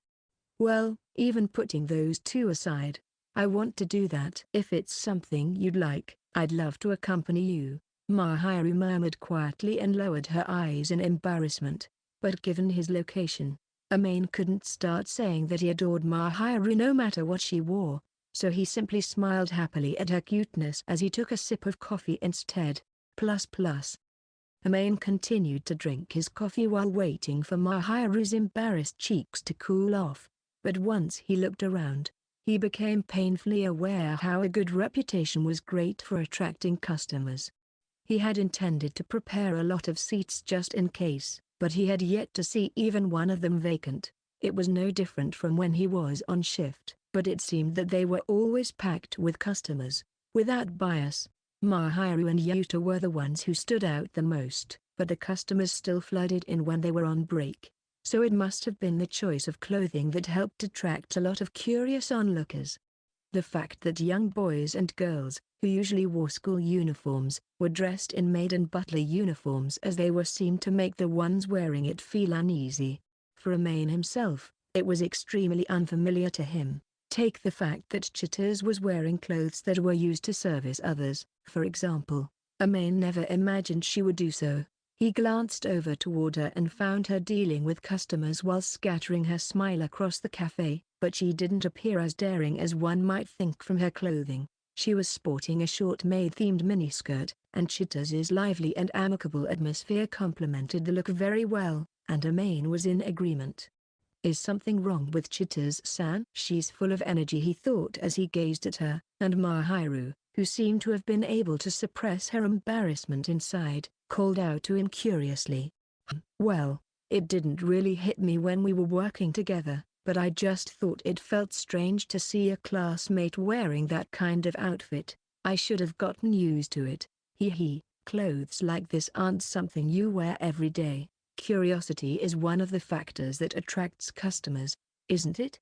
Besides, the customers have said that they look adorable and charming. After all, it genuinely looks good on everyone. The audience was a mix of students and visitors, but he could hear most of their thoughts and opinions, wondering who was cute or handsome, and whether they wanted to woo a waiter or not.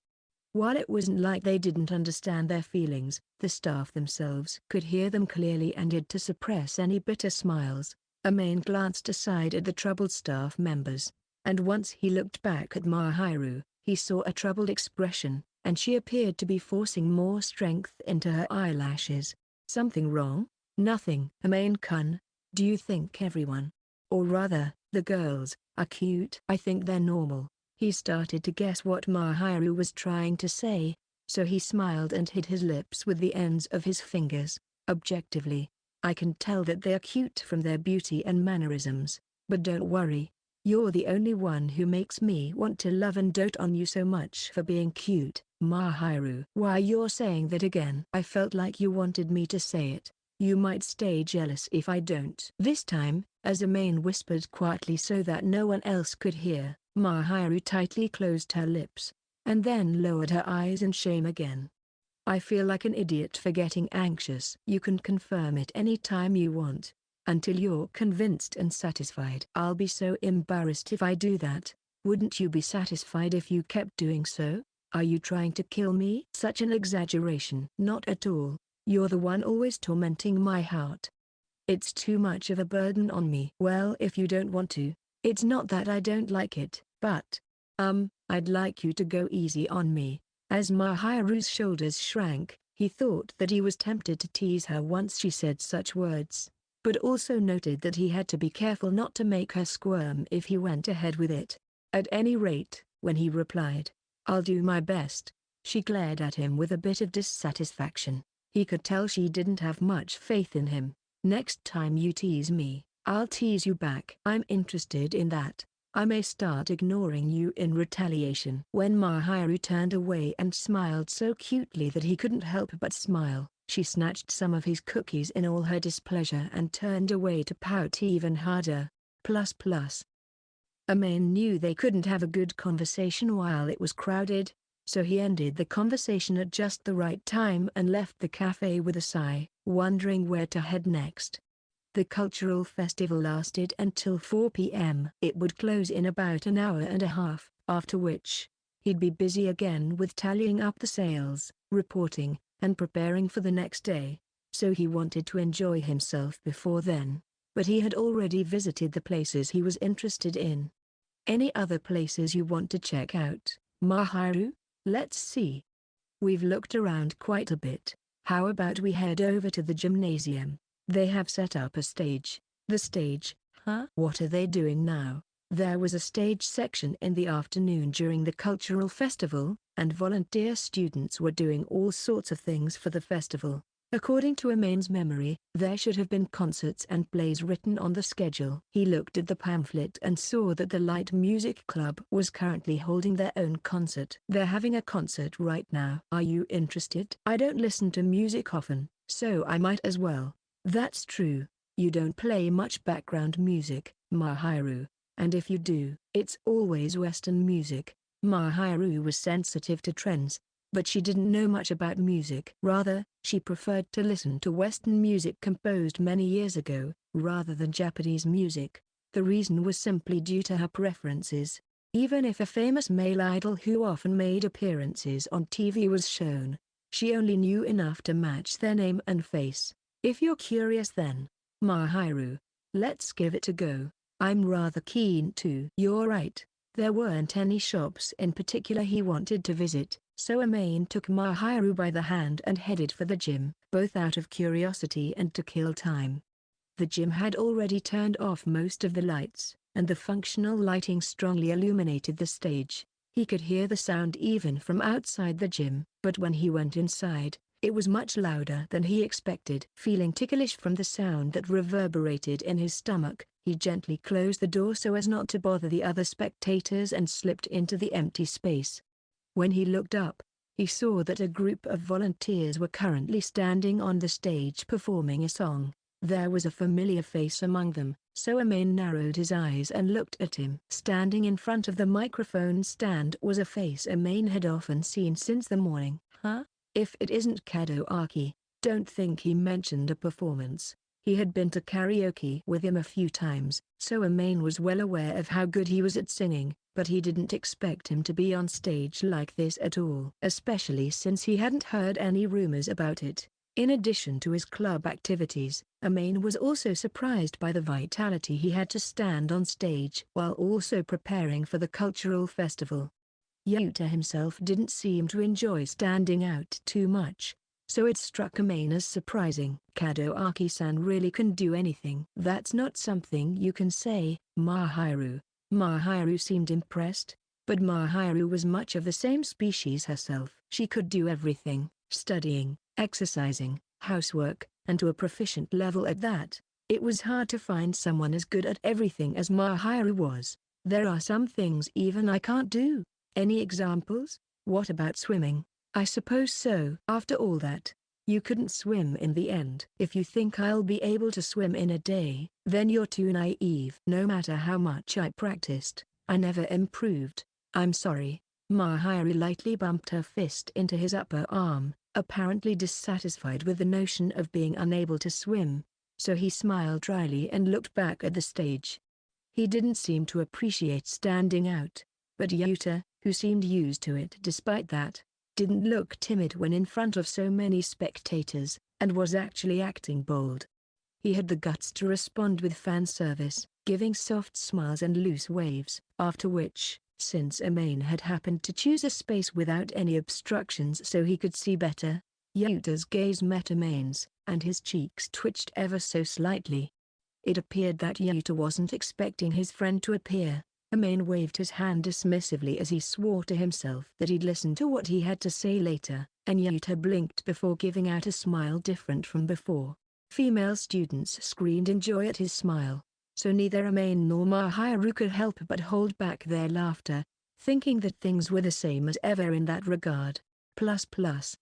Why didn't you say you were going on stage? Yuta headed over to the wall where Amain and Mahiru were standing by after his performance ended and gave them a troubled expression. He then tightened his necktie back up as he had loosened it before singing. I wasn't planning on going out at first, but the vocalist girl got a leg injury in her club a week ago. It seems the doctor stopped her from going out because she was injured, so I took her place. It was also a performance where she had to move her body, so it would certainly have been impossible if she had been injured. I see. Is she okay? Yeah. She was really frustrated that she couldn't perform, so I feel bad. She did seem to enjoy watching, though. Well, I guess that can't be helped. Still, I'm surprised you were able to sing that well as a substitute. It was perfect. You think so? Thank goodness. Amain knew from their time in karaoke that he was a natural singer, but was still surprised to see Yuta's skills up close. He wasn't at all overwhelmed by the audience, quite the opposite. He managed to charm the audience and he left them mesmerized. He was impressed by how good he was at listening to the girls cheer, but Yuta seemed to have seen him, too, as he scratched his cheek in embarrassment. It really is embarrassing. It's pretty embarrassing when a friend sees you. Was it bad of me to come watch? No, that's not true. I was a little relieved to see you and Shiina-san looking the same as always. It's reassuring to have someone you're used to. If anything, I was saved in that regard, Yuta said bashfully, and the girls around him, who had been secretly watching him, murmured, as usual, he's getting attention from all around. Amain thought with a wry smile on his face, and he smiled teasingly at Yuta, who was smiling as if his embarrassment and pride had hit him all at once.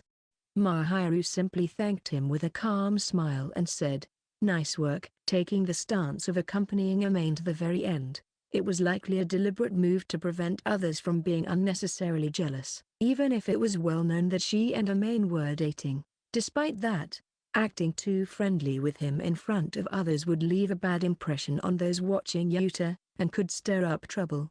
Still, it's too bad. I wish Tatsuki could have seen this. What? I wish you wouldn't say that. I'm sure he'd be dissatisfied or start making fun of me for not telling him in advance. Well, at least endure that much. It's on you for hiding it from him. It was decided in a rush, so it can't be helped. It was an emergency. Cut it out, he said with a laugh. So Amain vowed to himself that he'd mention it when they gathered in class later. So he relaxed his cheeks and patted Yuta lightly on the shoulder, saying, "Hey, no chance. Plus plus.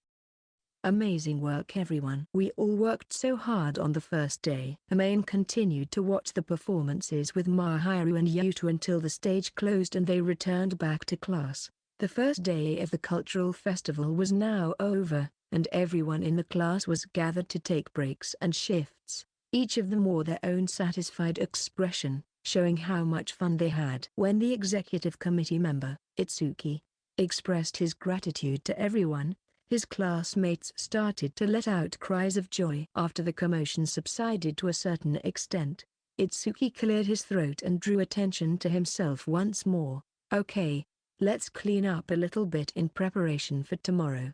Accountants, make sure the total sales, the number of orders, and the amount of money we have on hand match up properly, and be sure to report any discrepancies. Put the money in the designated bag and submit it to me. I'll hand it over to the management. Those working in the back, go prepare the space for tomorrow. And once you're done, go organize all our equipment. Those who handled customer service will give the classroom a deep clean." Okay. Each student had a designated job, and everyone nodded obediently as they undertook their role. Amain was cleaning, so he rolled up his sleeves to get it over with and went to fetch a bucket and some water. A year ago, cleaning had been one of his weaker points, but thanks to Mahiru's guidance and his new daily life, he was able to do it on an average level, albeit not proficiently. To be precise, he was at least able to keep things tidy and orderly. "You're so fast." Ayako sounded impressed as Amain cleaned in perfect sync with Mahiru. "No. Mahiru's more skilled than I am. She's like my teacher. I really couldn't clean up at first." "I didn't expect you to be so methodical, Fujimiya-kun. Amain-kun can keep it together when he's not in his own house." Mahiru, who was folding up and removing the dirty tablecloths, seemed to be listening to their conversation, and the teasing tone of her voice was, of course, aimed at Amain. He had nothing to say when implicitly told that he was sloppy in his own house. It was nothing but facts, and he knew he couldn't complain, but he wasn't happy being teased. "I can't help it. That's what it means to be a man who lives alone." Even so, it was so terrible. There wasn't even a place to stand when walking. "That's just how it is." "What? He doesn't live alone, but my Sochin's room is always clean, you know? He says he cleans it up because he knows when I am coming.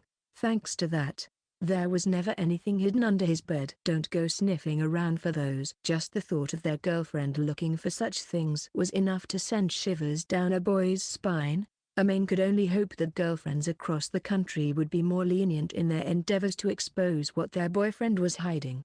In Amain's case, there was nothing to be searched for, or found, so he didn't think much of it, but most boyfriends had something stashed away, and unrelenting probing from their partners would inevitably cause some problems. Well, I wasn't aiming to look for it, but I was just wondering if he had some. You know, it happens a lot in manga, right? You're reading too much manga. That's the thing." Sochin was exasperated, saying that I was so straightforward about it. "By the way, what about you, Fujimiya-kun? I'm spotless. No matter how deep you search, you won't find a thing." Ahaha. Hearing Ayaka laugh heartily, Amain sympathized with Suji, thinking that he too wasn't without his fair share of misfortune. Puzzled, Mahiru tilted her head stiffly. "What are you talking about?" Mahiru must have been working hard to clean and wasn't able to hear what he was saying, and she looked confused. Amain quickly averted his eyes, hoping to come off as natural as possible. Nothing in particular. I don't think you need any of those, Fujimiya-kun. Since you have Shiina-san with you, Kaido. Don't say anything weird. He glared at Ayaka, who was smiling mischievously while Amain endured the embarrassment slowly seeping out from deep inside him. In contrast to Ayaka, who was smiling more and more at him, Mahiru blinked her eyes with increased curiosity, and Amain couldn't stand it, so he took her by the hand and pulled her away from Kaido. Chapter 11, Second Day of the Festival. It was now the second day of the cultural festival. Amain and the others had shifts in the afternoon, so they were free in the morning. It's been a while since I've visited my alma mater, but it's the same as I remember. It's been remodeled, but the atmosphere hasn't changed. Seeing Shuto for the first time in summer, he smiled and stood in front of the entrance, looking up at the school building as he murmured, "Not since the entrance ceremony, I believe," and Shihoko, who stood nearby, or rather, right next to him, smiled peacefully in the same way. It was a familiar sight to Amain, but the fact that they were as close as ever and still garnered attention from those around them made him want to distance himself and pose as an unrelated person, though, of course, Mahiru was clinging to his arm to stop him. The warm gaze from her caramel eyes was implying, "Please give up," so Amain couldn't go through with it. "Hey, do we have to go around with you guys?" "Oh, it's been a few months since you've said that." "You're a bad boy. People don't go around with their parents these days." "That's not true." "Ah, I guess this is a rebellious act of defiance against walking around with a parent as a teenager." "It's not that I don't like it. It's just that you two really stand out." There was no doubt that they garnered attention. Any biases aside, his parents had the air and atmosphere of a young, well-matched couple. There weren't many mature couples who went around flirting as much as they did. Amain was concerned that if his classmates saw them, they would probably tease him about it later. Foreseeing this, he didn't want to go with them. However, Mahiru was the opposite. Her parents have never participated in a school event with her before and she seemed to want to stroll around with his parents, likely happy that Shihoko and Shuto had come to visit. Knowing Mahiru's background, Amain felt guilty thinking about rejecting her simple wish, and if such a thing made her happy, he thought he should endure it himself. It would still be embarrassing, however. "We stand out?" "I think you two stand out enough already," Shihoko murmured, keeping Amain and Mahiru huddled together in her field of vision. As she kept on smiling, he could tell that they were smiling and urging him to do it more, and Amain's cheeks almost scrunched up in response. "Even so, between students and parents, parents will stand out more." "Well, that's true, but it doesn't change the fact that you two attract attention too. And you're showing off by flirting, aren't you?" "I'm not trying to do that. Anyway, you're going to the refreshment stalls, right? We've got a shift starting at noon, so if you're going to go around, make it fast." "Oh, you're coming with us?" "To make sure things don't get out of hand." "I'm not sure about that. It's possible that you two are even more passionate, you know." "Right, Shuto-san. Ahaha." "You're right." Amain clutched his forehead and sighed softly at Shuto, who never retracted his gentle smile.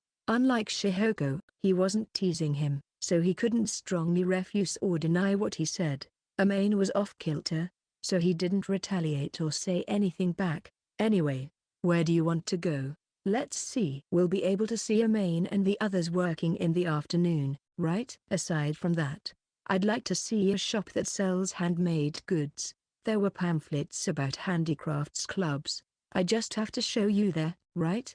For the time being, it was best to fulfill her request quickly. Staying there would only draw unwanted attention, so in the end, Amain wrapped his arms around Mahiru's back as she gazed at the compromised Amain with a smile and gave her a light push to urge her into the school building.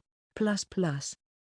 Your parents are really close, aren't they? They're just like you, Fujimiya-kun. Ayaka, now serving as a salesgirl, let out a small chuckle at the sight of his parents looking at the handmade goods of her handicraft club. They were expressing their close relationship through their body language while doing so. Amain didn't know much about his classmates' club, but apparently, Ayaka belonged to the handicrafts club, and it appeared they showed up at the time of day that overlapped with her shift. Kaido, I assumed you were the manager of some sports club. Amain subtly kept his distance from his parents and gazed at Ayaka wearing an apron. He inferred that it was likely a handmade product. Knowing her, who so broadly proclaimed her love for muscles, he'd assumed she was the manager of a sports club or the like. He thought she would be trying to grab chances to steal glances at the boys with muscles and was surprised to see her as part of the handicraft club. Worshipping a boy's muscles is perfectly legal, you see, but unfortunately, I'm doing solo activities out here. Besides, Sochin's going to sulk if I do that. Kayano will. He doesn't think it's a big deal to watch people doing physical training like on TV or in pictures, but he told me to at least stop grinning at the students. I feel like that's him worrying about your reputation rather than a display of his jealousy, Kaido. He probably wouldn't want anyone else to see a cute girl being so captivated by their muscles and looking like she was about to drool at them. Especially if it was his own girlfriend. However, Ayaka, who seemed dissatisfied with Amain's assessment, puffed out her cheeks. How rude. I'll have you know even I'm picky about who I'll grin at. Half-baked muscles just don't cut it. Ayaka didn't deny the act itself, and she put her hands on her hips and puffed out her chest. Well, the reason I'm in a handicrafts club is because Dad begged me to be more feminine. Well, the deciding factor was that I can make Sochin's clothes by hand, and on top of that, I can take measurements myself. Damn, you're pretty hardcore. Don't run off. Why if you strip and let Shiina-san take your measurements, I think she'd be able to make you some clothes herself. Please don't instill some strange fetish in Mahiru. As it were. Mahiru was so embarrassed by seeing Amain naked that she rarely wanted him to even take his shirt off. Things would get problematic if she developed a muscle fetish like Ayaka's. Without hiding his exasperation, he gazed at Ayaka, who looked disappointed for an unknown reason, and Mahiru, who had been browsing the merchandise with his parents, came over and tilted her head, baffled. I couldn't hear clearly. What were you talking about? Huh? About how you'd be happy if Fujimiya-kun stripped. There's no reason for that. Right, Mahiru? I don't think that's true. Your denial is so weak. Amain predicted that she would aggressively deny it with a blush on her face, but she seemed quite hesitant. Amain couldn't hide his surprise. Huh? Because I taught Shiina-san how good muscles are? Please don't do anything unnecessary. You don't need to teach Mahiru any weird knowledge. I was just talking about how great muscles are, and I don't want you to call the beauty of the human body weird knowledge. I think it's rude to say that after all the hard work they put into honing their body. Yeah, I'm sorry. Ayaka lectured him more seriously than he was expecting and reflexively apologized. But what will I do if Mahiru awakens to that? Just strip. Not happening. It was clear as day that Mahiru would swiftly hit her limit and boil over if he did that, so Amain didn't plan to strip anytime soon. If he did, Mahiru wouldn't be able to look him in the eye for quite a while. It's not like anyone wants to see me naked, he said, looking at Ayaka with half-closed eyes. She herself didn't seem the least bit guilty as she smiled and muttered, Shiina-san would want to see it, though. Mahiru was vigorously shaking her head with a red face in protest. It was likely one of Ayaka's delusions in an attempt to increase her fetishist companions. Shoo.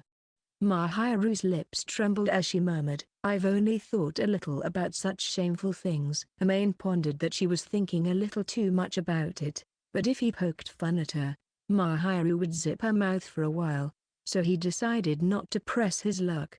Mahiru's words likely rose from an interest in her lover. Amain wanted to believe that it wasn't coming from a place of fetishism like Ayaka. Oh my, looks like you're having fun chatting over here. As he was thinking about how to soothe the bright red Mahiru, Shihoko and Shuto approached them with their signature relaxed smiles, apparently having bought something they fancied.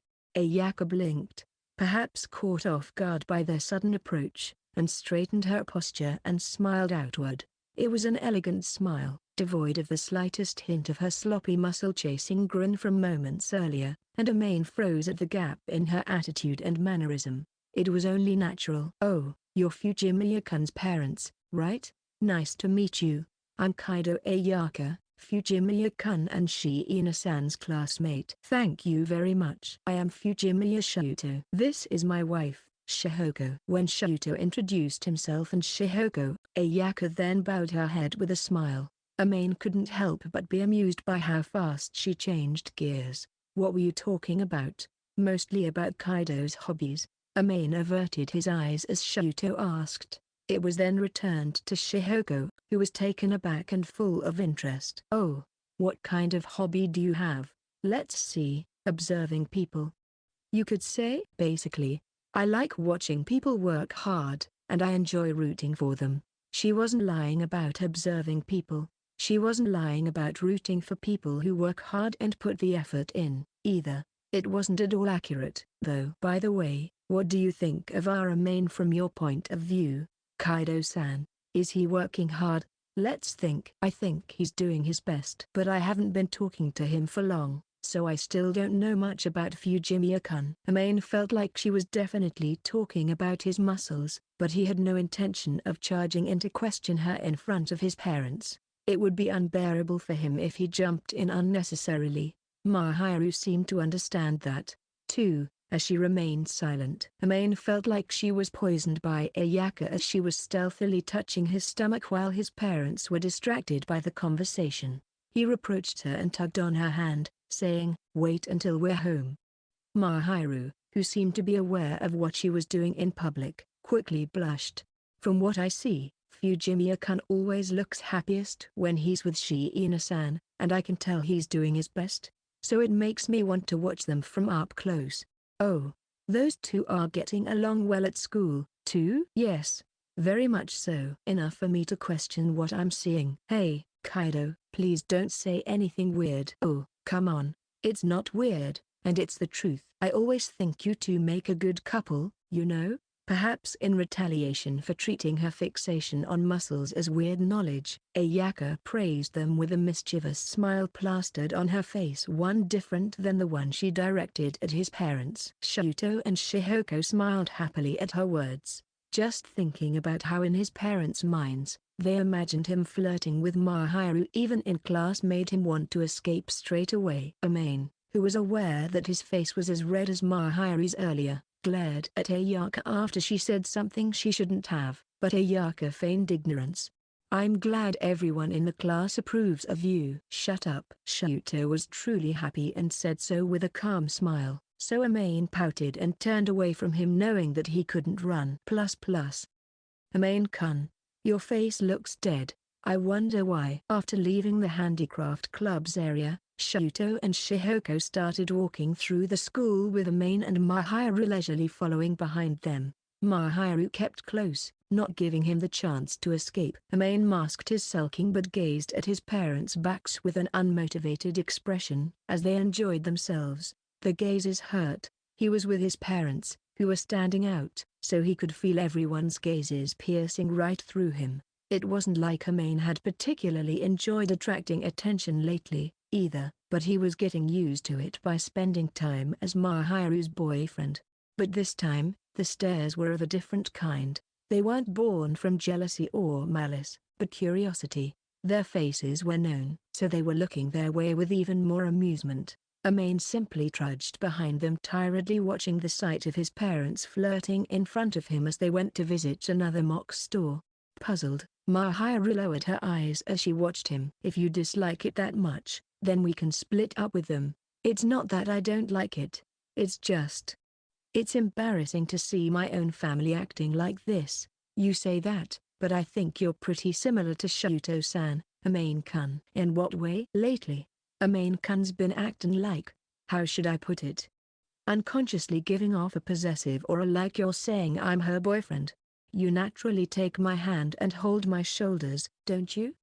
Mahiru pursed her lips slightly as a pale crimson color fell across her cheeks, and Amain did the same, unable to say anything back in response.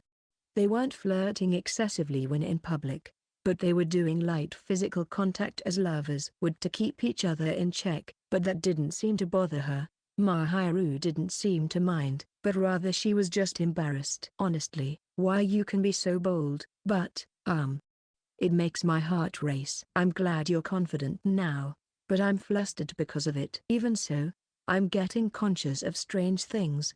But I've noticed you're still a bit reserved, too. Hey, you didn't need to say that last part. But, what's up with your perception of me? He wanted to hold his head in his hands, wondering if even Mahiru still thought he was a loser. But well, it had been 4 months since they'd started dating, and they hadn't done anything more than kissing, so maybe he could be called just that. They already had an understanding of each other, and Mahiru should understand that it was a choice he made because he wants to treasure her. However, he was dissatisfied that it was considered a standard for him. Sorry for being so shy. I am not blaming you. I know you're taking it slow because you care about me, but you're too considerate of me, and you put yourself off until later. So I thought it might be painful. Mahiru may have been an amateur to love and less knowledgeable than Amain when it came to relationships with men, but she seemed to know about the physiological phenomena unique to men, and she was worried about him when they spent time together. She knew how Amain felt, and on top of that, she understood that Amain wouldn't do anything because he respected her and didn't want to force her into anything, which was why she'd come up with words of concern for him. From Amain's point of view, it was embarrassing for that to be noticed, and he was painfully aware of his inexperience in not being able to hold himself back. But Mahiru was happy that he didn't take it as something to be hated. I'd be lying if I said it wasn't painful. As long as Mahiru's happy, I'm happy. And I still don't think I'll rush things now either. If you're happy, then please realize that I'm happy too. That's why it's better for you to be happy. You're going around in circles. She poked him in the side with her fingertips in dissatisfaction. But his feelings didn't waver. He smiled softly once he saw Mahiru's sulking face, but then she pouted even more, so he tried to calm her down with his fingers. You don't have to worry about it, Mahiru. That's what makes it so bad, Amain-kun. Well, this is the one thing I can do. Mahiru head-butted his arm as Amain implied he had no intention of yielding with feelings of exasperation, slight irritation, joy, and an indescribable emotion that surrounded them. Despite that, she wasn't angry. You understand how cute Mahiru-chan is, don't you? Well, of course, Mahiru is already full of charm. And the more I learn about her, the cuter she gets. Don't mix these two specimens together. It's too dangerous. Amain let out a grand sigh before Shihoko and Chitose, who had hit it off thanks to their fondness for Mahiru despite just meeting for the first time. Since Itsuki and Chitose had the same shift as Amain today, they were free to do as they pleased in the morning, but since they happened to run into each other, he had no choice but to introduce his parents. That was where the problem lay. Chitose had been acting docile at first, but after Shihoko had started doting on Mahiru, she couldn't hold herself back and joined in instead.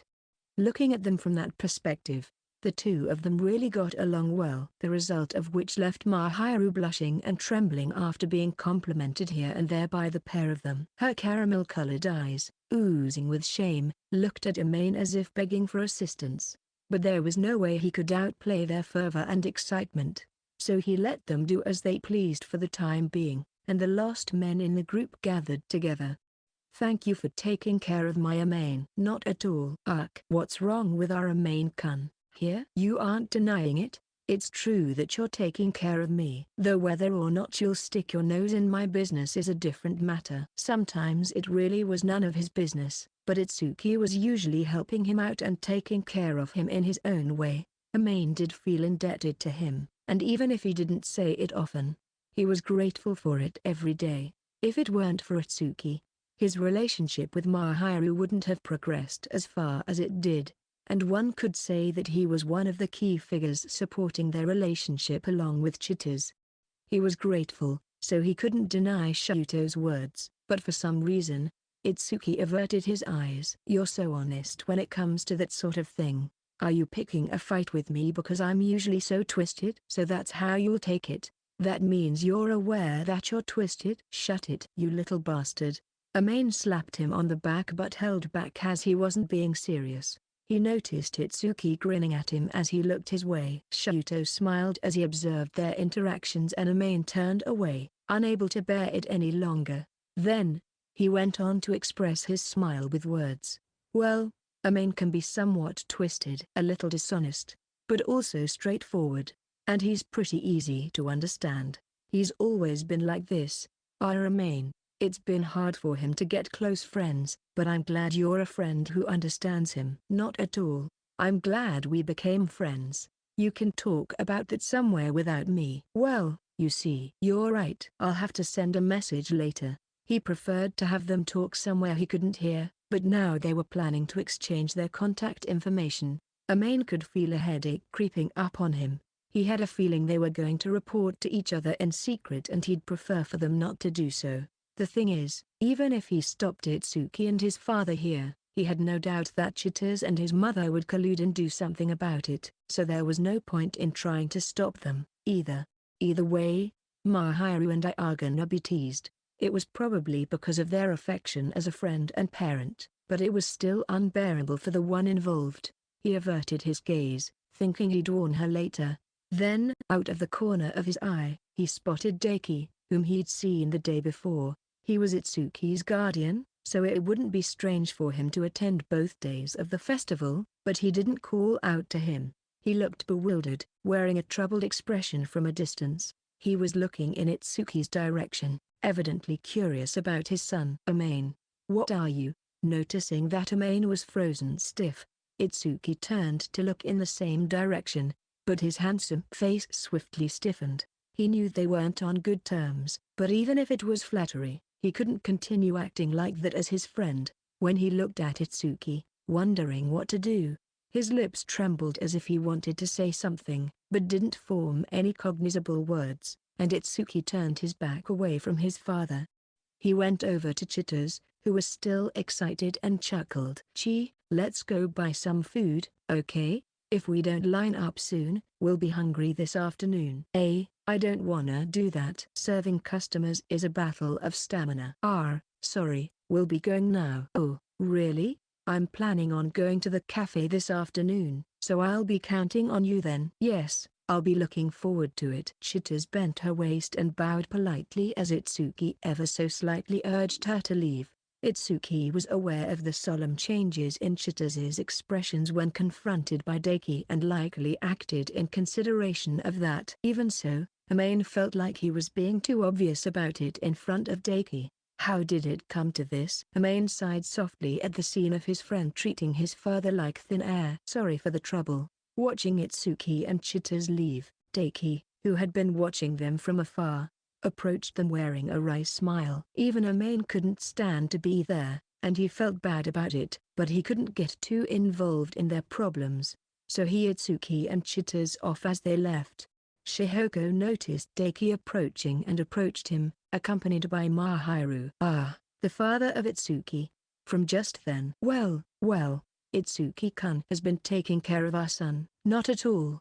I should be the one saying that. Seeing his parents and Daiki introduce themselves with the usual exchange of formality left Amain feeling rather awkward. Daiki-san. Just then, I was expecting as much. I've been quite harsh on her. It's understandable that Itsuki would try to distance her. Daiki-san stated it matter-of-factly and seemed to have accepted it or given up, not showing any hint of sorrow. Shuto and Shihoko frowned worriedly as they realized the rift between Daiki and his son's girlfriend, Chitose. Amain once told his parents about a friend whose love wasn't acknowledged by his parents, and it must have come back to them. Daiki didn't seem to mind his parents' expressions, and after gazing upward while remembering the scene from earlier, he smiled a little. Still, Shiina-san, you're quite close to Fujimiya-kun's parents. I'm surprised to see you like that. Thank you for your kind words. Well, she's my future daughter. She doesn't need to be this way, but I want to dote on her. It was natural that Mahiru would get along well with Amain's parents due to their personalities and the fact that they had long accepted Mahiru as part of the Fujimiya family. She was to become their future daughter, and Shihoko and Shuto treated her as such. Amain thought that Shihoko was being rather daring with her choice of words. but refrained from saying it out loud. Shihoko didn't back down and carried on boldly. He assumed it was deliberate and had an idea of what she intended. Shuto showed no signs of stopping her, either. Mahiru blushed at Shihoko's declaration of love, devoid of any flattery. It was genuine and genuine love. Late to react, Deki widened his eyes in surprise and let out a bitter smile. Well, I suppose you two have nothing to be dissatisfied with. Given who it is. You're right. She's the one my son chose. I trust in his eyes, and when we saw Mahiru-chan, we felt like she could take care of our son. Amain was subtly dissatisfied that he was being entrusted to Mahiru, and not the other way around, but he couldn't complain since he knew how much she took care of him. I'm envious of you. I can't do the same with my foolish son. You don't have faith in your son? He's not as sensible as your son. Mine's still a mere fledgling. Oh, I don't think so. From what I've heard from Amain, he's a kind and caring boy who can often be very considerate. That's. As Deki hesitated, Shihoko gave him a quiet smile. She probably felt something as a fellow parent, as she usually wouldn't meddle in others' affairs too much, but this time she wasn't holding anything back. Seeing Itsuki escaping from his father was likely what sparked her change of heart, and it was all for the sake of his girlfriend standing by his side. As a parent, I understand that you have your own thoughts on the person they choose, but children will object if you suppress their will too much. Since he's grown up to be such a wonderful child, I believe the proper role of an adult here is to have faith in his choice and watch over them. Shihoko smiled at Deki as she said so, and he made a sour face in response. Not from a place of disgust, however, but rather because she had hit him in a sore spot. Seeing Shihoko's refusal to carry on any further, Shuto and Amain kept up a faint but dry smile. Well, it's not something that we, who just met you, should be proud of saying. But if you try to stop your child from walking down the path he is carving out for himself, the child will not accept you. It's one thing if your child is clearly going down the wrong path, but that is not the case. Shuto tightened his grip and observed Deki, showing the same smile as Shihoko. Amain scratched his cheek and sighed softly. Amain didn't think it was his place to interfere too much. But for better or worse, Deki understood that he himself was a stubborn man, and he knew that what Amain's parents saw and what he saw were different. If Deki knew that Chitose wasn't a bad person, then his decisions were confirmed to be based solely on differences in perception and demand. Deki-san, let me say something too. Deki-san, I don't think you like Chitose too much, but she's definitely not a bad person. Lately, she's been agonizing over how to get you to acknowledge her, and she's been working even harder than before. I can't tell you to accept her, but please take a good look at her. Deki has a tolerance level that was hard to overcome, and with that, Chitose herself may not be able to do much about it. She wasn't exceptionally dumb, and she was someone who could read the mood when it mattered most. She was often also considerate of others and their position. If he had to put his finger on it, their turmoil stemmed from his difference in ideals, and Amain didn't want that to be the sole reason for Itsuki's further to completely deny Chitose. He spoke his mind hesitantly and awkwardly averted his gaze once finished, but Deki's eyes widened slightly. I understand that Fujimiya-kun thinks highly of my son and that he places his trust in her. I am also aware of the effort my son exerts and the fact that children should not be bound by the shackles of their parents' will. However, I don't think she has influenced my son in a positive way. Even if you have been positively influenced by that son of mine, my assessment of her will not change. I want you to understand that Amain's words, so to speak, were influenced by Itsuki's feelings and not from his own personal standpoint. It wasn't something that considered Deki's position or feelings on the matter. Amain also understood that the words of an outsider like himself wouldn't be enough to make him waver, but the fact that he'd been rejected head-on, albeit softly, made his heart ache subtly. I knew it wasn't something I could interfere with, but even so, this was a problem between Deki and Chitose, and there was no telling what Deki truly thought about her, unless he peeked deep into his heart. There was no way for him to know why Chitose was someone he couldn't accept. There is no need for you to worry, Fujimiya-kun. I do not intend to eliminate her. However, I have my own thoughts on the matter, and I do not approve of her. Please understand that. That was impudent of me. There's no need for that. I'm glad my son has made friends like you. You appear to be genuinely worried about him." Daki didn't look offended. He simply smiled faintly, but with a hint of bitterness. With calm eyes, he then reaffirmed his gaze on Amain and his parents. "Putting me aside, I would like you to continue to be friends with my son." Lightly bowing his head, Daki declared so in a firm and stiff voice before swiftly making his way to the exit, leaving them baffled in the process. Left behind, Amain understood that Daki had his own way of thinking and let out a sigh bundled with a feeling akin to disappointment, dismay, or loneliness. Plus.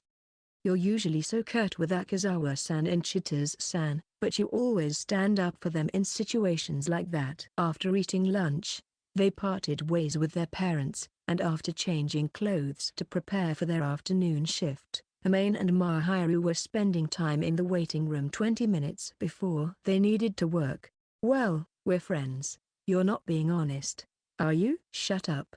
I'm honest with you, Mahiru." "I don't know if I should call it honest or direct, but sometimes you make me so surprised that it makes my heart race." "I'm glad your heart's beating so fast." "Geez." Appealing that she wasn't disappointed, but that it couldn't be helped, Mahiru patted him on the shoulder, to which Amain shrugged and replied, "Well, I won't do anything too obvious when they can see what I'm doing." The pair of them would be overly considerate. "Besides, I understand what Daki-san is trying to say." "What do you mean?" "Their house is pretty luxurious. I'm sure you've never been there, Mahiru, but they've got a small mansion." "A mansion?" "That's right. A mansion. It's the pure Japanese type, too." Amain was surprised when he was invited to hang out for the first time. Even Amain thought his house was spacious, but it was no match for a luxurious Japanese abode with detached houses, ponds and bridges, and a well-maintained garden. Itsuki himself seemed somewhat embarrassed, saying, "It's an old-fashioned house, right?" But for Amain, it was less old-fashioned and more historical, and he thought of it as a well-kept and splendid house. "Well, that's the kind of family he comes from. Apparently, he is an older brother, so he's the one who will take over the family, but that doesn't change the fact that he's the second son of the Akazawas." "I see." "Well, Itsuki's argument is that he's the second son and won't inherit the family, so he should let him do as he pleases. He keeps saying he doesn't want his parents to restrict his relationship." He could understand what Itsuki was saying, and he could understand why he didn't want his parents to decide since he was old enough to think for himself. From what Amain heard Daki say earlier, he couldn't sense that he was refusing Chitose due to her lineage, or because Itsuki had changed for the worse after dating Chitose. He felt like there was a different deciding factor preventing him from accepting Chitose. He wouldn't know what exactly it was unless he were to ask him directly, but he could understand why Daki didn't seem to want to tell him. Well, even with that, Amain have no intention of siding with Daki, who wouldn't listen to the wishes of the people involved. "I'm sure Daki-san has his own reasons, but from my point of view, forcing them to split would only cause backlash and conflict, and the better course of action would be to let them get closer. That's thinking in terms of their future, and their feelings as well." "Well, I might be able to say this precisely because I'm not involved." Amain tightened his grip and shrugged, and Mahiru stared at him, before lowering her head. "I'm a little jealous of Akazawa." "Jealous?" Hearing something he hadn't expected at all, his eyes naturally widened. Mahiru prefaced her words with a troubled smile before continuing, "It may be a little imprudent of me," and gently spun her words as she sighed. "Of course, I don't think this is an easy situation for them." "Even so, his father is interfering because he cares about his son's future, doesn't he?" "I can't deny that he is forcing his ideals on them in the process. But that doesn't change the fact that it comes from a place of parental love." Hearing Mahiru say the words parental love, Amain braced his body in a way that she wouldn't notice. There's no need to worry about me." Appearing to notice Amain's worry, she smiled faintly and lowered her eyes, twiddling with the ends of her flowing hair and wrapping it around her fingers. "I don't have much to say about my parents at the moment. But from the point of view of someone like me, who didn't have any familial bonds to rely on, I'm envious. Even if they reach out now, I don't think I'll ever take their hand. I already consider our bond irreparable," she added softly, swirling her hair once more in a circle-like motion, noticing her unconscious display of tension and aversion. Amain didn't pursue her gestures too deeply and removed the untidy pieces of hair caught in her fingers, gently stroking her white cheeks. Mahiru's gaze darted upward, aware of her somewhat wavering gaze as she looked up at him. Amain didn't dare to point it out. He smiled at her, quietly. "Well, my parents are there for you, Mahiru, so you can experience all the wonders of familial love. If anything, my parents would say you're too good for me." For the Fujimiya family, Mahiru was practically their daughter now. If she so wanted, she could be loved and doted on more than Amain, their biological son. And this was especially true as his parents had realized that Mahiru was starved for love. They would treat her just that much more endearingly. Mahiru, whose eyes fluttered at Amain's words, slowly began to relax as if his words had deeply sunk in and convinced her. That's not true. You're wonderful, Amain-kun. Thanks for that. You don't have to worry so much about it. You're loved by us, after all." "Yes." Mahiru shyly leaned in next to him, and Amain accepted her with a faint smile and quietly sidled up to her for a little while. Chapter 12, Blessing from an Angel. "Oh my, Mahiru-chan, that's a very cute outfit you're wearing." Amain's parents arrived early into their shift. Amain, along with Mahiru, forced his stiff cheeks to turn into a smile as he greeted them. Seeing Mahiru's maid outfit, Shihoko's eyes were shining clear as day and was enthusiastically eyeing up her attire, even touching it for good measure. Mahiru smiled dryly as if she was already used to it, but as far as the rules were concerned, it was something they had to reject. Even if they knew each other, once you set a precedent in public, others will get the wrong idea and start doing it too. That's what they had to avoid.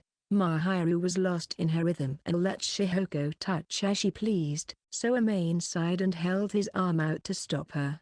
"Dear customer, please refrain from touching our maid." "Oh my. So you're Amain's personal maid?" "If you think about it normally, that's what a maid is." Amain's cheeks tightened even more as she asserted Mahiru as his personal maid, but Shihoko didn't seem to mind. Amain, also realizing that there was no point in trying to smooth things over, decided to handle the situation with honesty. "Oh my, what a sharp-tongued waiter." "By the way, by saying I can't touch her, are you trying to keep her to yourself?"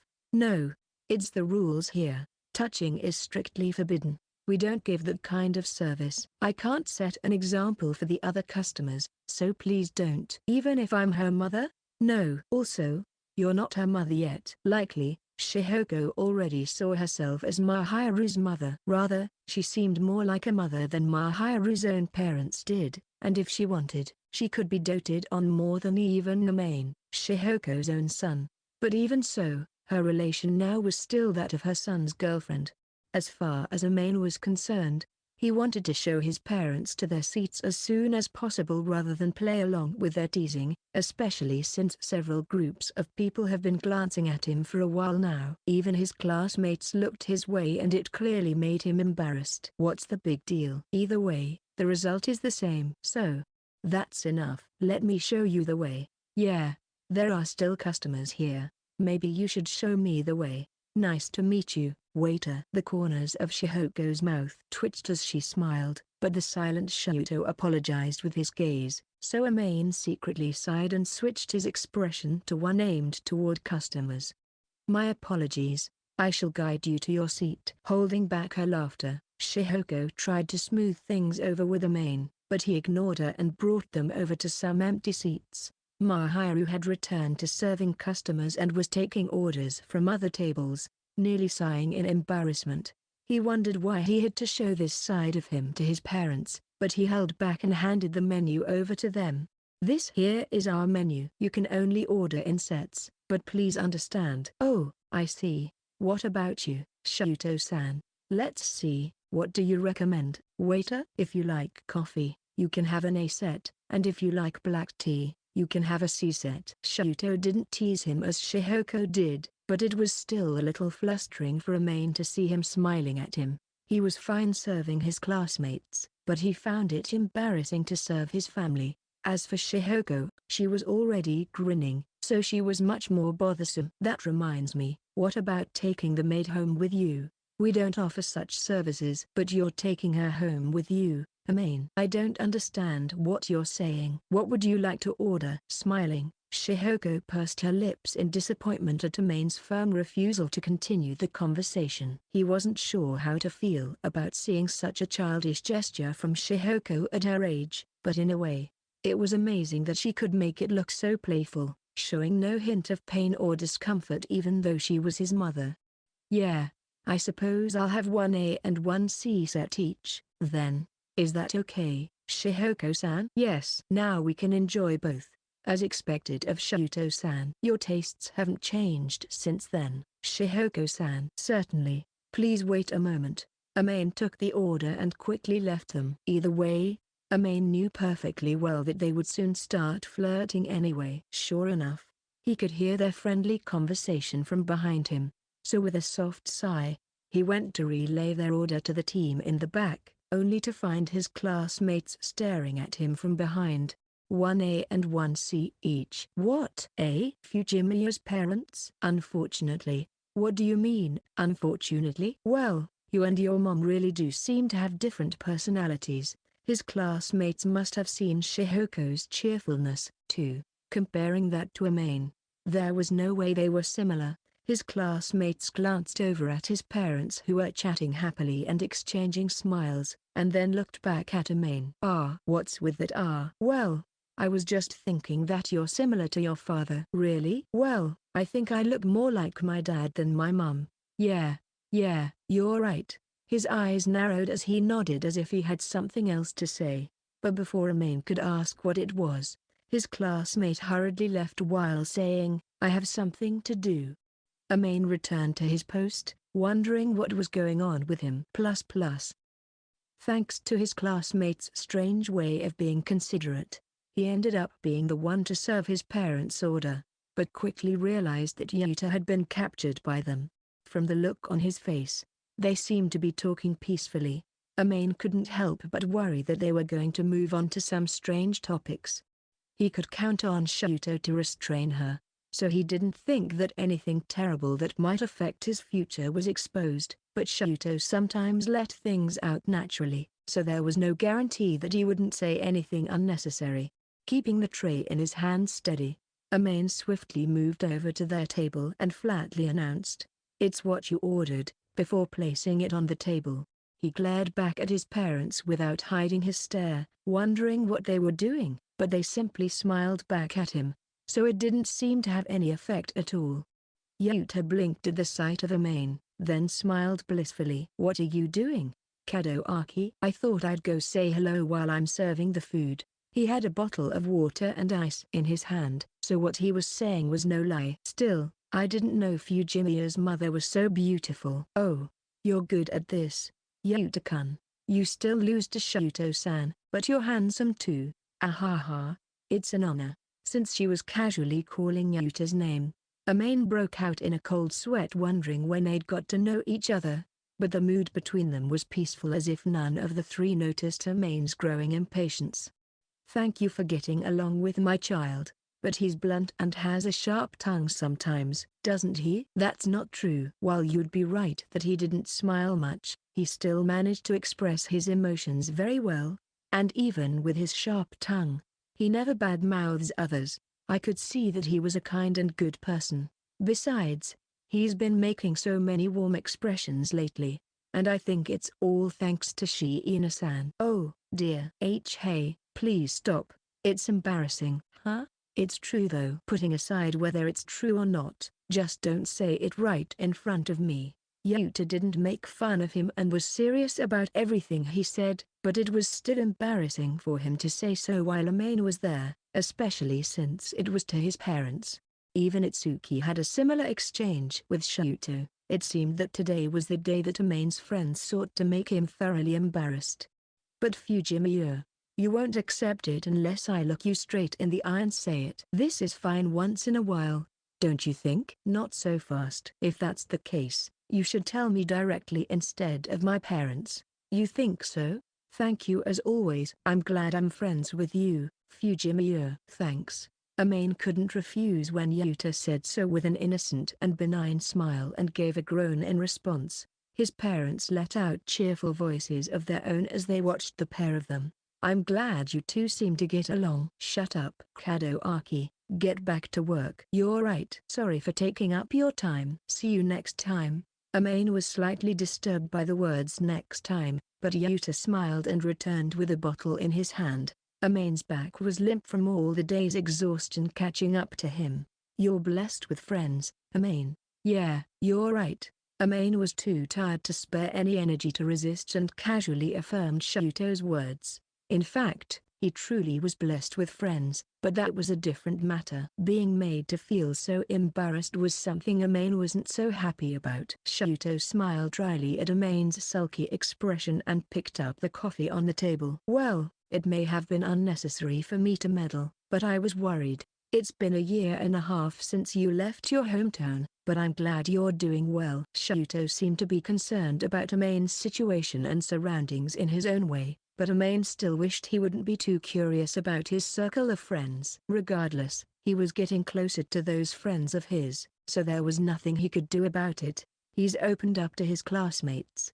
But more than anything he's always smiling at Shiina-san. I think today's definitely your fault. Sorry about that. Well, I think it's a little late for that. Shut up. Lately, Amain always smiled just by being next to Mahiru and watching her from afar. So it may be late in a sense, but even so, he didn't think he deserved the gazes he received. Even when he gave the carefree Shuto a sharp look, Amain was given a soft and tender smile in return, so he turned away in protest. Chapter 13, Festivals End and After Party. I'm so tired. Amain released a heavy sigh, listening to the announcement marking the end of the cultural festival that reverberated throughout the school. After his parents left the cafe, his classmates started teasing him, and it wasn't just a one-time ordeal. Amain was already on edge from dealing with customers in ways he wasn't used to, but even his classmates seemed to be having fun teasing him, so he was accumulating more mental fatigue than physical exhaustion. Yet, it had all come to an end already, and he relaxed his shoulders at the repeated broadcasts. Hey, good work out there, everyone. Seriously, we were much busier than expected. Waiting for the customers to leave and broadcast to end, Itsuki cackled and gathered around his classmates. The brief yet seemingly lengthy cultural festival had now come to an end, and everyone wore expressions filled with a sense of accomplishment. However, they were clearly very fatigued, given how busy their class had been over the last 2 days. Anyway, let's clean up before we start celebrating. Honestly, cleaning up is the hardest part, so it takes more effort than preparing. I was told the school will dispose of all the trash, so let's get a move on and gather it all in one place. Usually, what a pain. No way. As soon as the cleanup was mentioned, the atmosphere in the room quickly became languish and lethargic, and Itsuki flashed an awkward smile at how easy his classmates were to understand. Amain listened to him intently as he switched gears into cleaning mode and gathered trash from their cafe into a bag. Now, once we've finished up, we can have a party since we've got the day off tomorrow. Just give it up and get your hands moving. That includes you as well. I'm working. I'm giving out orders. Ow, I get it, so don't fool about. A classmate prodded at Itsuki, who was puffing his chest out in pride in front of the blackboard. He responded with a chuckle, likely used to being toyed with, and lent a hand with the cleanup. I'll charge you for attending the party after it's over, so don't go telling me you used up all your money at the cultural festival. Crap, do I have any money? You wrote your name on the list, so you're going to participate, right? If you don't have enough, you can borrow it from someone or borrow it from me. Choose whichever fits you best. My interest rate is an extra 100% each day. What kind of extortion is this? If you don't like it, then hurry up and take care of it and get to work. The interest will be negotiable. You get to work too, Itsuki. Itsuki raised his fist in the air to encourage his classmates, saying, "Let's get this over with and head to the after-party." While his classmates patted him on the shoulder, he tossed nearby cutlery into a bag, and Mahiru was looking at him as she cleaned up in the same way. He's really energetic. It's basically his trademark. Where was the after-party planned to be hosted? He mentioned that he reserved a few rooms at a karaoke place. After that, everyone's free to participate in the after-party if they want. The after-party was a celebration held only for those who told him they were coming in advance. It happened last year in a similar fashion, but Amain didn't attend. This time he was also familiar with Mahiru and Chittas, not to mention Itsuki, and also felt that he had a stronger bond with the rest of his class. So he decided to join, although not without any reluctance. Truth be told, Amain wasn't the best at singing in public, so if possible, he wanted to stay on the sidelines as a listener, but he was worried about what to do if Itsuki ended up forcing the microphone on him.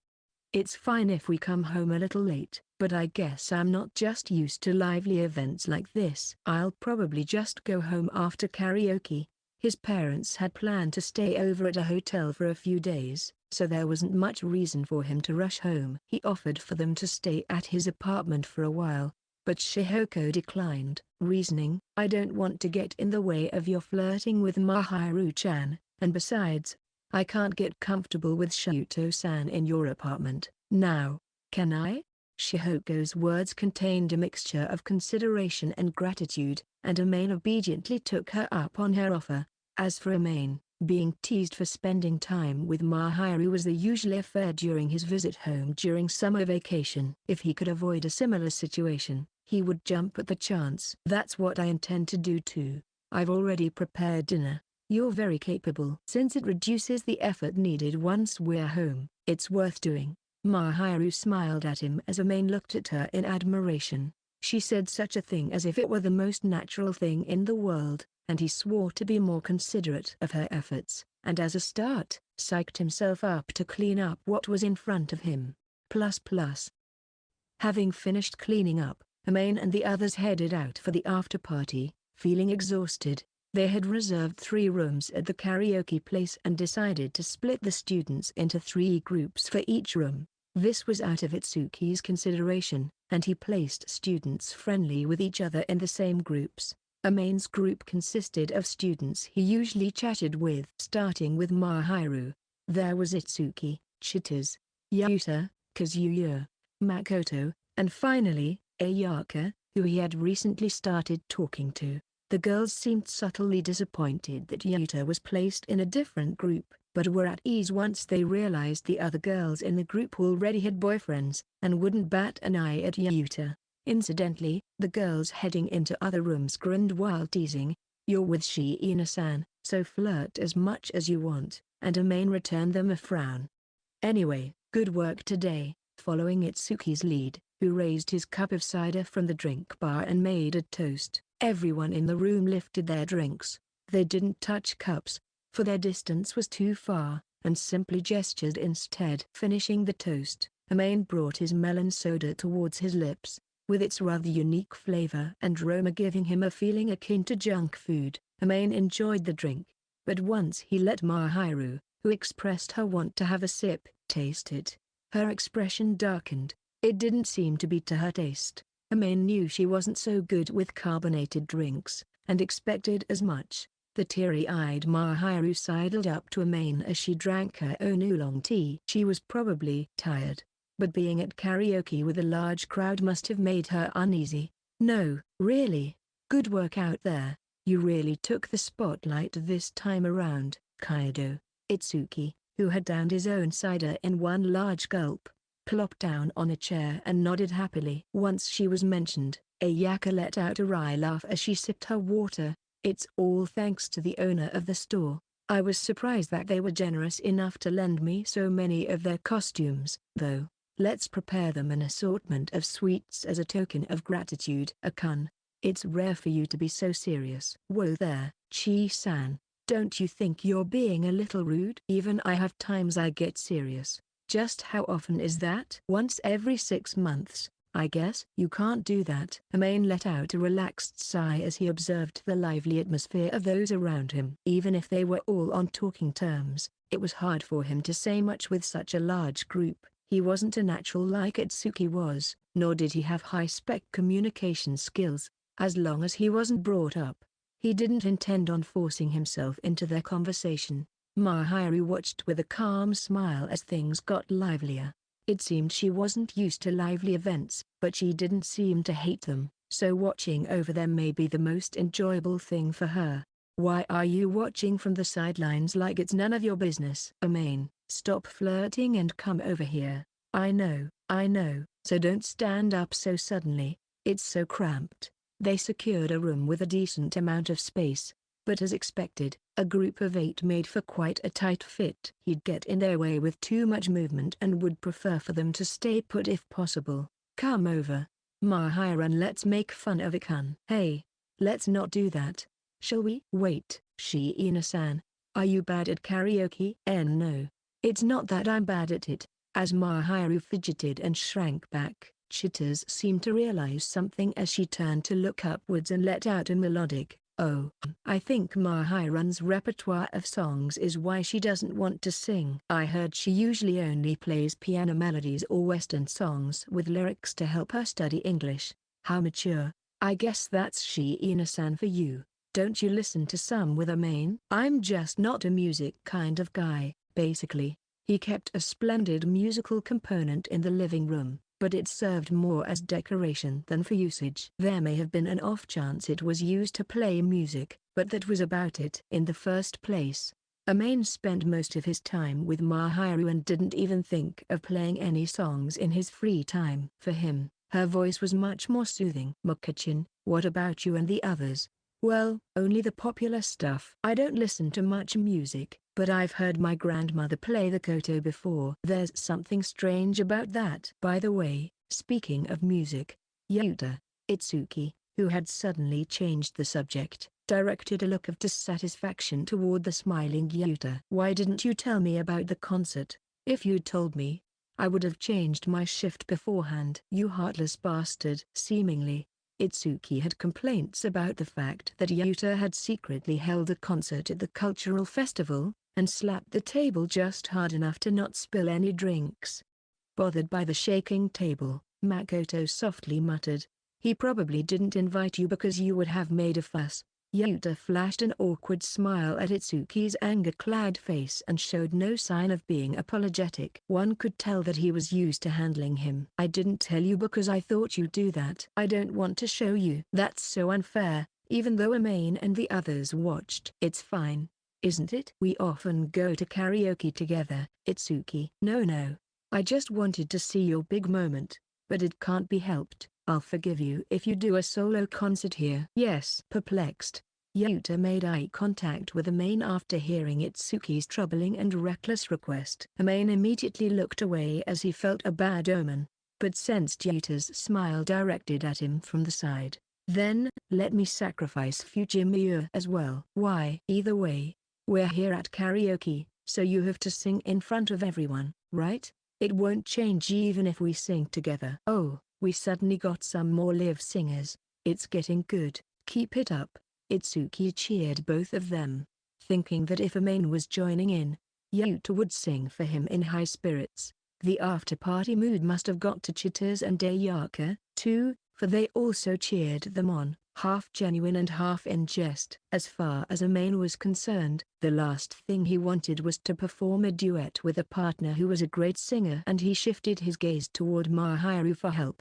"I don't think I've ever heard you sing before. This is a good opportunity." With that, she was clearly on Itsuki's side, so Amain's shoulders trembled as he muttered, "Itsuki Kadoaki. You better remember this later," and in desperation, reached for the microphone lying on the table. Everyone must have been in high spirits because of the after-party, since in the end, Amain was forced to sing a myriad of songs by everyone around him, and by the time the requests were all fulfilled, he was completely spent. Yuta, who had been singing alongside him, was calm, so it must have been a difference in their physical endurance. "Nice work. You were really good," Mahiru greeted Amane's return with a gentle smile, and her eyes were shining brighter than usual, so she too must have been influenced by the after-party spirit. You were rather into it, Mahiru. But the way you sang looked so charming. Thanks for that. But now it's your turn.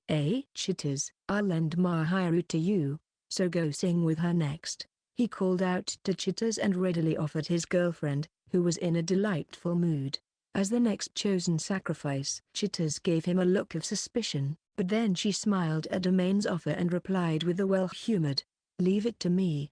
Wait. I'm sure you'll enjoy it, Mahiru. I want to hear you sing too. That's Mahiru. If it's a song Chitters chooses, I'm sure you'll be able to understand it, so there's no problem. Isn't there a problem? Chitters-san. Come on, Mahiru, get it together. Either way, everyone's excited and we're all going to sing. Amane waved them off as Chitters took her by the hand, eager to get up and sing. Mahiru cast him a reproachful gaze, but since the same had happened to Amane, he wished for her to take the stage graciously. This is yet another experience, he said with a nod as he watched Mahiru's flustered figure as she was handed a microphone, and he narrowed his eyes in satisfaction. Yuta, standing beside him, picked at his fries with a wry smile. Won't Ina-san get back at you later? At most she'll get a few hits in. It was a rather cute way of her taking her revenge, and Amane looked forward to seeing her reaction. Yuta shrugged at Amane's nonchalant attitude, then gazed brightly at Mahiru, who had started to sing despite her flustered appearance. Other than swimming, Mahiru could do pretty much anything, and that included singing. She sang with a clear voice that was very pleasant to the ears, perhaps aided by the song being of traditional Japanese style. Everyone stopped chatting to listen intently. Amane's cheeks relaxed the sound of her singing, feeling as if he would drift off to sleep as if she were singing him a lullaby at night. Chitters was singing in a soft tone that harmonized well with Mahiru's, but she too was rather adept at singing. In fact, since she was more familiar with the song, she was able to better match her voice with the lyrics and was likely better than Mahiru in terms of raw skill. She let out a pleased expression, and Amane had a feeling that Mahiru wouldn't be let free after just one song. Well, Mahiru seems to be enjoying herself, so it's fine. Her expression, which had shown hints of dissatisfaction when nominated, was now soft and relaxed, and she was clearly enjoying herself even though she was embarrassed. She had no experience going to karaoke with a large group but seemed to be enjoying the current situation, and seeing this, Amane was satisfied as well. Come to think of it, you two are going home after karaoke, right? As Amane gazed at Mahiru, who was holding the microphone with a composed attitude, Yuta, who had come up next to him, asked in a quiet voice that only he could hear. Yeah, the thing is, no matter how much I'm always with her, it's still dangerous to let her walk outside too late, and besides, Mahiru's already prepared our dinner.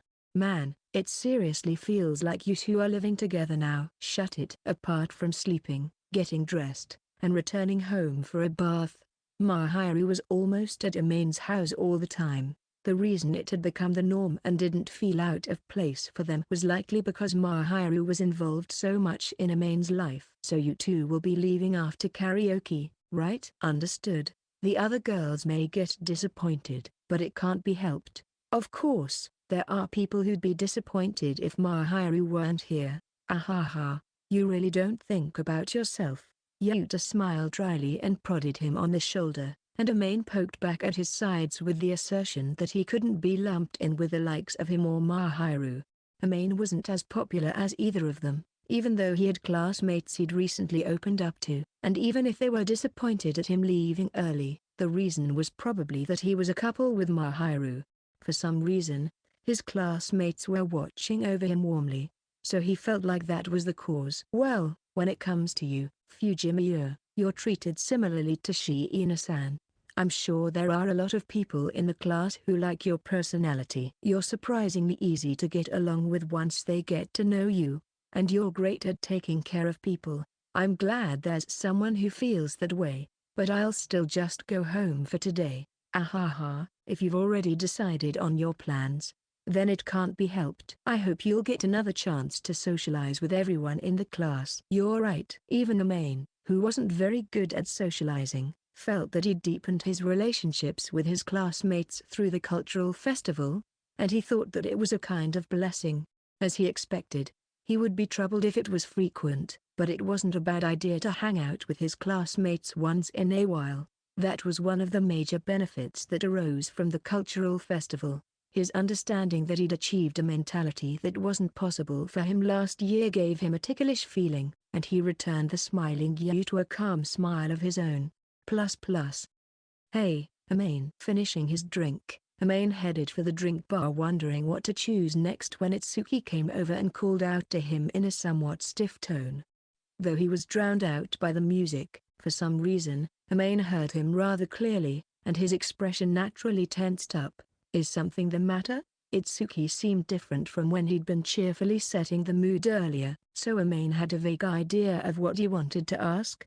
But even so, he dared to offer the same reply as always.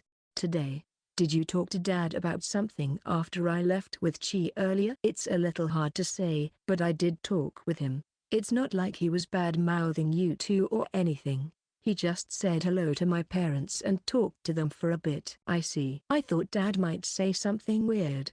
You don't trust your father, do you? Well, I don't know what to say, but I don't think there was anything for you to worry about. As the ice poured into his cup with a clatter, Amain tried to make his voice as soft as possible to not let any unnecessary emotions rise up and get in the way.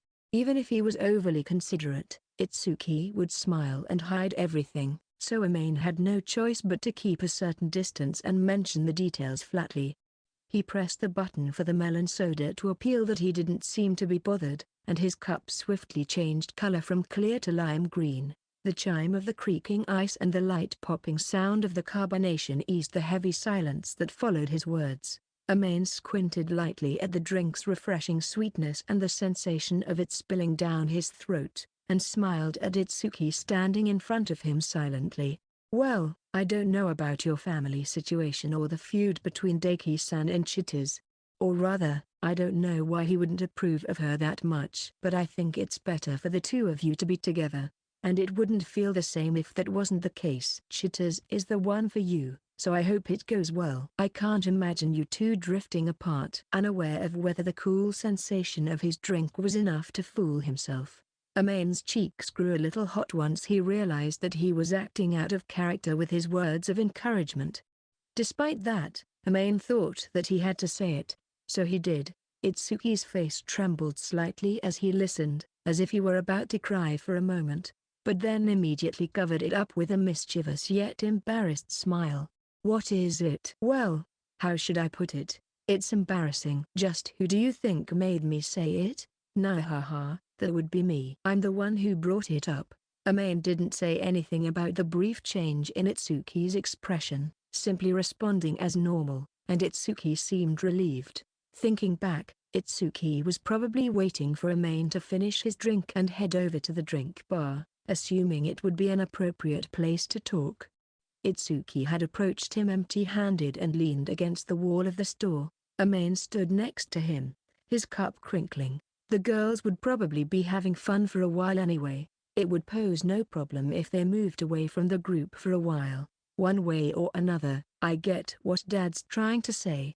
I get why he doesn't like Chi. Amain listened to the singing leaking out from adjacent rooms as he waited for him to speak, and Itsuki slowly opened his mouth after a brief period of silence. Is it okay for you to tell me this? I'm saying it on my own. I see. If that's the case, there's no need to complain. Amain readily accepted, but Itsuki shrugged with a funny smile. It's probably my brother's fault. He's partly the reason why my father doesn't approve of Chi. Come to think of it, you had an older brother. Itsuki didn't really want to talk about his own family, but Amain once heard that he had an older brother that was a working adult. He also knew that the siblings weren't on the best of terms. Yeah, that's right. He's 8 years older than me. And he's already a fine older brother. A working adult even. For better or worse, he doesn't look like me. He was a serious, honest, and sincere son that Dad was proud of.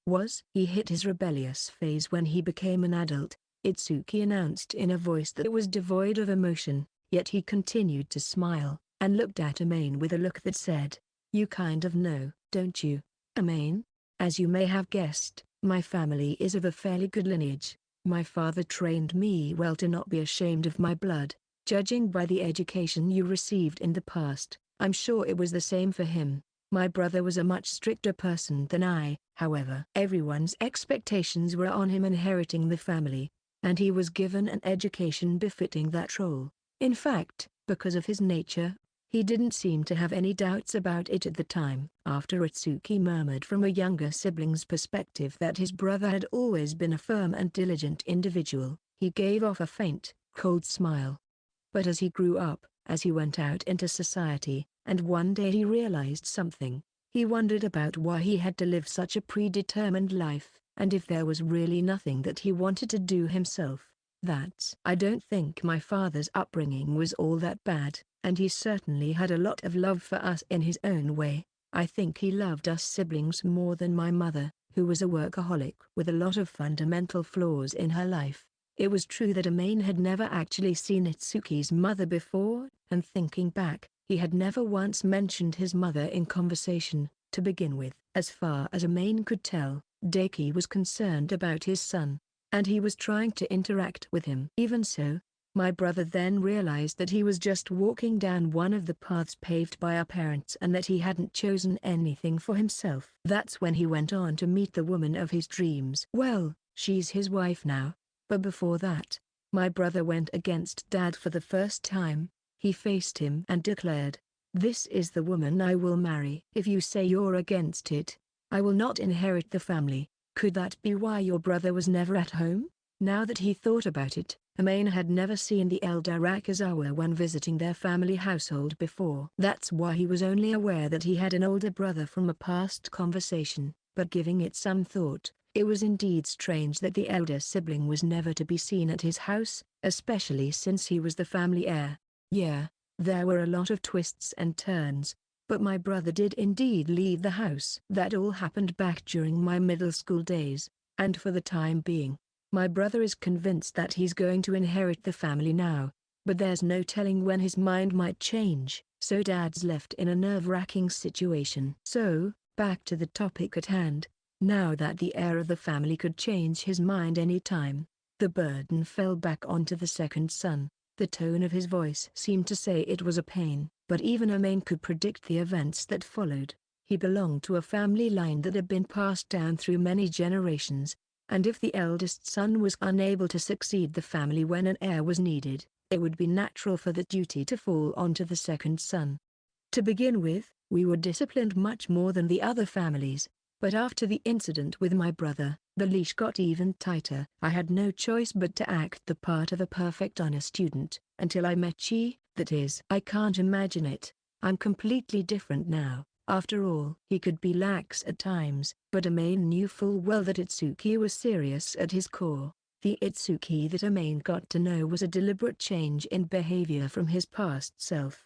Amain understood that Itsuki could do most things if he tried seriously, and knew he was rather a talented person. However, the people around him would instead see him as reasonable, self-paced, and optimistic in nature. Itsuki preferred the way he was now and didn't wish to change it. Well, I met Chi and went through the same rebellious phase, so of course, Dad's going to be flustered if he knew there was no future. If even you disappear, the direct line will be in danger. Yeah, that's right. On top of that, well, when she came to greet Dad, she was acting the way she acts now. It reminded him of my brother and his wife.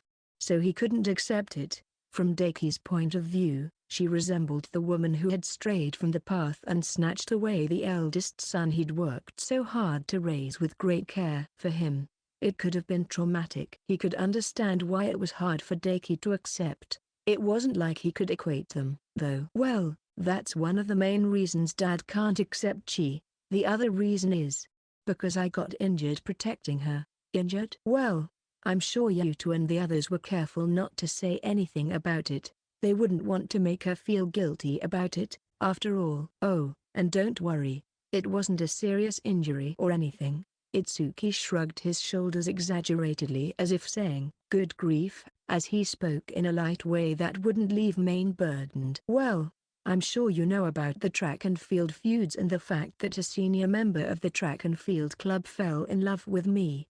But in the end, after we started dating, the senior started targeting Chi again. She laid hands on her again, and I covered for her, saying that I didn't want her to get hurt again. But in the end, I left with more injuries. Itsuki was still speaking in a light-hearted tone, but Amain couldn't help but feel that he got caught up in something rather outrageous. But for Itsuki, it must have been a thing of the past. His smile said it all. It wasn't that bad of an injury, but it happened at school. So it became a much bigger problem and my parents were called in. That's how Dad found out about it, and once he realized that she was the spark of the unnecessary situation, his attitude toward Chi grew even more stubborn. Around the end, Itsuki had a slight bitterness in his voice, but his light-hearted tone remained the same, which was why Amain could tell he was so angry and troubled. The more Itsuki opened up to others, the more he masked his weaknesses. From what Amain had been told, frankly speaking, he didn't think this was a situation Chitase would do anything about. While it was true that Daiki and Chitase's personalities weren't compatible to begin with, there were other factors that were much more overwhelming. Getting caught in the crossfire in the feud between Daiki, Itsuki's older brother, and his wife, and a senior club member's assault caused by jealousy directed at her. They weren't situations that Chitase had any control over. Amain wouldn't go as far as to say that Chitase's efforts were completely pointless, but her efforts alone wouldn't be enough to overturn the fundamental factors at the heart of their problem. That's why it's not like she didn't put in enough effort or anything like that. It's true that she couldn't match Dad's expectations, but the root of the problem lies elsewhere, and it's between my dad and me. Forcing my opinion and views without facing him properly, that's what I've been doing. Did you tell Chitase about this? I haven't. This was all just my speculation, but even so, I can't explain it to Chi. Moving away from the problem with my brother and his wife, if we dig up information about the injury, Chi would definitely get hurt. It's my fault, and she doesn't want me to say that. Yeah, it's not her fault. That's why I won't accept Dad. It's my fault. I got hurt, so it doesn't matter. I was just naive. I just couldn't control my upperclassmen. I won't blame Chi for that. As if throwing it all out at the end, Itsuki let out what had been bottling up out through his voice, and looked into Amain's eyes, saying, "Don't look so worried," with his usual giddy smile. "Well, keep this a secret. It's not like you want to cloud Kai's smile, do you, Amain?" "Of course." "Yes, yes. That's what makes us best friends." As Itsuki acted somewhat forcibly cheerful, Amain smiled silently and accepted his words. "Huh? You're not denying it? You want me to deny it?" "No, don't say that. I'll gladly accept your affirmation. I didn't even confirm it. Don't raise it up and then drop it, okay?" "Hey, best friend." "Shut up and don't shout in my ear. That's harsh." Amain noted that Itsuki wouldn't be able to return to his usual demeanor by the time they got back to the room if they kept up such a solemn attitude, and understanding this, Itsuki adjusted the tone of his voice back to normal.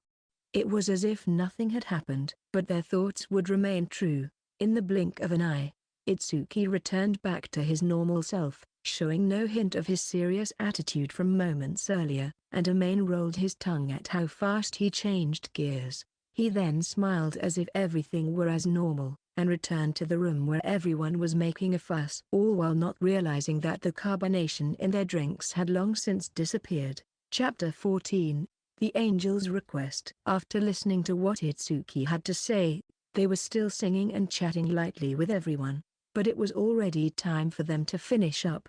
After this, the rest of the class would apparently go to the family restaurant where the after-party was held and eat dinner together.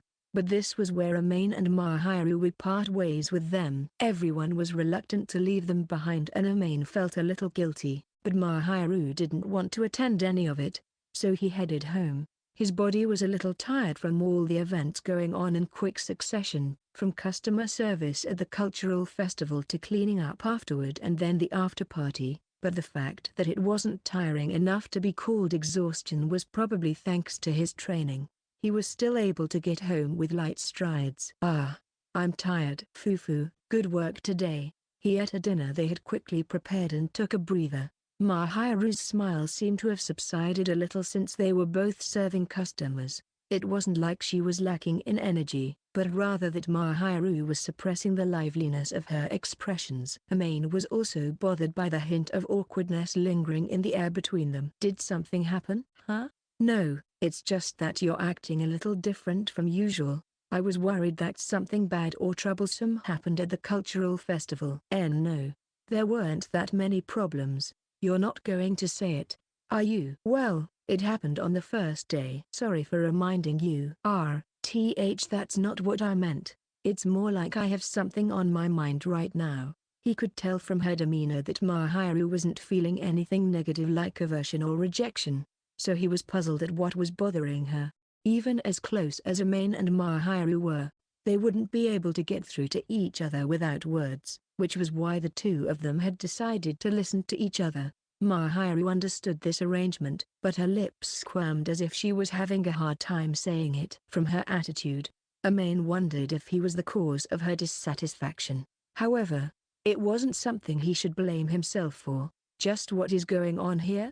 He thought and looked straight into her slightly wavering caramel-colored eyes, and Mahiru opened her lips slightly in resignation. Didn't I say that I have something to tell you after the cultural festival? Yeah, you did say that. About that, what should I say? Amain-kun, this isn't the right way to put it, but you're only thinking about me, right? Yeah. You don't even look at other girls. Why are you saying something so obvious? No matter how you looked at it, turning your attention to other women when you already had a lover was bound to cause a lot of problems. I'm really happy about that, and I think it's a virtue for you. Amain-kun, you only look at me, so you probably don't pay attention to what other girls think about you. I'm more worried about whether it's okay for me to stand beside you. With your personality, Amain-kun, you won't notice when someone favors or likes you. Amain was surprised. Blinking, his eyelids flickered at the words he hadn't expected her to say, and Mahiru had a faint but bitter smile on her face. At karaoke earlier, when I happened to go to the bathroom, I heard a classmate saying that they were okay being with you. Amain-kun, it was the same during the cultural festival. Amain-kun, you were very cool and many customers said you were charming. I didn't really notice that. Was it that bad? Yes. I am happy that everyone understands your charm, but at the same time, I want to be the only one who knows. The only one. Even if I understand that you will only ever look my way. At the end of the day, Mahiru felt the same feelings as Amain held for her. Though the nuance was a little different, she must have been jealous all the same. Now that the cultural festival is over, let me tell you, the truth is, I didn't like seeing you smiling at the customers so handsomely. Amain-kun, you only belong to me. You're mine. Mahiru tried her best to say everything through her slightly hesitant tone and snuggled up to his arm as if to assert that Amain was her partner alone. It was a crystal clear display of her jealousy and desire to monopolize him. Amain was aware that he shouldn't laugh, yet he couldn't hold back the smile naturally creeping up his face. She really loves me. He realized once again that Mahiru was showering him with her pure love and affection, and felt bashful at the fact he had exactly the same feelings for her.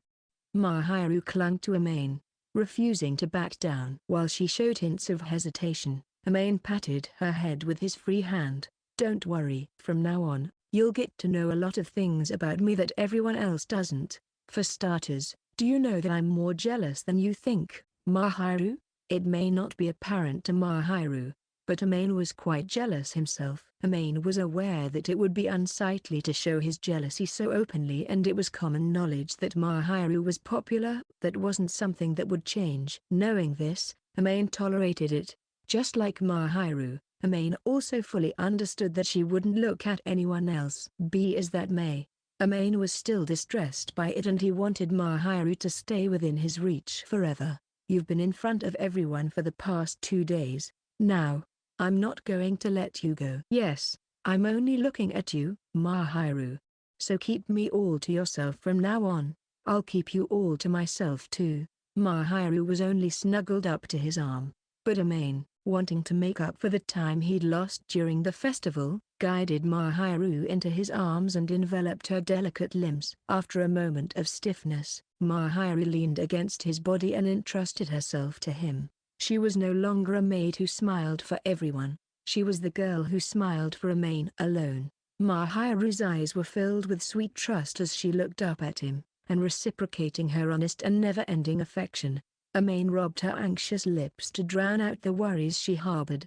He then gave her a tender smile. Trying not to break eye contact, he gently and delicately touched her sweet lips as if melting them, and found Mahiru comfortably closing her eyes and accepting him. "Let's treasure our time together until the end of the day," he said, spoiling her as much as he could without kissing her too deeply. Mahiru slowly and reluctantly parted her lips from Amain's as he patted her back to soothe her, pinning her into a kiss where they could share each other's warmth. Her eyes were completely moist and she stared at Amain in embarrassment with a quiet, affectionate, and expectant look. Not knowing what her gaze meant, Mahiru buried her face in Amain's chest before he could ask and gripped his shirt as if hesitantly seeking him with her slender fingers. "Tonight, is it okay if I don't go home?" And then, from within his arms, Amain heard that quiet murmur. Afterward, author's message. "Thank you very much for picking up this book. My name is Siki-san, the author. I hope you enjoyed the 7th volume of The Angel Next Door." Finally, the maid outfit is upon us. Maid Mahiru has finally made her debut. If you're reading this, then I'll assume you've already finished reading the main story. But the wait is finally over. This was the cultural festival arc, so naturally, their class hosted a maid cafe. But as expected, Mahiru-san looked amazing in her maid outfit. She's just so cute. Classical style maids are just the best. Mahiru-san was watching Amain-kun flap his wings while being envious on the inside. But she still can't contain her jealousy. While both of them have rather reserved side to them, they're gradually becoming more and more assertive as time goes by. Mahiru-san in particular was more assertive when it came to this volume. No clue whose idea that was, though. I'm playing dumb. So, we'll have to wait and see how long Amain can endure the shaking of his rationale. Mahiru-san just dropped a massive bombshell at the end of the last chapter. But please stay tuned to see what happens in the next volume. I had the honor of Hankoto-sensei drawing even more wonderful illustrations for this volume, too. When I first saw them, I was so excited but also surprised. Even though the compositions of the illustrations are left up to Hankoto-sensei, we receive wonderful illustrations each and every time. Isn't the front cover just so wonderful? Volume 7 focuses on the cultural festival, so Mahiru-san was drawn in advance in preparation. But you know what? Why does she look so erotic? Is it just that my eyes are evil? Needless to say, I love all the illustrations.